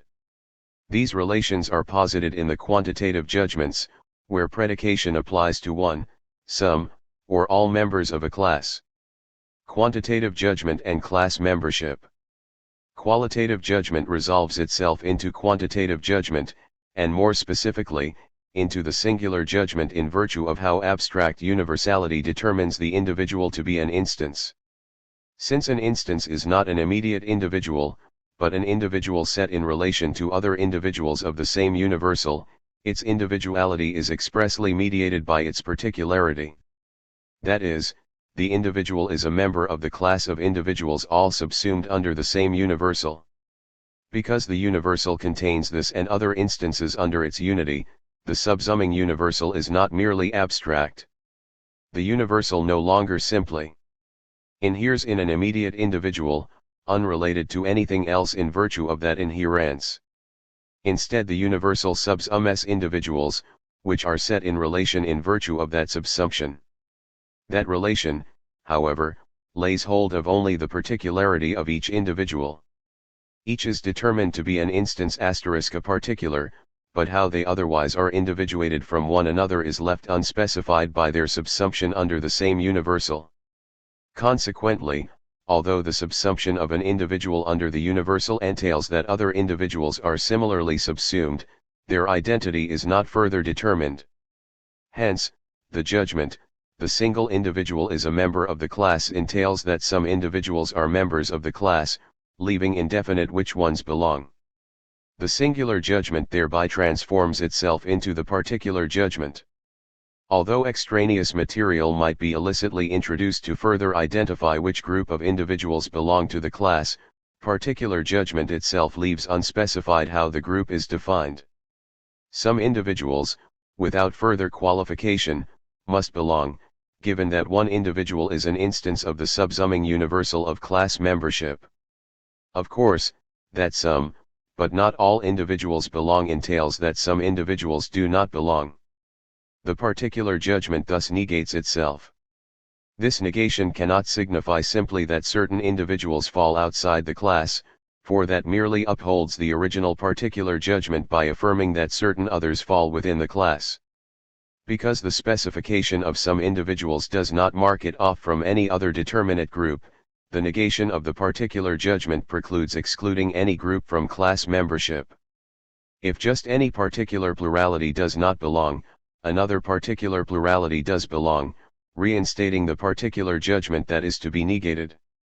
Accordingly, the negation of the particular judgment must instead signify that not some individuals belong to the class. Since this negation is violated if either just one or just some individuals do belong, it can only be sustained by extending class membership to all. Then, and then alone, does membership in the class transcend particularity, as well as singularity. 7 When all individuals are subsumed under the universal, the singular and particular judgments are both negated. Admittedly, the single individual and some individuals are still contained within the extension of the class, but they there belong only without excluding any others.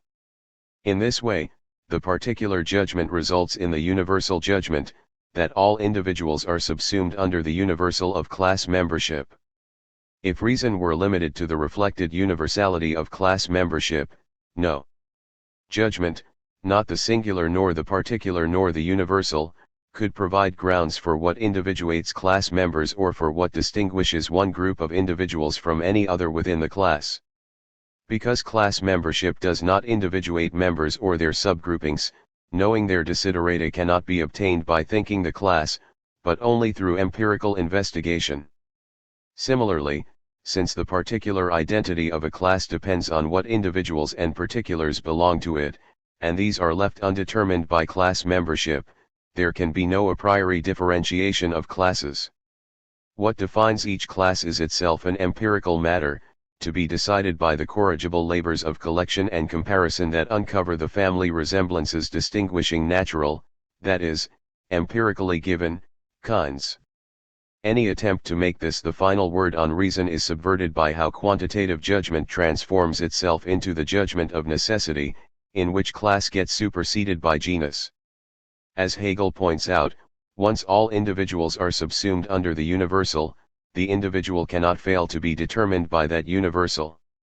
In other words, once class membership extends to all individuals, the individual as such is the universal. The relation to other class members falls by the wayside, since if the individual must be determined by the universal, what individuates the individual is no longer indifferent to its universality, as is the case with class membership. Under the reflected universality of class, what makes the individual belong is that it is grouped with others to whom it has no other determinate relation beyond that inclusion. Through the universal judgment the individual becomes immediately determined as universal in virtue of its individual identity. This determination, however, is immediate, which is to say that the necessity of the connection with the universal is not mediated through any other factor. The universal does not inhere in the individual, besides other features it leaves untouched, nor does the individual figure as an instance of the universal, related to others through a bond that leaves out of account their respective individuation. Instead, the individual here has its own encompassing nature in the universal, with no residue distinguished from its universality. Judgments of necessity and genus and species. Judgments of necessity might appear to have little to do with genus and species, Given how categorical, hypothetical, and disjunctive judgments are commonly associated with substance, cause and effect, and reciprocity. Hegel himself endorses this connection, emphasized by Kant, but still affirms that all of these relationships figure in necessary judgment thanks to the determination 99 of universal and individual in terms of genus and species. 8 What distinguishes genus from class and abstract quality is that genus comprises the substance of the individuals that belong to it. Whereas class delimits membership while leaving everything particular and individual undetermined, genus pervades its individuals by dictating the particular features that distinguish their species being. Individual accidents still remain, insofar as what differentiates members of the lowest species is not defined by their species being. Categorical judgment. The quantitative judgment of allness gives rise to the categorical judgment, that the individual, in virtue of its nature, is the universal. This is because the common subsumption of all members of a class renders each necessarily and immediately connected to their predicate. Although the categorical judgment identifies the individual with a nature to which the universal is immediately conjoined, their simultaneous distinction as subject and predicate is sustained to the extent that the individual figures in its species being in relation to the universal comprising the genus to which the species necessarily belongs. Fittingly, this species-genus connection is exhibited in every example Hegel gives: gold is a metal, etc. 9 The species being of the subject exhibits substantiality to the extent that it pervades all features of the individual. Yet, more than a relation of substance and accident is present, for the individual is immediately tied to a universal of necessity, a necessity grounded in the individual's own identity. Or, the individual as such is connected to this universal. To be a specific individual is equivalent to being an individual of a kind whose pervading communality immediately ties it to a distinguishable universal in which it is included. This relation is that of species and genus, where the individual kind has a nature necessarily contained within the genus. Although the connection of species and genus is necessary, it is no less immediate. No other term renders the species a necessary differentiation of the genus. The genus just consists of the species it has, without any further ground. The categorical judgment expresses this immediacy through its copula. Moreover, although the subject has a species being contained in the genus, its individuality is otherwise still contingent. What distinguishes the subject from other individuals of its species is left undetermined by species being and the necessary differentiation of the genus.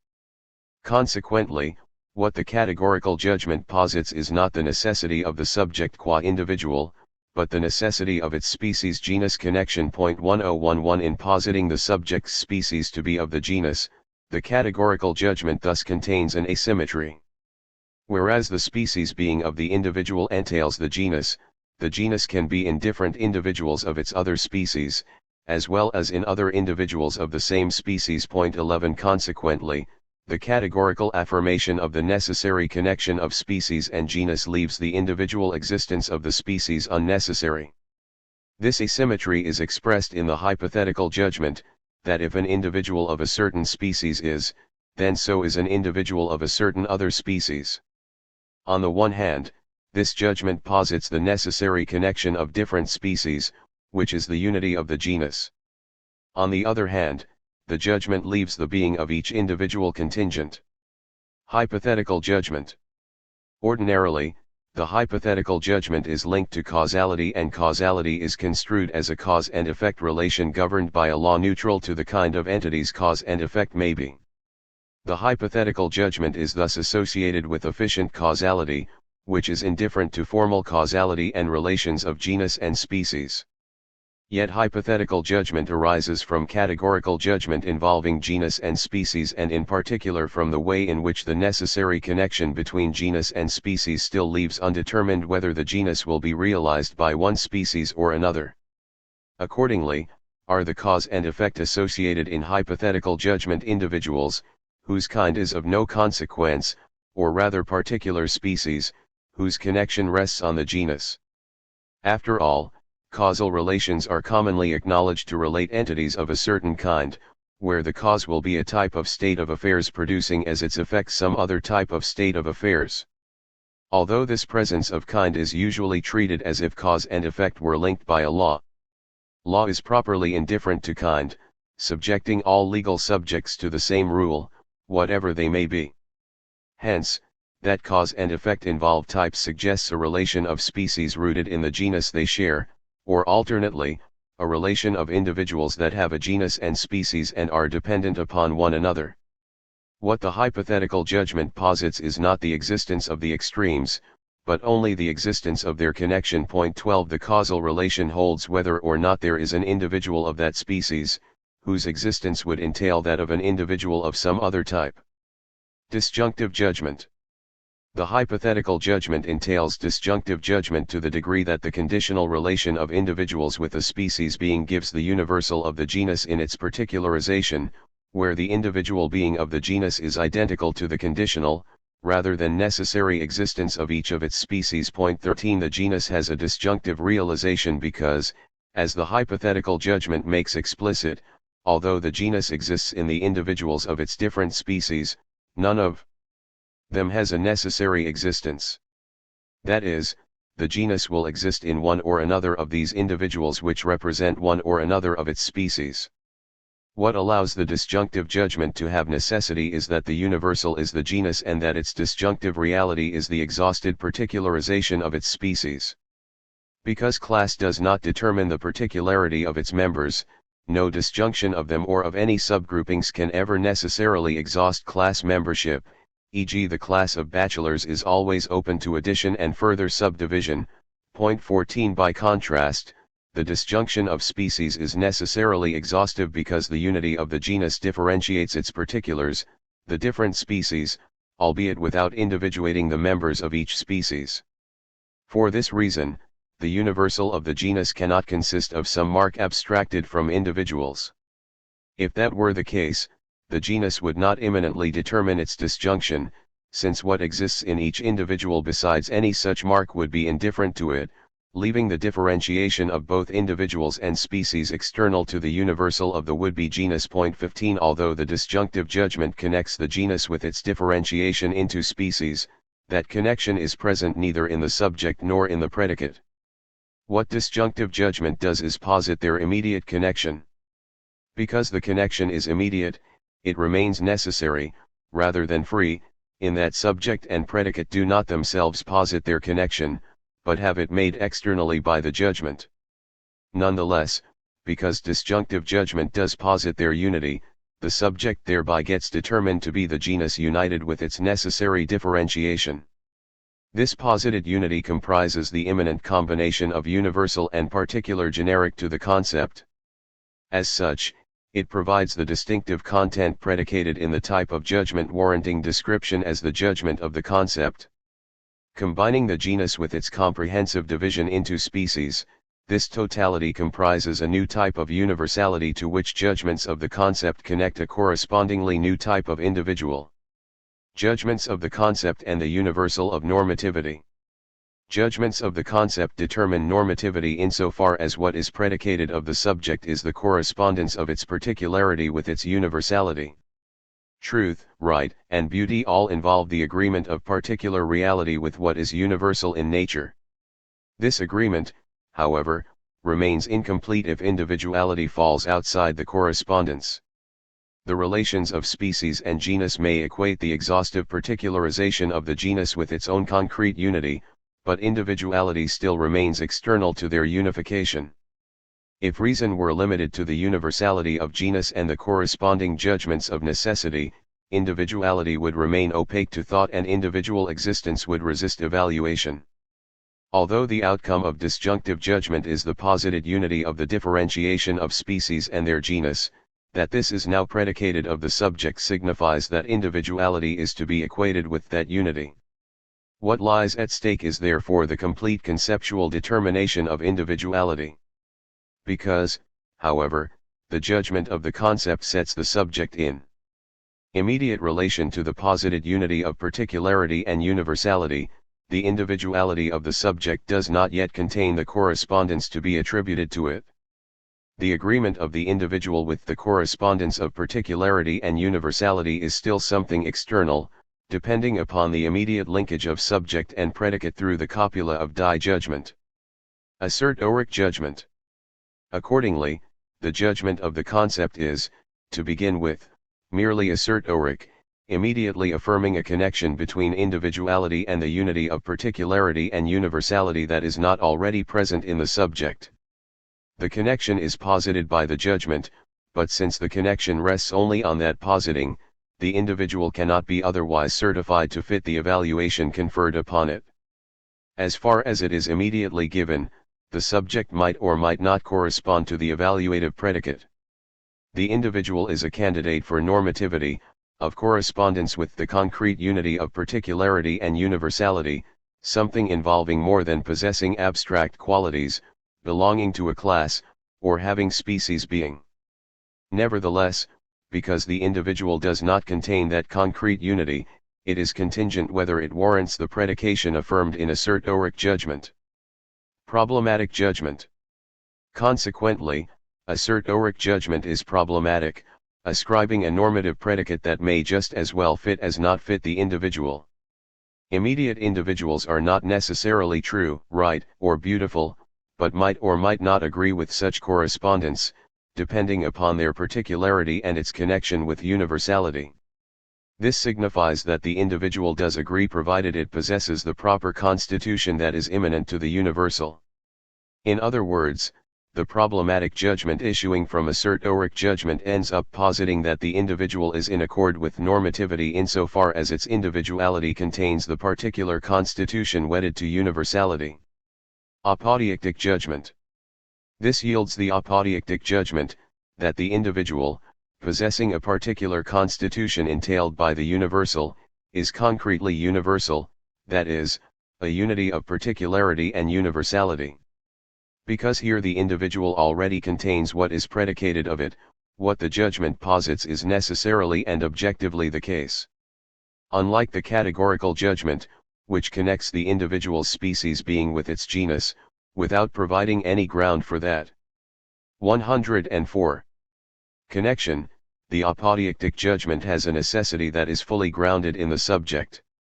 This self-grounding exhibits the autonomy basic to conceptual determination, which allows truth to be obtained by yielding to the Sach selbst, following the internal constitution of the factor under consideration. That factor can be internally constituted and subject to apodictic judgment only insofar as it is not externally determined by abstract universals, class membership, and species being, but self-determined through the immanent connection between its individuality, particularity, and universality. That immanent connection is the corresponding constitutive of the normative universal. 167.1 Accordingly, the individual of judgments of the concept is the subject that is wholly conceptually determinate, what Hegel identifies as die Sach selbst. 1 This type of individual is what can correspond to the universality of normativity and figure in judgments of the concept. Its particular constitution cannot just be species being, for that type of particularity leaves undetermined what individuates members of the species. The particularity in judgments of the concept is instead inherent to the individual. Beyond judgment. Because of this inherence, both subject and predicate actually contain the structure of judgment within themselves. The subject unites its individuality with the particular constitution by which it is connected with the predicate. For its part, the predicate connects the particular with the universal. By connecting both sides, the apodictic judgment posits a relation between judgments, a relation mediated not by the immediacy of the copula, but by particularity. In this way, apodictic judgment transforms the immediate connection of judgment into the mediated connection of syllogism. By undergoing this self-transformation, apodictic judgment brings closure to the forms of judgment and the corresponding types of individuality, particularity, and universality. Because the systematic differentiation of judgment must proceed from nothing other than the concept, once the resultant series of shapes supersedes the immediate connection of subject and predicate. Constitutive of judgment, no further forms can arise without appeal to extraneous assumptions. This closure does not, however, signify that reason finds its ultimate expression in the culminating judgment of the concept. Both that judgment and the syllogisms that follow remain plagued by a discrepancy between what relates their terms and the terms themselves. In every form of judgment, the immediate connection of subject and predicate is still different from the united terms, even if they finally come to have contents fitting their identification. Similarly, in syllogism, the mediation of judgments remains different from the judgments it connects so long as their unity must be posited through inference. Eliminating these last vestiges of externality is equivalent to overcoming the subjectivity of concept, judgment, and syllogism. 18. Chapter 7. Reason and Syllogism. Ever since Aristotle, syllogism has occupied a central place in logic and cast a fateful shadow upon the power of reason. Recognized to be the great conveyor of rationality, allowing reason to reach conclusions of unparalleled universality and necessity, syllogism has equally been acknowledged to be beset by limits. These limits narrowly circumscribe the reach of reason, if rational knowledge is based upon the deductive inference by which syllogism mediates judgments by one another. Neither Plato, nor his greatest pupil, Aristotle, sees fit to restrict reason to syllogistic inference. Given how every syllogism operates with premises, they recognize that if reason were confined to syllogizing, it could never account for the given assumptions on which its conclusions ultimately rested. Any attempt to conclude those premises would require further inferences whose own premises would always stand in need of further deduction. The unconditioned knowledge required for philosophical wisdom would instead depend upon transcending the limits of syllogism, something Aristotle and Plato sought by employing an intuitive understanding of first principles, those privileged givens that allegedly have an absolute immediacy mediating everything else that can be and be known. Such intuitive cognition would then empower syllogism to infer what would follow from the first principles. The role of syllogism takes on a different cast once the intuitive understanding of first principles is called into question. Because the form of immediacy can be ascribed to any content and no putative immediacy can be justified by anything else without forfeiting its alleged primacy, privileged givens can never be shielded from skeptical challenge. If the repudiation of intuitive understanding leaves reason with no resource but syllogism, philosophical argument is condemned to an empty formality, where every inference rests upon premises never fully proven. At best, syllogism becomes a regulative imperative, leaving reason ever seeking the unconditioned condition of judgments, which always lies beyond whatever inference gets concluded. Whether syllogism be supplemented by an intuitive intelligence or left alone. 108. As reason's solitary device, it can no more account for its own defining nature, than provide an exhaustive treatment of its particular types. Inference cannot be inferred without taking itself for granted. Further, because inference employs premises that, as such, are given rather than generated by itself, it can no more legitimate its own concept than any other. Moreover, no empirical survey of inferential thinking can ever reliably locate its essential nature, since what all observed examples share may be contingent rather than necessary commonalities. Similarly, whatever types may be experienced can never be empirically certified to be exhaustive nor even to qualify as types. Empirical family resemblances can always be revised in face of new observations, just as no amount of observation can preclude unnoticed varieties. To be logically accounted for, syllogism must be determined apart from any contingent content. This does not mean that syllogism per se is completely formal.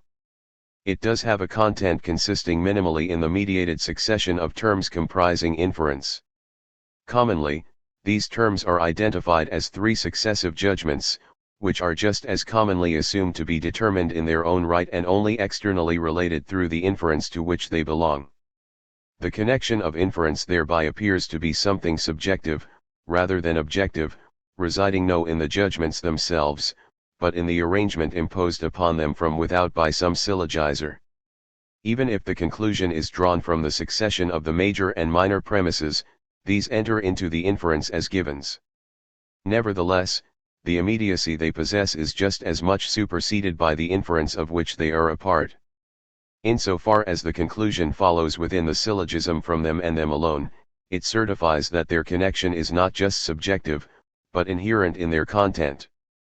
Both aspects of immediacy and posited mediation require recognition, just as do the externality of subject and predicate in judgment and the relationship posited by the copula that unites them. Yet how are the terms that are both initially immediate and posited as mediated further determined in syllogism pers? To the degree that syllogism incorporates judgments, these judgments must enter in only as they are necessarily determined. To eliminate all empirical contingencies, the logical investigation of judgment must consider the subject as such and the predicate as such.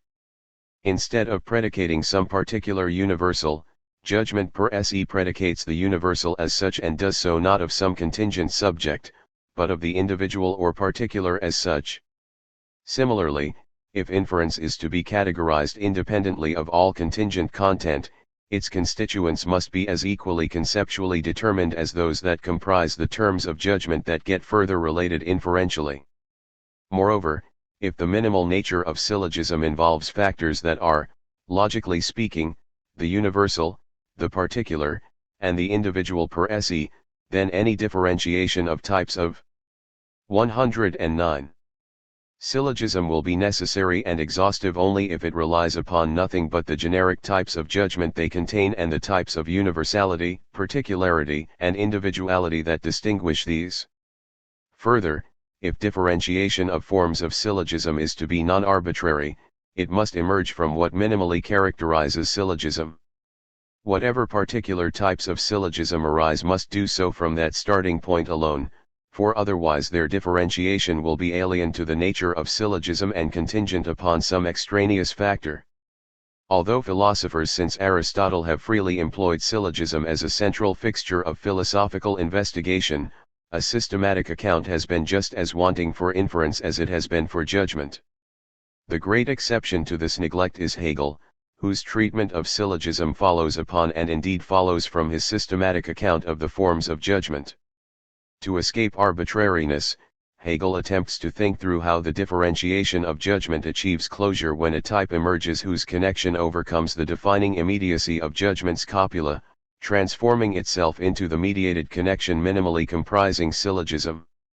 Having thereby provided an allegedly non-arbitrary account of syllogism per se, Hegel then proceeds to think through the differentiation of the forms of inference. He does this by following out how the minimal relationship of syllogism transforms itself, setting in motion a series of self-transforming types of inference that exhausts itself by reaching a form that eliminates the type of mediation constitutive of syllogism. Not surprisingly, the resulting forms of syllogism arise in an order and differentiation that largely follows the order and differentiation of the forms of judgment incorporated within them. One glaring discrepancy stands out, however.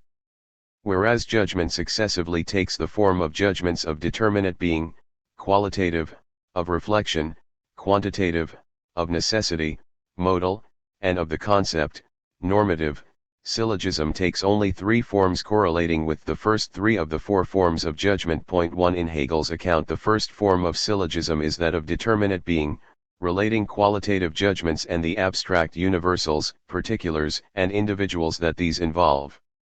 This form of inference transforms itself into the syllogism of reflection, linking quantitative judgments tying universals of class to individuals with the particularity of class membership. Finally, the syllogism of reflection gives rise to the syllogism of necessity, containing judgments of necessity and their genus-species relationships. What is lacking is any further form of syllogism that might correlate with the judgments of the concept, whose normative relations involve the concrete universal.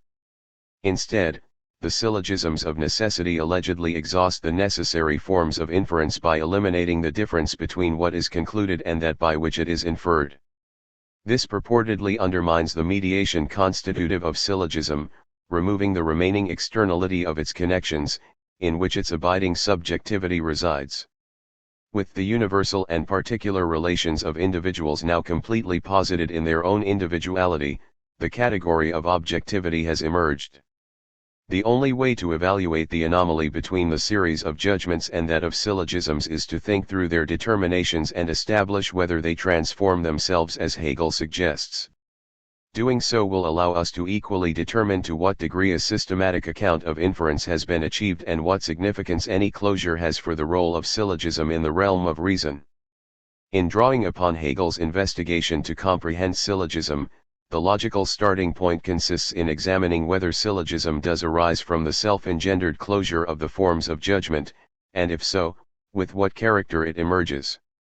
This may allow us to lay hold of the minimal determination of syllogism, which no less becomes a particular form of syllogism once other types arise from it. From judgment to syllogism. On Hegel's account, the forms of judgment achieve closure through the connection posited in the apodictic judgment. Apodictic judgment, like the assertoric and problematic judgments from which it arises, involves the concrete universal, which unites particularity and universality.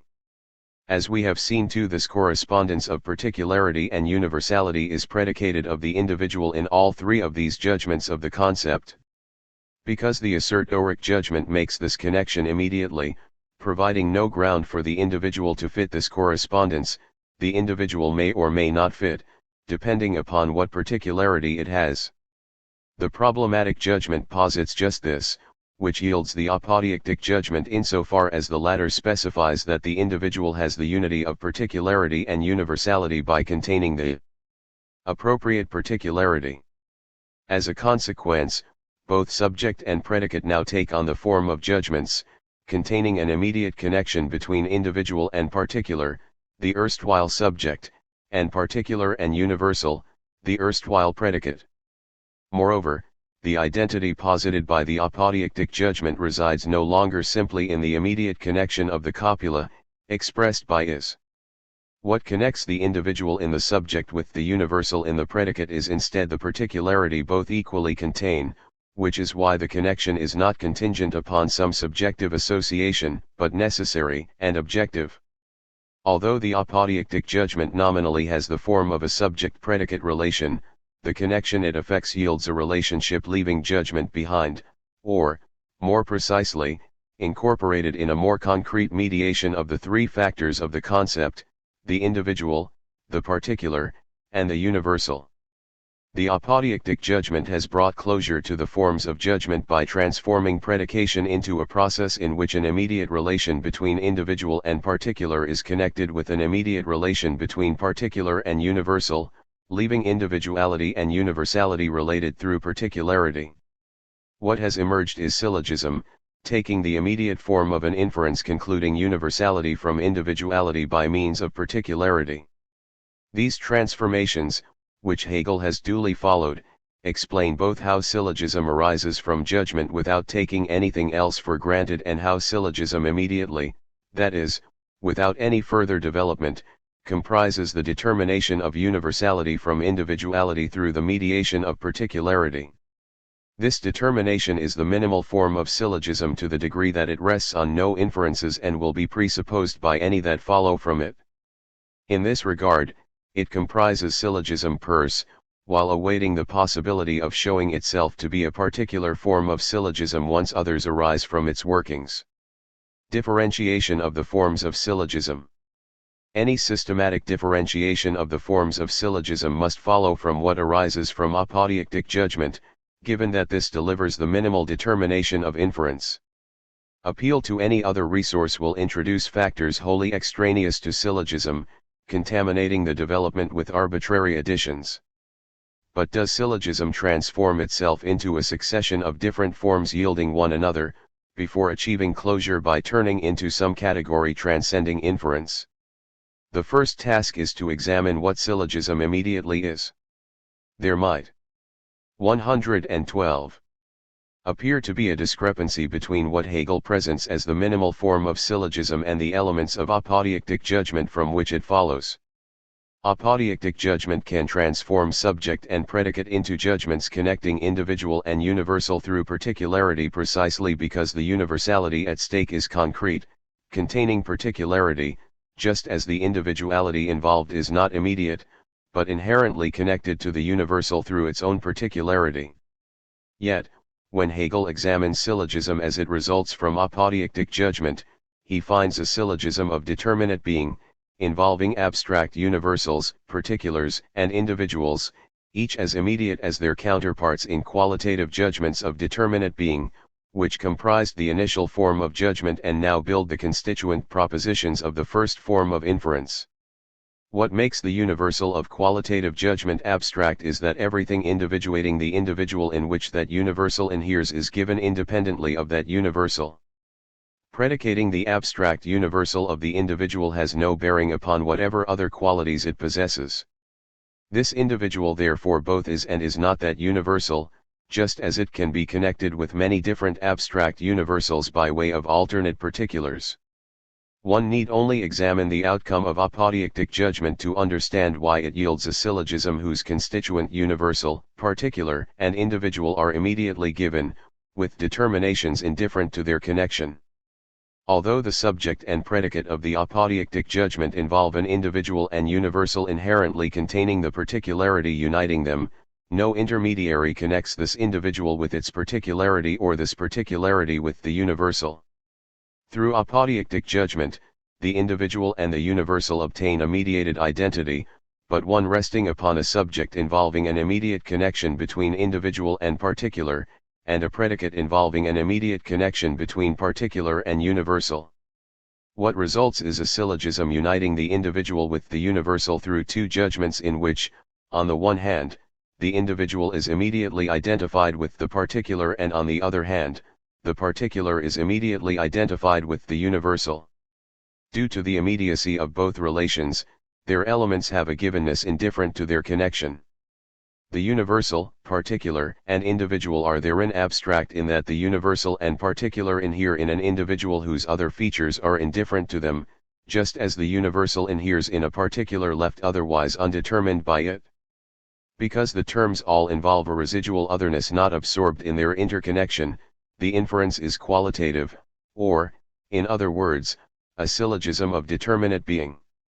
It exhibits the same limitations that afflict the qualitative judgments comprising its major and minor premises as well as the conclusion drawn from them. The minimal form of syllogism, the syllogism of determinate being. 113. The syllogism of determinate being undergoes a development that unsurprisingly parallels the transformations undergone by qualitative judgment. Logically speaking, the qualitative syllogism consists in uniting the immediately given individual with the abstract universal through an immediately given particular. This can be represented through three successive judgments: a major premise, the immediate individual is the immediate particular; a minor premise, the immediate particular is the abstract universal; and a conclusion, the immediate individual is the abstract universal.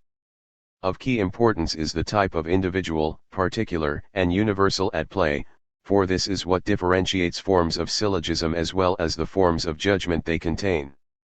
Just as the qualitative judgment, the immediate individual is the abstract universal, entails its negation, the immediate individual is not the abstract universal, so the qualitative syllogism immediately subverts what it concludes.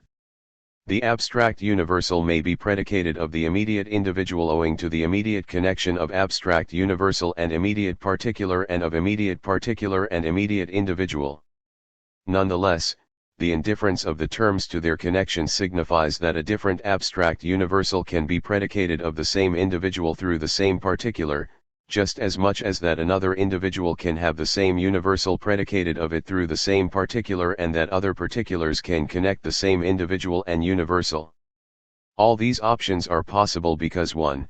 The individual has features having nothing to do with its tie to the mediating particular, allowing it to be connected to other particulars through which it can be united with other universals. 2. The mediating particular is connected to other universals having nothing to do with the universal concluded of the individual, allowing other universals to be predicated of the individual. And 3. The universal is not exclusively tied to the particular any more than the individual, allowing other particulars to connect it with the same or different individual. As Hegel explains, the individual contains a plurality of features, any of which can serve as the particularity relating it to a universal, just as any particularity contains more than the determinacy of the abstract universal to which it connects, allowing it to be a medius terminus to many universals. Point 3. Which individual is connected to which universal through which particular is therefore completely accidental to the qualitative syllogism. Point 4. In light of this contingency, Hegel designates the qualitative inference a merely subjective syllogizing 5 whose terms may just as well be substituted by others. Given the arbitrariness of the content of its immediate individual, mediating given particular, and abstract universal, the qualitative syllogism comprises what Hegel describes as the formal syllogizing of the understanding 6 whose thinking always reflects upon independently given contents, whose necessity can never be rationally established. Point 7. If reason were confined to qualitative syllogisms and the qualitative judgments they contain, philosophy could never prove the universal validity of any content and would always be dependent upon other sources for what it draws inferences about. Powerless to account for content, reason might certify the consistency of its conclusions, but never attest to their truth. The logic of reason would be the formal logic to which it is reduced by logical positivism. Why reason cannot be confined to qualitative syllogizing is revealed by the transformation that inference undergoes through its very own working. Due to the disseminating connections that subject the immediate individual, given particular, and abstract universal to indefinitely multiple substitutions, the conclusion of the qualitative judgment countermands itself.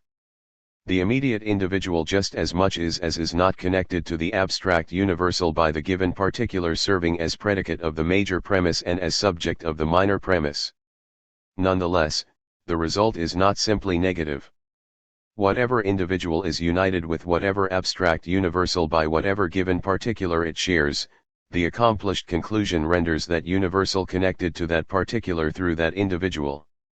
Once the conclusion links that universal to the individual, the given connection between the same individual and the particular ties the universal to that particular by way of the individual they share. In other words, the initial form of the qualitative judgment, which can be encapsulated in the figure I, individual, P, particular, U, universal, results in a syllogism with the figure UIP, connecting the universal with the particular through the individual. This remains a qualitative syllogism of determinate being in that the universal is still abstract, tied to an individual otherwise undetermined by it, through which it is linked to a particular possessing other features equally indifferent to that universal. Consequently, the content of the related terms is just as accidental as in the first form of qualitative syllogism. 89 The universal could equally be connected to the same particular through different individuals who share the latter, to different particulars through the same individual they share, or to different particulars through different individuals. Once more, this renders the conclusion subjective, for the abstract universal just as much is as is not connected to the given particular through the individual. Yet, again, the inference that is made generates a new figure of qualitative syllogism. By concluding the link between the universal and the particular, while connecting the universal and the individual, the second figure ties the particular to the individual by way of the universal they have in common. What results is a third figure of qualitative syllogism, PUI, where the particular is united with the individual through the universal. At first glance, this inference is no less subjective than its two predecessors. The particular could just as well be connected through the same universal to other individuals having it in common, just as it could be tied to the same individual through other universals inhering in that individual as well as to other individuals through other universals. With this third figure, however, something has been achieved that pushes beyond the limits of the qualitative syllogism. To begin with, all three components, the universal, the particular, and the individual, have now filled every position in the syllogism. Each has occupied not only both extremes, but also the position of medius terminus, connecting the others. This intermediary role is played in the first figure by the particular, in the second by the individual, and in the third by the universal. Insofar as the universal, particular, and individual can no longer be distinguished by what role they play in inference, there form distinctions as much as their contents have become a matter of indifference. Not only is each term subject to substitution by other universals, particulars, and individuals, respectively, but their very form as universal, particular, and individual has been rendered irrelevant. This irrelevance gains independent expression in the so-called quantitative or mathematical syllogism, according to which, if one term is equal to a second and that second is equal to a third, then the first is equal to that third, i.e. if A equals B and B equals C, then A equals C. Mathematical syllogism might be considered a fourth figure, whose schema is UUU1011 in that its terms express the same commonality, without anything distinguishing them besides their numerical identity.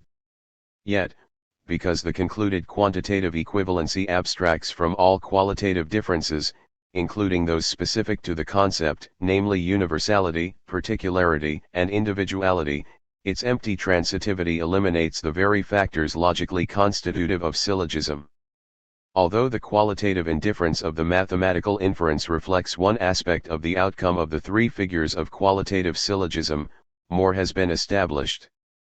Specifically, the second, UIP, and third, PUL, figures have together provided proof of the major and minor premises, the universal is the particular and the individual is the particular, of the first figure, IPU, which presents as immediate what these figures posit as mediated in their respective conclusions, UP and PI. This completes the mediation of each figure by one another. The process was already underway with the move from the first to the second figure. As Hegel points out, the second figure, UIP, was mediated through the first figure, IPU, in that the second figure's major premise, UI, was concluded by the first, while the conclusion of the second figure, UP, mediates the first figure's minor premise, UP, 11 for its part. The third figure, IUP, presupposes the first, IPU, and second, UIP, figures, which conclude, respectively, the relations of individual to universal, IU, and universal to particular, UP, comprising the premises from which the third figure concludes the relation of individual to particular. Point 12. Through these reciprocal mediations, each qualitative syllogism possesses givens whose mediation lies outside it in one of its counterparts. Point 13. As a whole, the sequence of qualitative syllogisms has transformed the character of mediation in inference.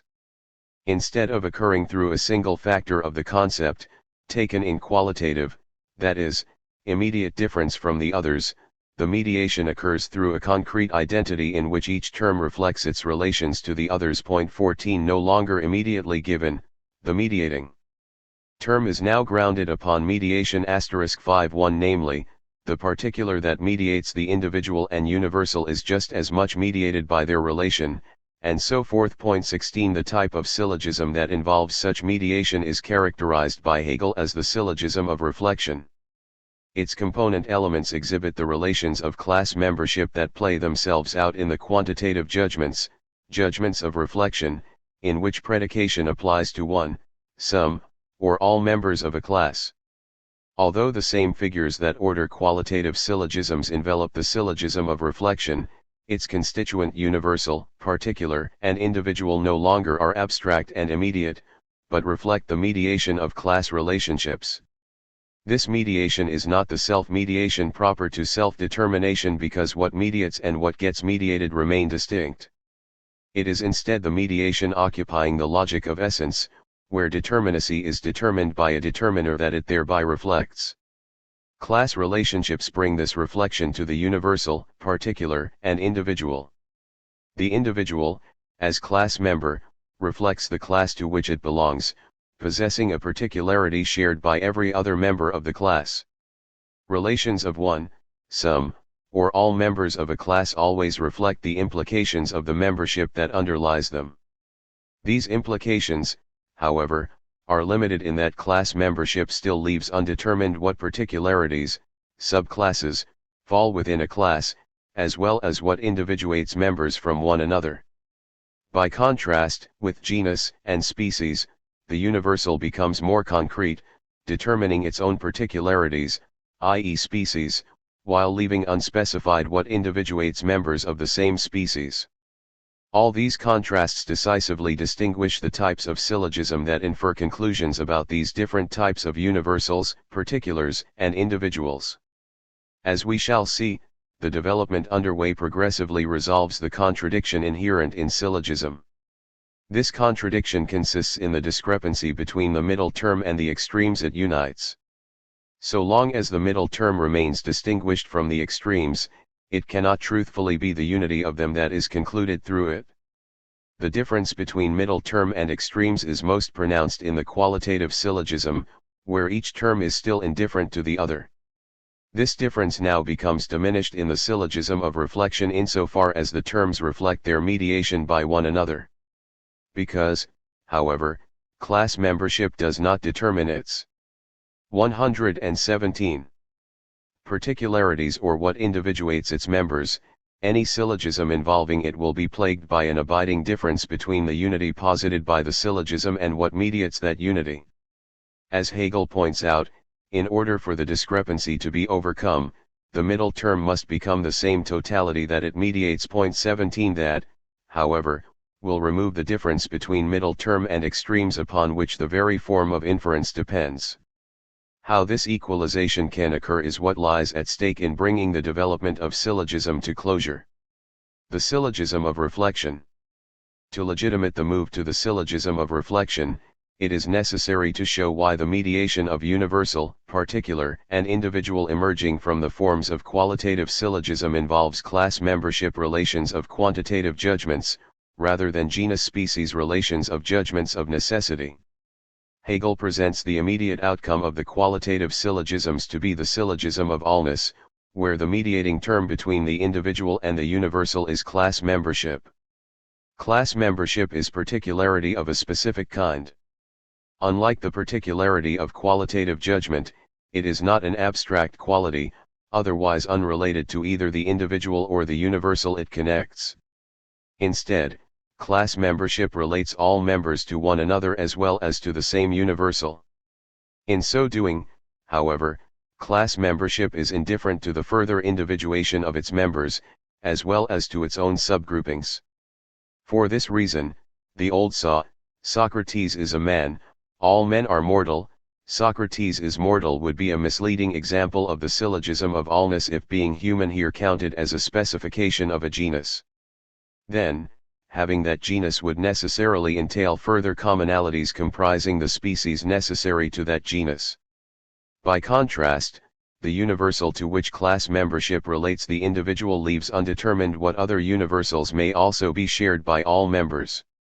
Although qualitative syllogism renders the individual, particular, and universal mediated by one another as they alternately play the role of medius terminus, they still remain subject to substitution in each figure. Despite the fact that each mediates and is mediated in turn, they do not thereby fix which individual, particular, and universal can operate in the inference in question. This abiding indifference is what distinguishes the mediation of class membership. Class is a universal whose own identity is dependent upon the given being of its members. One cannot derive from any prior specification of the class either the individual identities of its members or into what subgroupings they fall. When qualitative syllogism results in the individual united with the universal through a particular mediated by a universal mediated by the individual, without any term exclusively defined by those mediations, syllogism has transformed itself into an inference uniting the individual with the universal through class membership. This inference can aptly be called a syllogism of allness because the mediation it posits concludes the connection of an individual with some universal from a major premise affirming that all members of a class have that universal and a minor premise affirming that an individual is a member of that class.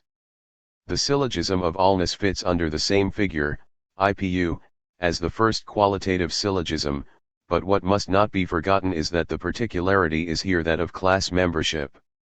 This makes all the difference. 18 To begin with, as Hegel points out, the conclusion of the syllogism of allness is really presupposed by the major premise. 19 Because allness, or class membership, unlike genus, does not dictate any further determination of the individuals falling within it, any universal tied to class is so connected by external happenstance. 20 That is, the relation of class membership to any universal is contingent upon what features its individual members may share. In the syllogism of allness, the conclusion, that the individual is united with a universal, is the only relation actually affirming that an individual has some other universality.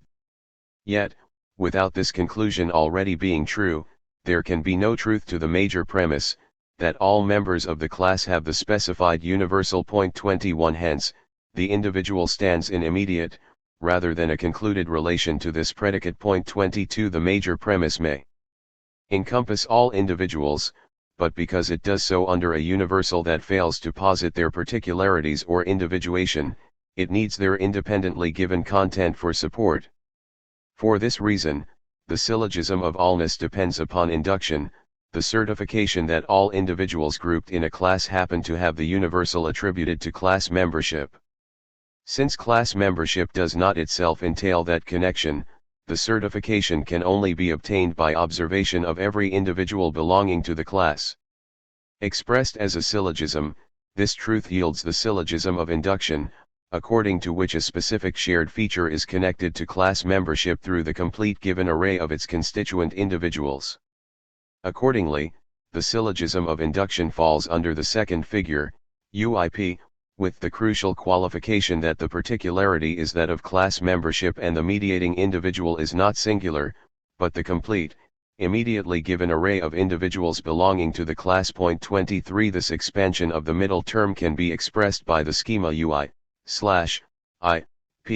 according to which the major premise ascribes a universal to an immediately given array of individuals, the minor premise affirms the class membership of these individuals, and the conclusion connects the universal to class membership. The universality ascribed to these individuals is not concrete, but still leaves undetermined which individuals it encompasses, just as class membership leaves undetermined which individuals exhaust its grouping. Consequently, a difference persists between the given array of individuals and the complete extension of class membership. In their immediacy, these individuals may all possess the universal and may all belong to the class, but that does not preclude other individuals from belonging to that class without sharing the universal or from sharing the universal without belonging to that class. To take Hegel's example, the major premise may assert that a given array of substances are all metals, the minor premise may assert that all these substances conduct electricity, and the conclusion may affirm that all metals conduct electricity, but the two premises only establish that all metals so far observed conduct electricity. 24 The conclusion therefore depends upon an analogy presuming that because these class members have the universal, all class members have it as well. That is, because in respect of class membership, all members are like these that are given, they will be alike in another respect. By drawing its conclusion, the inference of induction is relying on this relationship. Thereby the syllogism of induction has transformed itself into a syllogism of analogy. Mediation is no longer effected by just the given array of individuals. Instead, what connects the extremes is the basis of the analogy enabling individuals of a certain kind to share a certain property. This basis is a communality that is not indifferent to other features common to the individuals it encompasses. Although syllogism now once more takes on the abstract schema IUP, the particular is here united with the individual in virtue of a universality beginning to exhibit the concrete connection of genus and species, where a kind, unlike a class, entails further groupings. 25 This is just a beginning, however, because the premises of the syllogism of analogy are the immediate connection between an individual, its class, and some feature.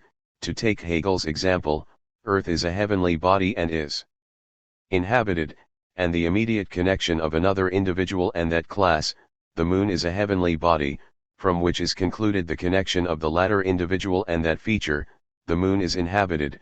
26 The relation between the class and the universal remains conditioned by the immediate being of the individual or individuals in which that connection is given.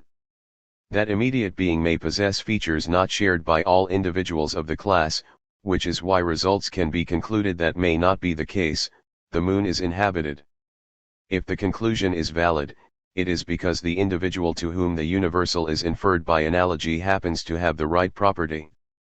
This signifies that the conclusion is conditioned by the constitution of that individual as well, a constitution that remains immediately given and external to both the class and its other members. Nonetheless, the syllogism of analogy just as much undermines that externality by concluding something it must presuppose. Point 27. The conclusion, that the individual has the particularity ascribed it through analogy, the moon, being a heavenly body, is inhabited, is identical in form to the premise, the earth, a heavenly body, is inhabited, in which the individual has the particularity in analogy to which the conclusion is drawn. In both cases, the given constitution of the individual is what links it to that particularity and to the universal to which they belong. Unless the individual is connected to the particular and universal through its own constitution, the syllogism cannot infer what it infers. With the positing of this connection, however, the universal to which the individuals belong ceases to be a class. No longer is this universality afflicted with subjective connection, as manifest in how class membership remains external to both individual identity and particular subgroupings. Instead, the universal figures as an objective universality. 28 necessarily linked to the constitution of the individuals falling under it. In the syllogisms of reflection, inference depended upon the immediate givenness of the individual, setting them generally under the schema PIU. With the objective universal now binding individual and particular together, syllogism becomes reconfigured under the schema IUP. Point 29 Inference has transformed itself into the syllogism of necessity, uniting the individual with the particular through a universal that is not indifferent to the particularity giving the individual its constitution. This universal is the genus, and individuals belonging to that universal are necessarily, objectively bound to the particular inherent in the genus. The syllogism of necessity. Hegel introduces the syllogism of necessity as a categorical syllogism, so defined by having the categorical judgment as one or both of its premises. Point 30 The categorical judgment immediately asserts the unity of an individual species with its genus, e.g. gold is a metal. Although the syllogism of necessity links the individual and the particular through the mediation of the universal, each part of this mediated connection consists of an immediate connection, as provided by judgment. Since the mediating term is the genus, the premises from which the conclusion is drawn each involve immediate connections to the genus. The individual is immediately connected to the genus by having a nature, that is, through its species being. This is what the categorical judgment asserts. The other premise unites the genus with some particularity. Since this particularity is not indifferent to the universal, but objectively entailed by it, this particularity is a species being, necessary to the genus. Accordingly, the assertion of their connection is categorical. The inferred connection between individual and particular shares in this necessity, and for this reason, Hegel can duly identify the syllogism of necessity as being, in the first instance, the categorical syllogism. Although the categorical syllogism falls under the same schema, IPU, as the first qualitative syllogism, the type of individuality, particularity, and universality at stake precludes the accidentality, allowing for multiple substitutions. Because the middle term is the genus, essentially linked to the individual through its constitution, that constitution does not lead to other mediating factors through which other conclusions can be drawn. The constitution of the individual is its species being, and this is inherent in the genus. Similarly, because the other extreme figures in the inference by having a specific difference of the genus, rather than some extraneous quality, the middle term does not entail indefinitely multiple conclusions. 31 The same concrete nature pervades all three termini, whose distinction as individual, universal, and particular merely presents it in alternate forms. 32 The individual possesses a species being uniting it with the genus contains specific differences through which individuals have their nature, and the particular is specific to the genus and thereby tied to the individuals of that kind. Because each terminus contains its linkage with its counterparts, there is no need to prove the premises, generating the infinite regress of syllogisms that plagues qualitative inference. Far from resting on subjective associations in need of an account. 33 The termini of categorical syllogism involve objective connections, built into their own content.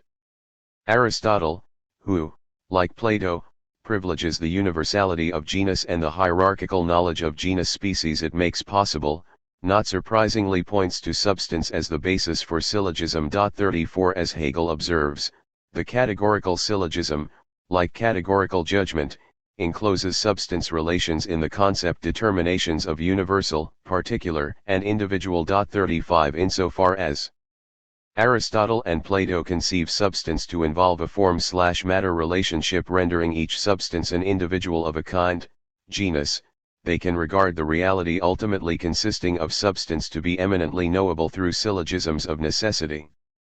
As we have seen, this provides knowledge with an objectivity surpassing what either qualitative syllogisms containing abstract universals or syllogisms of reflection involving class membership furnish.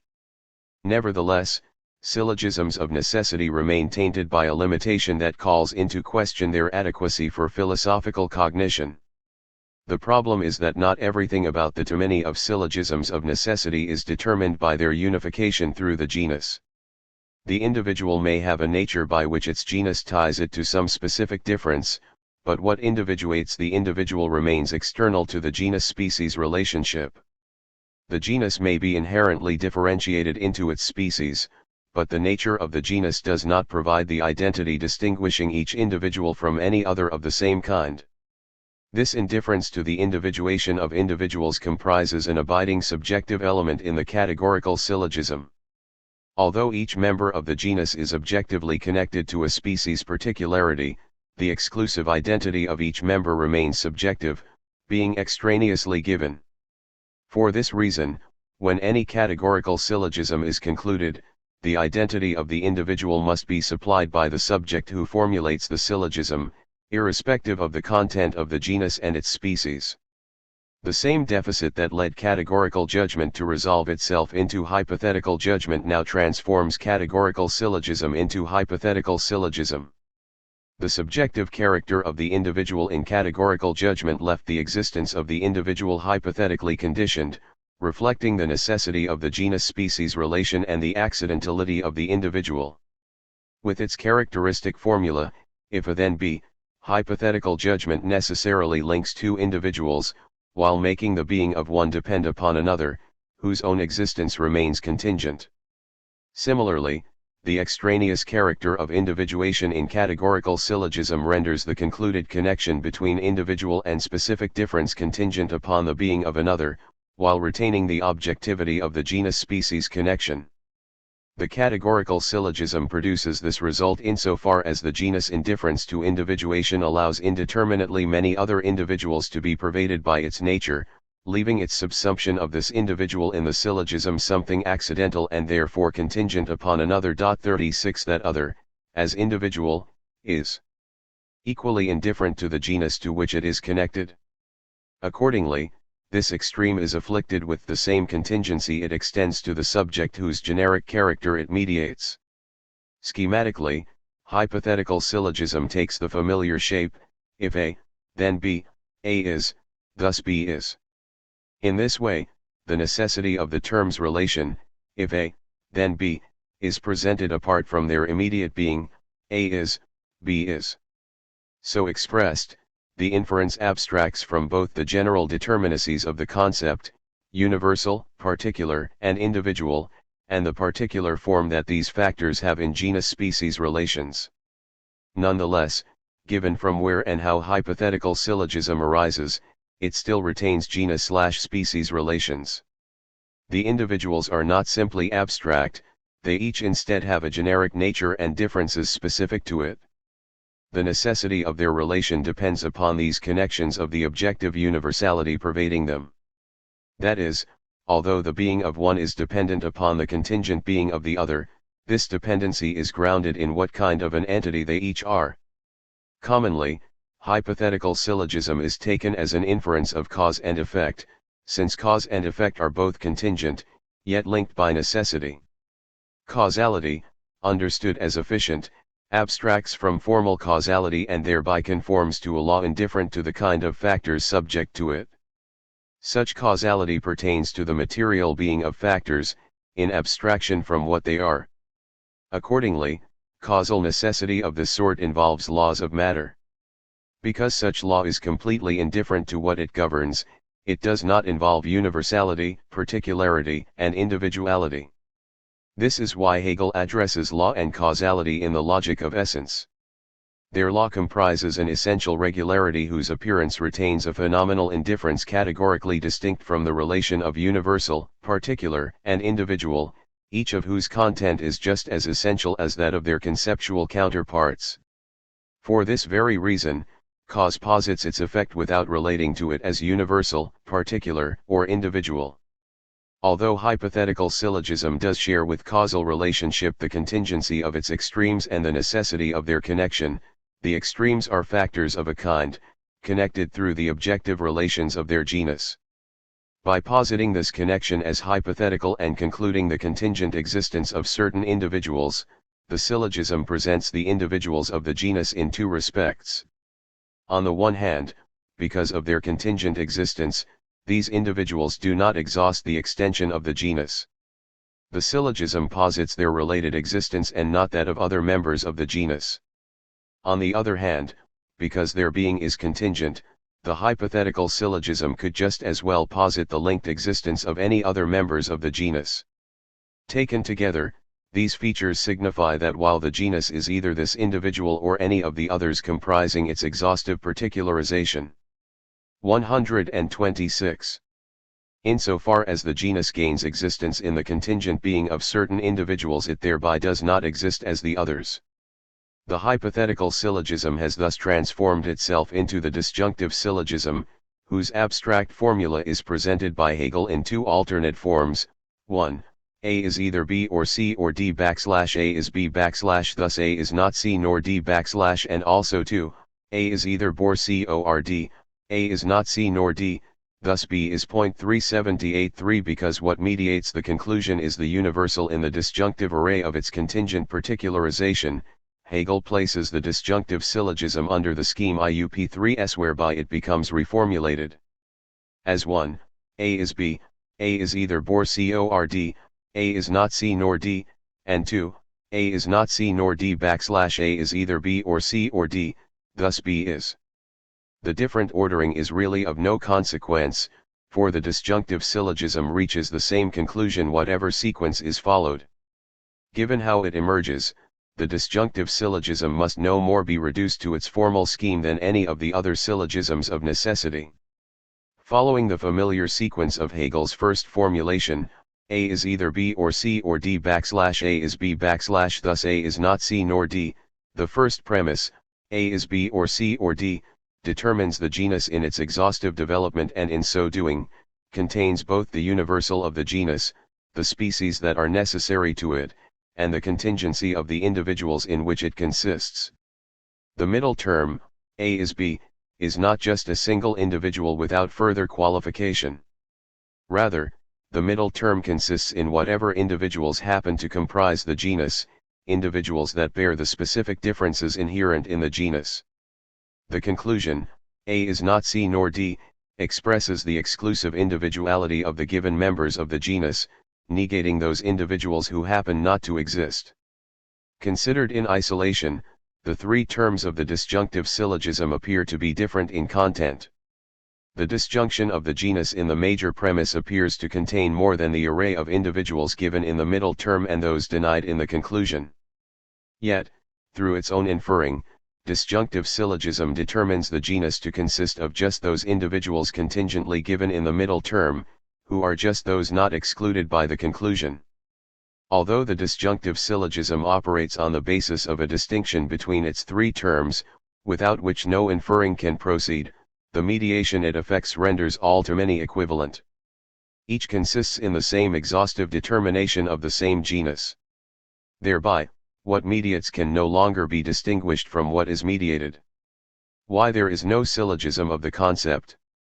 Hegel, as we have noted, does not take this outcome to signal a transformation of the disjunctive syllogism into a syllogism of the concept paralleling the transformation of disjunctive judgment into the judgment of the concept.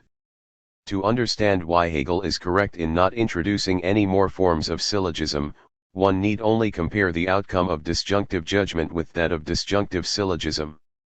The key difference resides in the fact that judgment, unlike syllogism, immediately unites its terms, subject and predicate. Through the copula is, disjunctive judgment immediately connects the universal with its exhaustive particularization. This renders both subject and predicate identical in content, but not identical with what mediates them, the immediate connection of the copula. The subject is now determined to be a unity of the universal and its complete particularization, but it remains related to this unity immediately, by the copula of judgment. Hence, what results from the disjunctive judgment is another judgment in which the subject is affirmed to be immediately at one with the unity of the universal and its exhaustive specialization. This comprises the assertoric judgment of the concept, in which the individual is held to be a unity of the universal and the particular. Because judgments of the concept predicate of the subject the correspondence of its particularity and universality, they have a distinctly normative character. By contrast, the disjunctive syllogism mediates the universal of the genus with its particularization through an individuality that has the same content as the genus and its particularization. In order for this outcome to generate another form of syllogism, there must remain some difference between the extremes and their mediation. This difference is required in order for any inference to operate. Yet the disjunctive syllogism removes that very distinction. This development might seem to be nothing new, for the mathematical syllogism already apparently removed such difference by connecting terms through their numerical equivalence. The mathematical syllogism, however, only represents one aspect of the outcome of qualitative syllogism, since the numerical equivalence it certifies entirely abstracts from the factors of the concept, universal, particular, and individual, logically constitutive of syllogism. Instead of comprising a bona fide type of syllogism, the mathematical inference serves to introduce the syllogism of reflection by exhibiting how the termini of qualitative syllogism are members of a class whose membership is indifferent to their individuation. By contrast, disjunctive syllogism retains the elements of universal, particular, and individual, while rendering the formally distinguishable major. 128. Premise, minor premise, and conclusion identical in content. Syllogism, however, can only persevere by maintaining the formalism and subjectivity lying in the distinction between the extremes and that which mediates them. This distinction involves formalism and subjectivity because it leaves some content unaccounted for by the mediation of the inference. 39 Insofar as what gets unified has determinations indifferent to its unification, the concluding retains a formal subjective character. With elements undetermined by the inference, syllogism has a form external to its content. Instead of being objective to the inference, this extraneous material must be independently given, as by some subject who stipulates the content about which inference is to be made. Through the working of disjunctive syllogism, however, the extremes and middle term are posited to be the very same unity of universal, particular, and individual. Because the positing of that identity of content is not present at the outset, but is effected through the inference, disjunctive syllogism does begin as a bona fide syllogism. Through disjunctive syllogism's own mediation, however, the difference with which it starts is eliminated. Because this mediation establishes its own identity with its extremes, it ends up leaving nothing unaccounted for. The relation between universal, particular, and excluding individual has turned out to be contained within each terminus, for each has been determined to be the universal in its exhaustive particularization. From syllogism to objectivity. Hegel points out that the transition from subjectivity to objectivity is achieved when the middle term in syllogism is occupied by all three elements of the concept. 40 In qualitative syllogism, the middle term was occupied by particularity, individuality, and universality, but only in succession in the three different forms, IPU, UIP, PUL, into which qualitative syllogism develops itself. In the syllogism of reflection, the middle term encompassed the extremes, but in a manner that retained its externality to them. 41 The syllogisms of allness, induction, and analogy all contained the individual and the particular under a generality that remained burdened by contingency, leaving some discrepancy between the universal and the factors it embraced. Only with the culmination of the syllogisms of necessity does the middle term contain universality, particularity, and individuality in the same way in which its extremes do. When this occurs, the mediation has become the totality of syllogism, which constitutively mediates two terms of the concept by the third. In disjunctive syllogism, the mediation becomes the totality in conjunction with each extreme becoming identical to that mediation as well. Hence, through disjunctive syllogism, each term is a totality, uniting universality, particularity, and individuality and mediated by itself. 42 This result warrants the label, objectivity, for both negative and positive reasons. On the one hand, the totalities that have emerged have nullified anything formal and subjective about their determination. No longer is anything in their relation to factors of the concept indifferent to that relation. What is mediated has become completely identical with the process of mediation. By the same token, the determination of the erstwhile terms of syllogism has ceased to have any subjective character, in the sense of possessing an extraneous givenness that must originate elsewhere. Positively speaking, this exclusion of formality and subjectivity consists in the achievement of a totality that is completely self-mediated, despite its relation to other similarly self-mediated totalities. Objectivity can be seen to have this character in light of how it stands distinguished from being, determinacy, and existence. Being is completely indeterminate, given how any specification would fall into the incoherence of characterizing being in terms of some determinate being. Any determinate being owes its determinacy to its contrast with what it is not, whereas existence involves things that are determined by one another. By contrast, objectivity is not relative to anything else, but determined in and through itself, exhibiting the independent character that requires universality, particularity, and individuality for its specification. These factors of the concept are constitutive of the independence defining objectivity insofar as self-determination is minimally determined in terms of universality, particularity, and individuality. The concept logically emerges when reciprocity eliminates the difference between determiner and determined that defines the two-tiered categories of the logic of essence. When determiner and determined become equivalent, determinacy is self-determined. Universality comprises the unity of what is self-determined in that it pervades its differentiations, whose particularity enables the universal to be at one with its differentiation, engendering individuality, determinacy that is determined in and through itself. 43 Although the concept involves individuality, it has not posited its own initial identity of determiner and determined. Although the concept is self-determination, its very emergence from the logic of essence leaves it with an immediacy giving it a subjective character. This subjectivity gets progressively diminished through judgment and syllogism, where the elements of the concept, universality, particularity, and individuality, become determined by one another. Objectivity is arrived at when what gets determined by the elements of the concept is no different from the process determining them.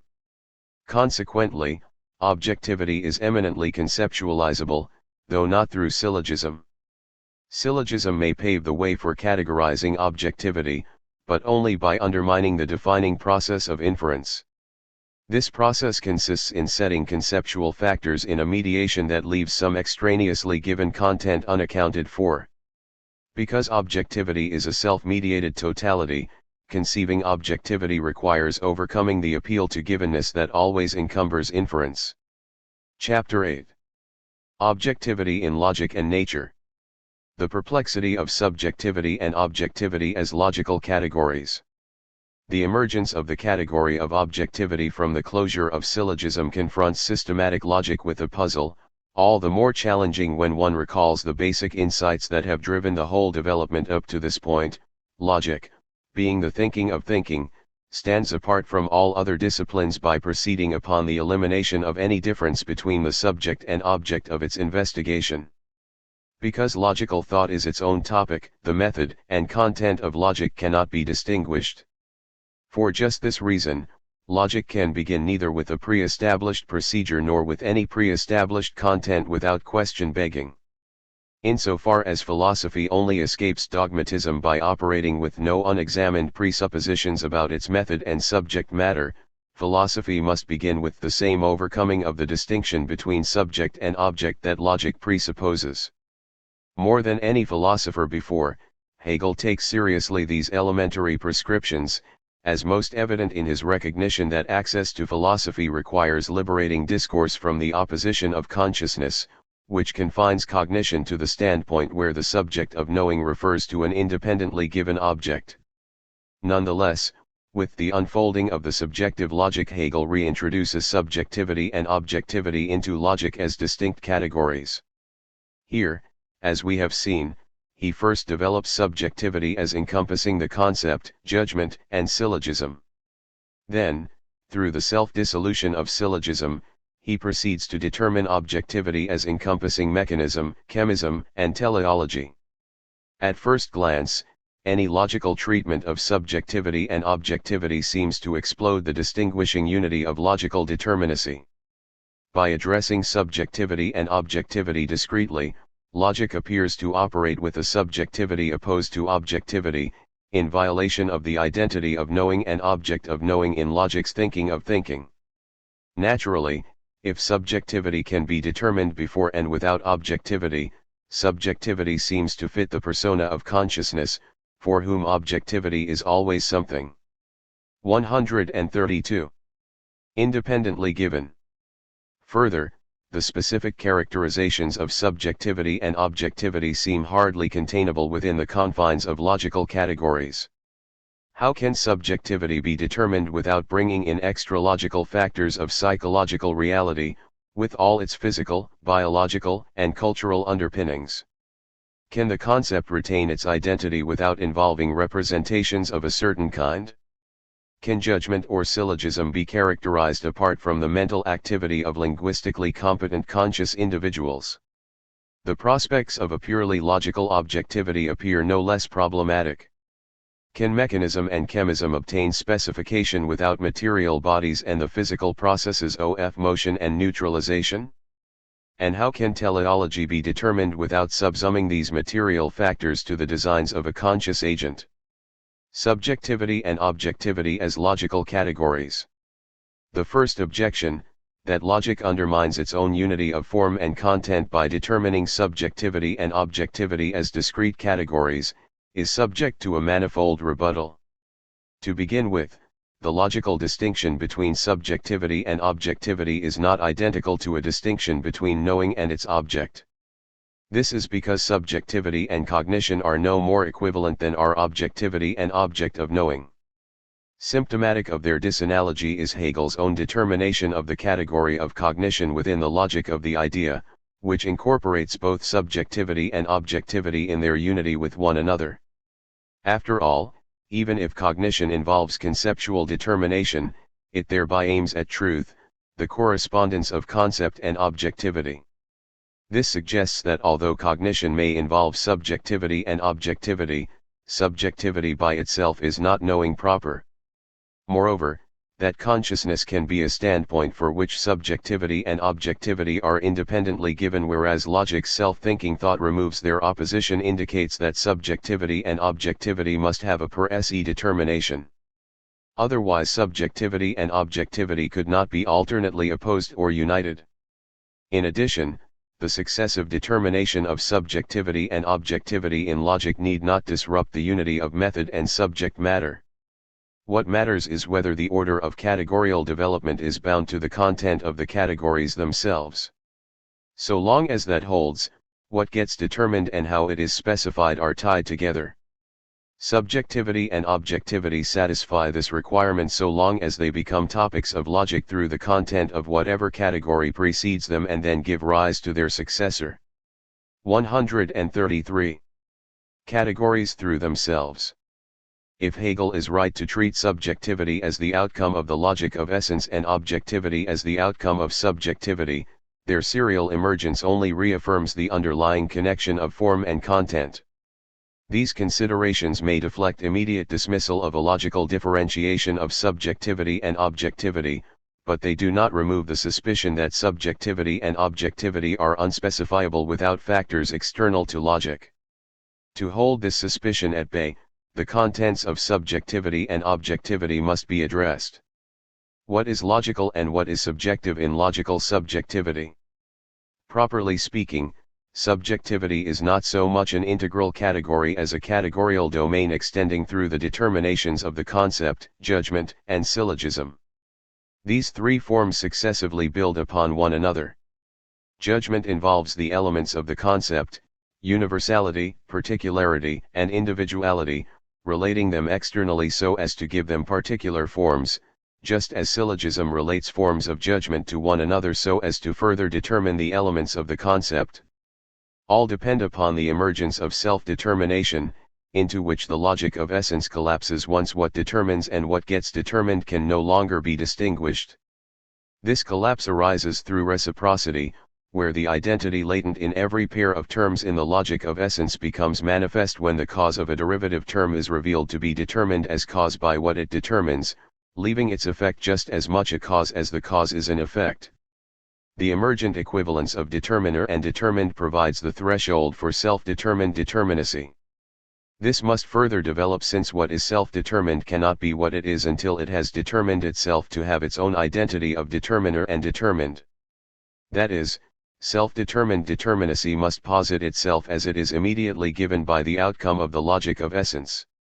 This incipient process of self-determination provides the element of subjectivity because it allows for a self, that is, a subject determined not solely in external contrast with something other, nor by some ground, nor as the ground of something derivative, but as an individual, determined in and through itself, giving itself new character without passing beyond its own dynamic identity.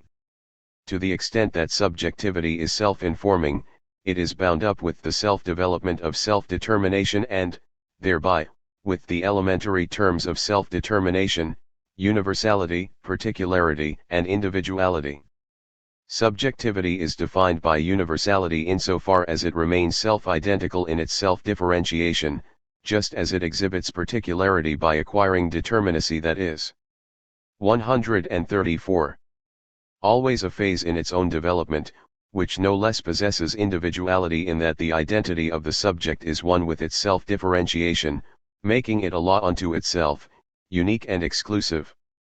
Significantly, all these basic ingredients in the selfhood of subjectivity are purely logical in character, bringing into play nothing but the identity of determiner and determined, with the universality, particularity, and individuality that this entails. Physical and psychological factors here make no contribution. Yet can the same be said when the categorical realm of self-determination becomes developed as concept, judgment, and syllogism. Hegel himself admits that the categories designated by concept, judgment, and syllogism are so named insofar as they fit these terms' customary usages. 1. The concept, of course, is commonly understood to be the basic element of thought, a special universal representation requiring language for its expression. In the subjective logic, however, the concept proper consists in the determination of universality, entailing particularity, and then individuality. The connection between the concept and universality is straightforward, for if the concept as such is at stake, rather than any particular concept, what is at hand is no more than the universal per se. The special universal representation of discursive thought certainly involves the universal, that is, the concept, even if it brings along the non-logical baggage of mind, itself presupposing non-psychological nature as well as the psychological and intersubjective prerequisites of linguistic intelligence.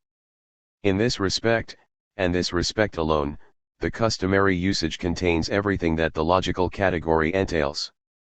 Yet, since the universal, or the concept, logically determined, does not suffice for determining what distinguishes physical or psychological nature from logic or from one another, the category of concept must be demarcated from everything else that its name connotes. 12 Hegel draws the analogous discrimination between the logical determinacy of judgment and its customary sense.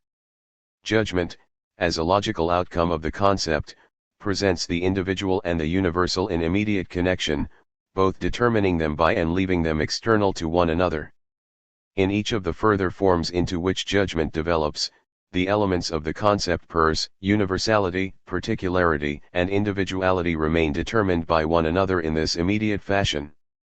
This remains the case even though the type of universality, particularity, and individuality at issue becomes progressively more concretely connected to its counterparts as judgment progresses through the relationships of formal universal and immediate individual, class membership, genus, and species, and finally the conceptual normativity where the individual is determined by a universal already wholly containing its own particularity. As Hegel expressly points out, judgment's dual relationship of conceptual elements is exhibited in the linguistic form of a proposition, to the degree that the subject and predicate figure as individual and universal and the copula immediately connects them as external terms. The logical relationship is absent, however, in everything else about propositions that renders discourse a worldly phenomenon and qualifies subject and predicate with empirical content. Point 3. Similarly, the category of syllogism fits the customary representation of inference insofar as syllogism determines one factor of the concept through another by means of the third. This leaves room for each pair of the threesome of universality, particularity, and individuality to be joined through the remaining term, and for these options to be further differentiated by the types of universality, particularity, and individuality distinguishing the forms of judgment. In this respect, syllogism connects each moment of the concept to another through a series of judgments, which can be linguistically expressed in the successive propositions of inference. Just as the concept and judgment involve relationships of universality, particularity, and individuality contained in conceptual discourse without determining its worldly physical, psychological, and cultural dimensions, so syllogism mediates judgments by one another without providing the real content that distinguishes the inferences of rational agents from their logical form. Since subjectivity and objectivity both figure as logical categories, it would be a mistake to locate the subjectivity of concept, judgment, and syllogism in either the psychological or linguistic elements of conceptual representation, propositions, and inference. Moreover, insofar as subjectivity and objectivity are logically distinct, what makes concept, judgment, and syllogism subjective cannot lie in the difference between these categories as categories and the worldly baggage of their incorporation in real discourse. The subjectivity of concept, judgment, and syllogism is just as logical as is the objectivity of mechanism, chemism, and teleology. Given the character of logical development, where prior terms are incorporated by their successors, the ordering of subjectivity and objectivity leaves subjectivity with two axes of identity. Because objectivity itself contains concept, judgment, and syllogism as constitutive, but non-reductive ingredients, their subjectivity involves something shared by subjectivity and objectivity as well as something subjectivity lacks in contrast to objectivity. The shared element of subjectivity is the already indicated self-development endemic to self-determination, whose basic structure is defined by the interconnection of universality, particularity, and individuality. All the successive shapes of subjectivity exhibit this feature, still absent in the categories of being and essence. Whereas the categories of being pass into what is other than themselves and those of essence determine what is a derivative tier of determinacy, the categories of subjectivity and objectivity involve processes in which factors transform themselves without forfeiting their underlying identity. To the degree that self-determination always requires universality, particularity, and individuality, the permutations of these terms in concept, judgment, and syllogism testifies to the pervasive presence of the self-development basic to subjectivity. That objectivity shares self-development should not be surprising, given how objectivity is distinguished both from reality, as a category of being, and existence, as a category of essence. Whereas reality in being owes its character to its contrast with an other and existence is mediated by some prior ground, objectivity is determined in its own right, deriving its character from itself. If objectivity instead depended upon something other as requisite contrast term or as determining ground, it could never be the proper field of true knowledge, for it would always rest on something else that could not be known in the same way. If objectivity were merely real, Knowing objectivity would depend upon knowing what is non-objective, just as if objectivity were merely existence, knowing objectivity would require apprehending a ground that is never itself objective. Either way, objectivity would become relative to something lacking objectivity, undermining its own objective standing. By being instead determined in and through itself, objectivity can be known on its own terms, without appeal to something non-objective.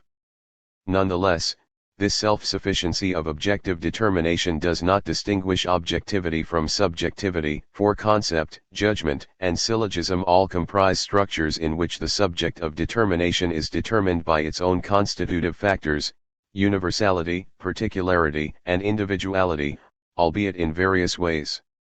What separates objectivity from subjectivity is the overcoming of a deficiency in self-determination that renders concept, judgment, and syllogism merely subjective. This mere subjectivity resides not in the self-development shared by what is subjective and objective, but in the abiding difference between what is mediated and what mediates.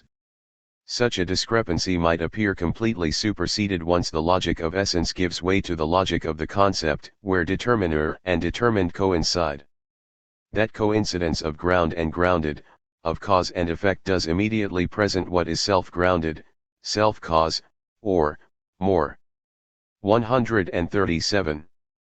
Specifically, self-determined. Yet, precisely because the minimal determinacy of self-determination has arisen from categories of essence, self-determination has not arisen from itself, as it must do to be what it is. In other words, an element of external determination still plagues self-determination as it makes its debut under the heading of the concept. Although self-determination is self-mediating, what mediates it at the outset are necessarily factors not wholly identical with it. Self-determination must supersede its own origins to be self-determined, and each further development, from concept to judgment to syllogism, progressively removes the immediacy and external determination that accompanies its initial configurations. The concept may exhibit how universality, particularity, and individuality develop into one another, but none of these features is itself the relation by which it is mediated by its counterparts. Judgment does enable each element of the concept to be determined by the others, but that determination is itself immediate, exemplified in the copula, whose connection of subject and predicate is a matter of being, rather than of self-determination. Consequently, judgment retains a subjective character in the deficient sense of not containing sufficient grounds for the relationship it posits. Each judgment may contain subject and predicate in their difference and identity, but no judgment overcomes the immediacy of the connection so long as subject and predicate are still joined by a copula. As a result, the determination of one factor of the concept by another rests on an externality. Subject and predicate do not connect entirely on their own. Their relationship is therefore not objective, but still merely subjective. Syllogism does supersede the immediacy of the copula by mediating the connection of two terms of the concept by a third middle term. This gets expressed in the inferential series of judgments where the conclusion follows from the first premise by means of an intervening judgment. Nevertheless, because syllogism connects its extremes by a middle term distinct from them, there is still an externality at hand. Instead of the extremes mediating their own connection, they get related by something else, which may be a determination of the concept, but which still differs from them. As a consequence, so long as self-determination is confined to concept, judgment, and syllogism, a discrepancy still remains between the terms that are determined and what determines them.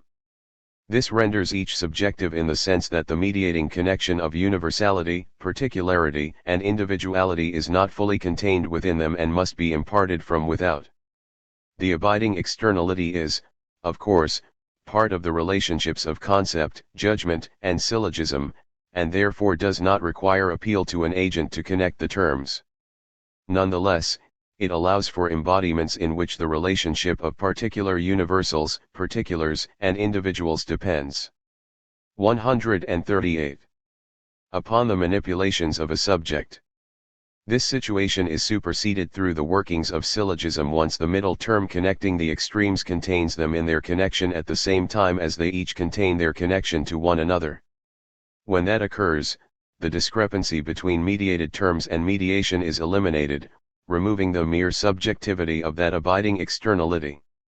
As Hegel shows, disjunctive syllogism achieves the supersession by relating extremes through a middle term that ends up rendering each factor equivalent to the whole relationship. Point 4. The major premise comprises the universal in its complete particularization, as given in the disjunction of its possible particulars. The middle term specifies what possible particulars are excluded or included in the universal, and the conclusion indicates what particulars are respectively included or excluded in the universal. The disjunctive syllogism is still a syllogism because the three terms it relates are distinct and interconnected as separate determinations. Nevertheless, each term contains the same universal in its complete determination, and the mediation of the syllogism ends up rendering each equivalent. Namely, since the universal of the disjunctive syllogism is determined to consist of a certain array of particulars and the middle term and conclusion both determine the universal as that same array, the difference between the extremes and their mediation is eliminated as a result of the conclusion. As we have seen 5, this eliminates the constitutive process of syllogism as well, for syllogistic determination depends upon the distinction of extremes and middle term. What is logical and what is objective in logical objectivity? What arises from the self-elimination of syllogism can warrant the title, Objectivity, in virtue of the features that relate and distinguish it from subjectivity. On the one hand, the outcome of the disjunctive syllogism consists of factors that are individuals, whose universality contains their complete particularity. In this respect, each is determined in and through itself, mediating its own character as a self-contained totality. On the other hand, they stand in relation to other individuals that are just as independently determined, rendering their relations something entirely external to their respective identities.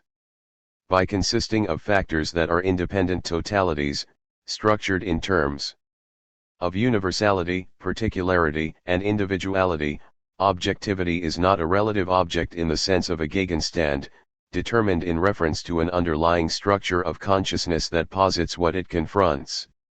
Objectivity instead comprises an absolute object, a Sakhi, that can be the object of true knowing insofar as it is determined in its own right, possessing an objective character rather than a subjective description relative to whatever subject projects determinacy upon it. Although these distinctions between Gegenstand and Sach anticipate both the logic of cognition and the phenomenology of consciousness, they rest upon nothing but the outcome of syllogism. For this reason, objectivity is distinguishable from subjectivity on purely logical grounds. Nonetheless, each shape of objectivity seems to transcend the limits of logical determinacy by involving processes difficult to describe without importing physical and psychological factors.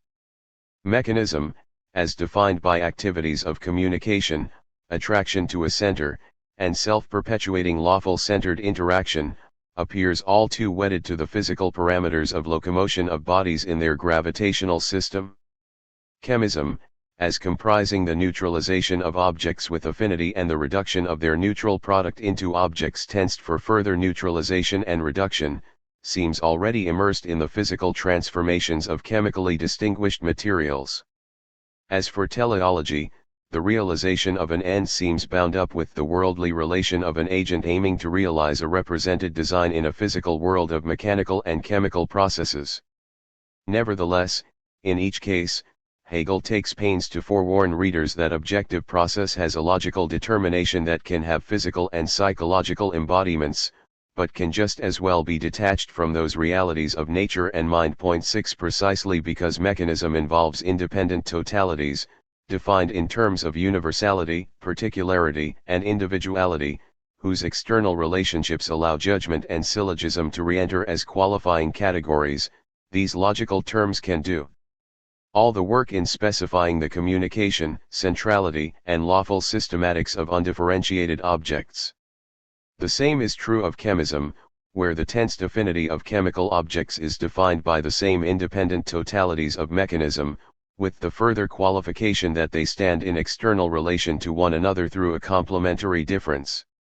By itself, this relationship contains no spatial or temporal parameters, nor any specific physical features that would make chemism equivalent to chemistry in nature. Consequently, the ensuing neutralization and reduction proceeds independently of natural properties. This independence allows application of chemism to the affinities of individuals and other spiritual interactions, an application precluded if chemical process were inherently physical.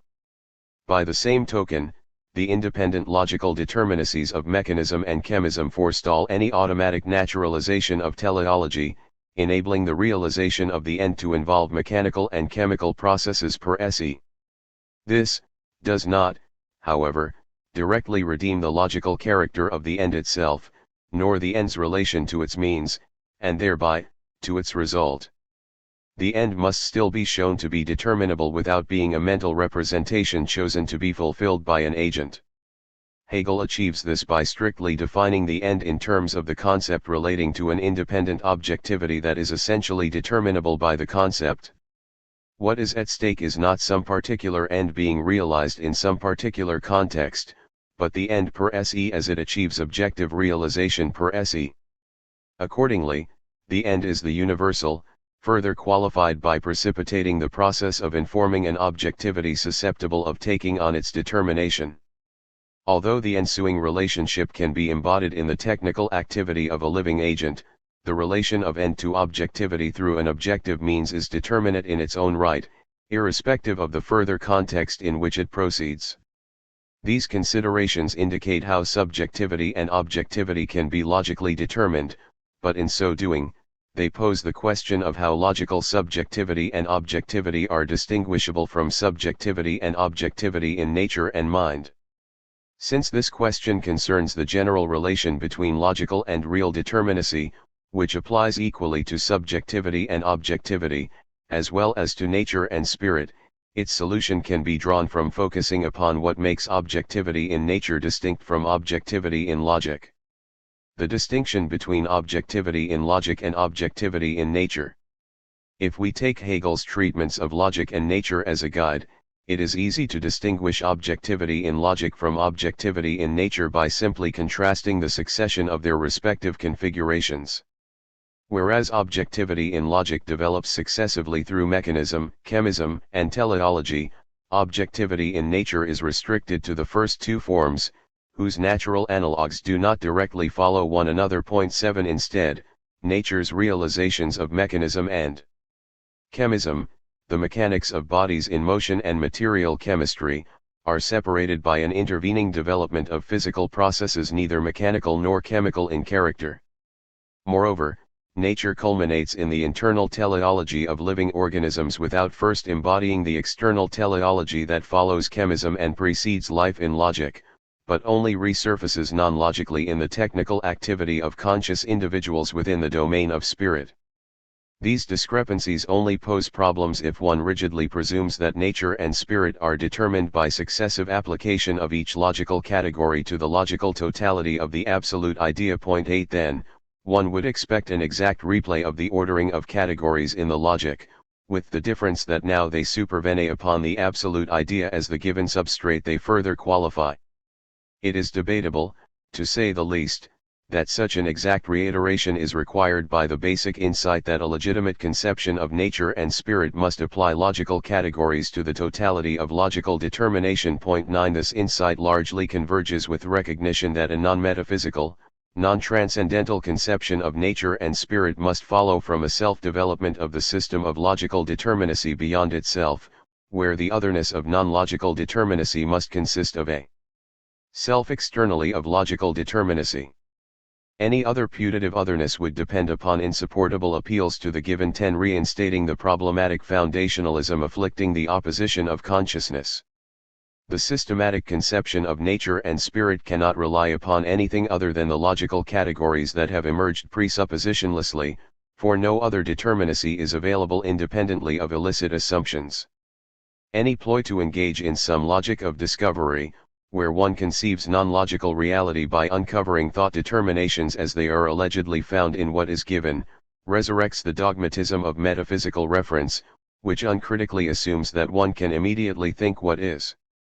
Alternately, any recourse to transcendental constitution, constructing reality by treating cognition or, for that matter, logical categories as determiners of the real, only reinstates foundationalism in an epistemological guise. Here cognitive structure or logic gets treated as the privileged ground of a derivative domain whose reality is but a construction of some unjustified external standpoint that employs categories to fabricate something else. To escape recourse to either illegitimate appeals to the given or recourse to arbitrary construction, there is no choice but to employ the categories that have emerged presuppositionlessly in systematic logic. This employment, however, must provide for some determination that does not fall back into logical development. Moreover, the application of logical categories cannot be external to the logical development, but must rather follow from it without introduction of any other content and without sneaking in some agency to do the job. Logic must develop itself into something other and do so completely independently. As Hegel indicates, logical determinacy must determine itself as self-external. Point 11, that is, it must achieve closure by freely generating its own otherness with nothing but its concluded system of categories. To achieve such a non-reductive categorical development that can provide the threshold of non-logical determination, logical categories must apply themselves to the totality of logic, the absolute idea. Only then can logic generate something that does not fall back into one of the categories of logic, achieving a non-logical irreducibility without surreptitiously importing any arbitrary content or agency. Point 12.1. This does mean that the categorization of the real will involve logical categories, further qualifying the totality of logical determinacy. Nonetheless, it would be a mistake to conceive the supervenience as a serial qualification of the absolute idea by each of the categories of logic, taken in the order in which they appear in logic. First of all, such an application would depend upon an external application of each category to the same substrate, an application inherent neither in the category applied nor in the substrate receiving it. This would violate the methodological strictures of self-development by enlisting an illicit agency, wholly unaccounted for by logic, to select the proper category and connect it to the absolute idea following a rule equally external to what gets determined. If instead the categorization of nature and spirit is to proceed in a non-arbitrary manner, the qualification of the absolute idea by specific categories must be generated by the determinacy at hand. The development cannot then involve a simple supervenience of the entire logical sequence upon the substrate of the absolute idea. Rather, at each stage, further categories will qualify not the absolute idea, but the absolute idea as already determined by additional categories. Not only will the categories vary from one stage to another, but so will what they further specify. Since the sequence of logical categories is determined by their own content, that sequence cannot be duplicated when the content under development is a very different one comprised of the absolute idea as qualified by other logical categories. This is why the course of the development from logic through nature and spirit can no more be reduced to the application of a given procedure than can the development from being through the absolute idea. Although one may loosely anticipate that the systematic determination of nature and spirit is self-developing, and therefore autonomous, this does not signify that any abstract scheme of freedom applies, or, for that matter, that self-determination could have a form separable from the content it generates. To the degree that the categorical determination of nature is the self-constitution of the subject matter, what the development is a self-determination of is only established at the conclusion of the development. Moreover, since the resultant identity of what is underway determining itself presents the key to the order of the whole development, no pattern of determination can be continuously operative from beginning to end. Consequently, the absolute idea does not figure as the perennial subject of development, to which isolated categories are applied. Rather, the totality of spirit proves itself to be the ultimate subject of the ensuing determination to the degree that it encompasses logical and natural determinacy as well as that of mind. Objectivity in nature, as well as in spirit, figures within the context of this development. In the most elementary reaches of nature, where space and time become supplemented by matter in motion, mechanism gets embodied in the interaction of independent bodies, whose spatio-temporal dynamic relationships can exhibit the communication, centrality, and self-sustaining system of centrality that defines logical objectivity independently of the physical features of gravitational systems of material objects. Although empirical observation may supply a wealth of content illustrating the mechanism of matter in motion, it would be wrong to presume that the philosophy of nature must appeal to what is given in experience as the ultimate criterion for the correctness of concepts of nature. Point 13 Because such correctness depends upon phenomena devoid of necessity and isolated representations of equivalent contingency, it can hardly provide a model for truth. To uphold the autonomy of reason, without which dogmatic presuppositions cannot be overcome, empirical content can only be admitted into the systematic conception of nature by being detached from its origins and incorporated into the self-constitution of the concepts of nature and spirit. Within that immanent development, what may be originally found in observation becomes elevated to the form of thought, a self-determined form that extends beyond logic into the theory of nature and mind.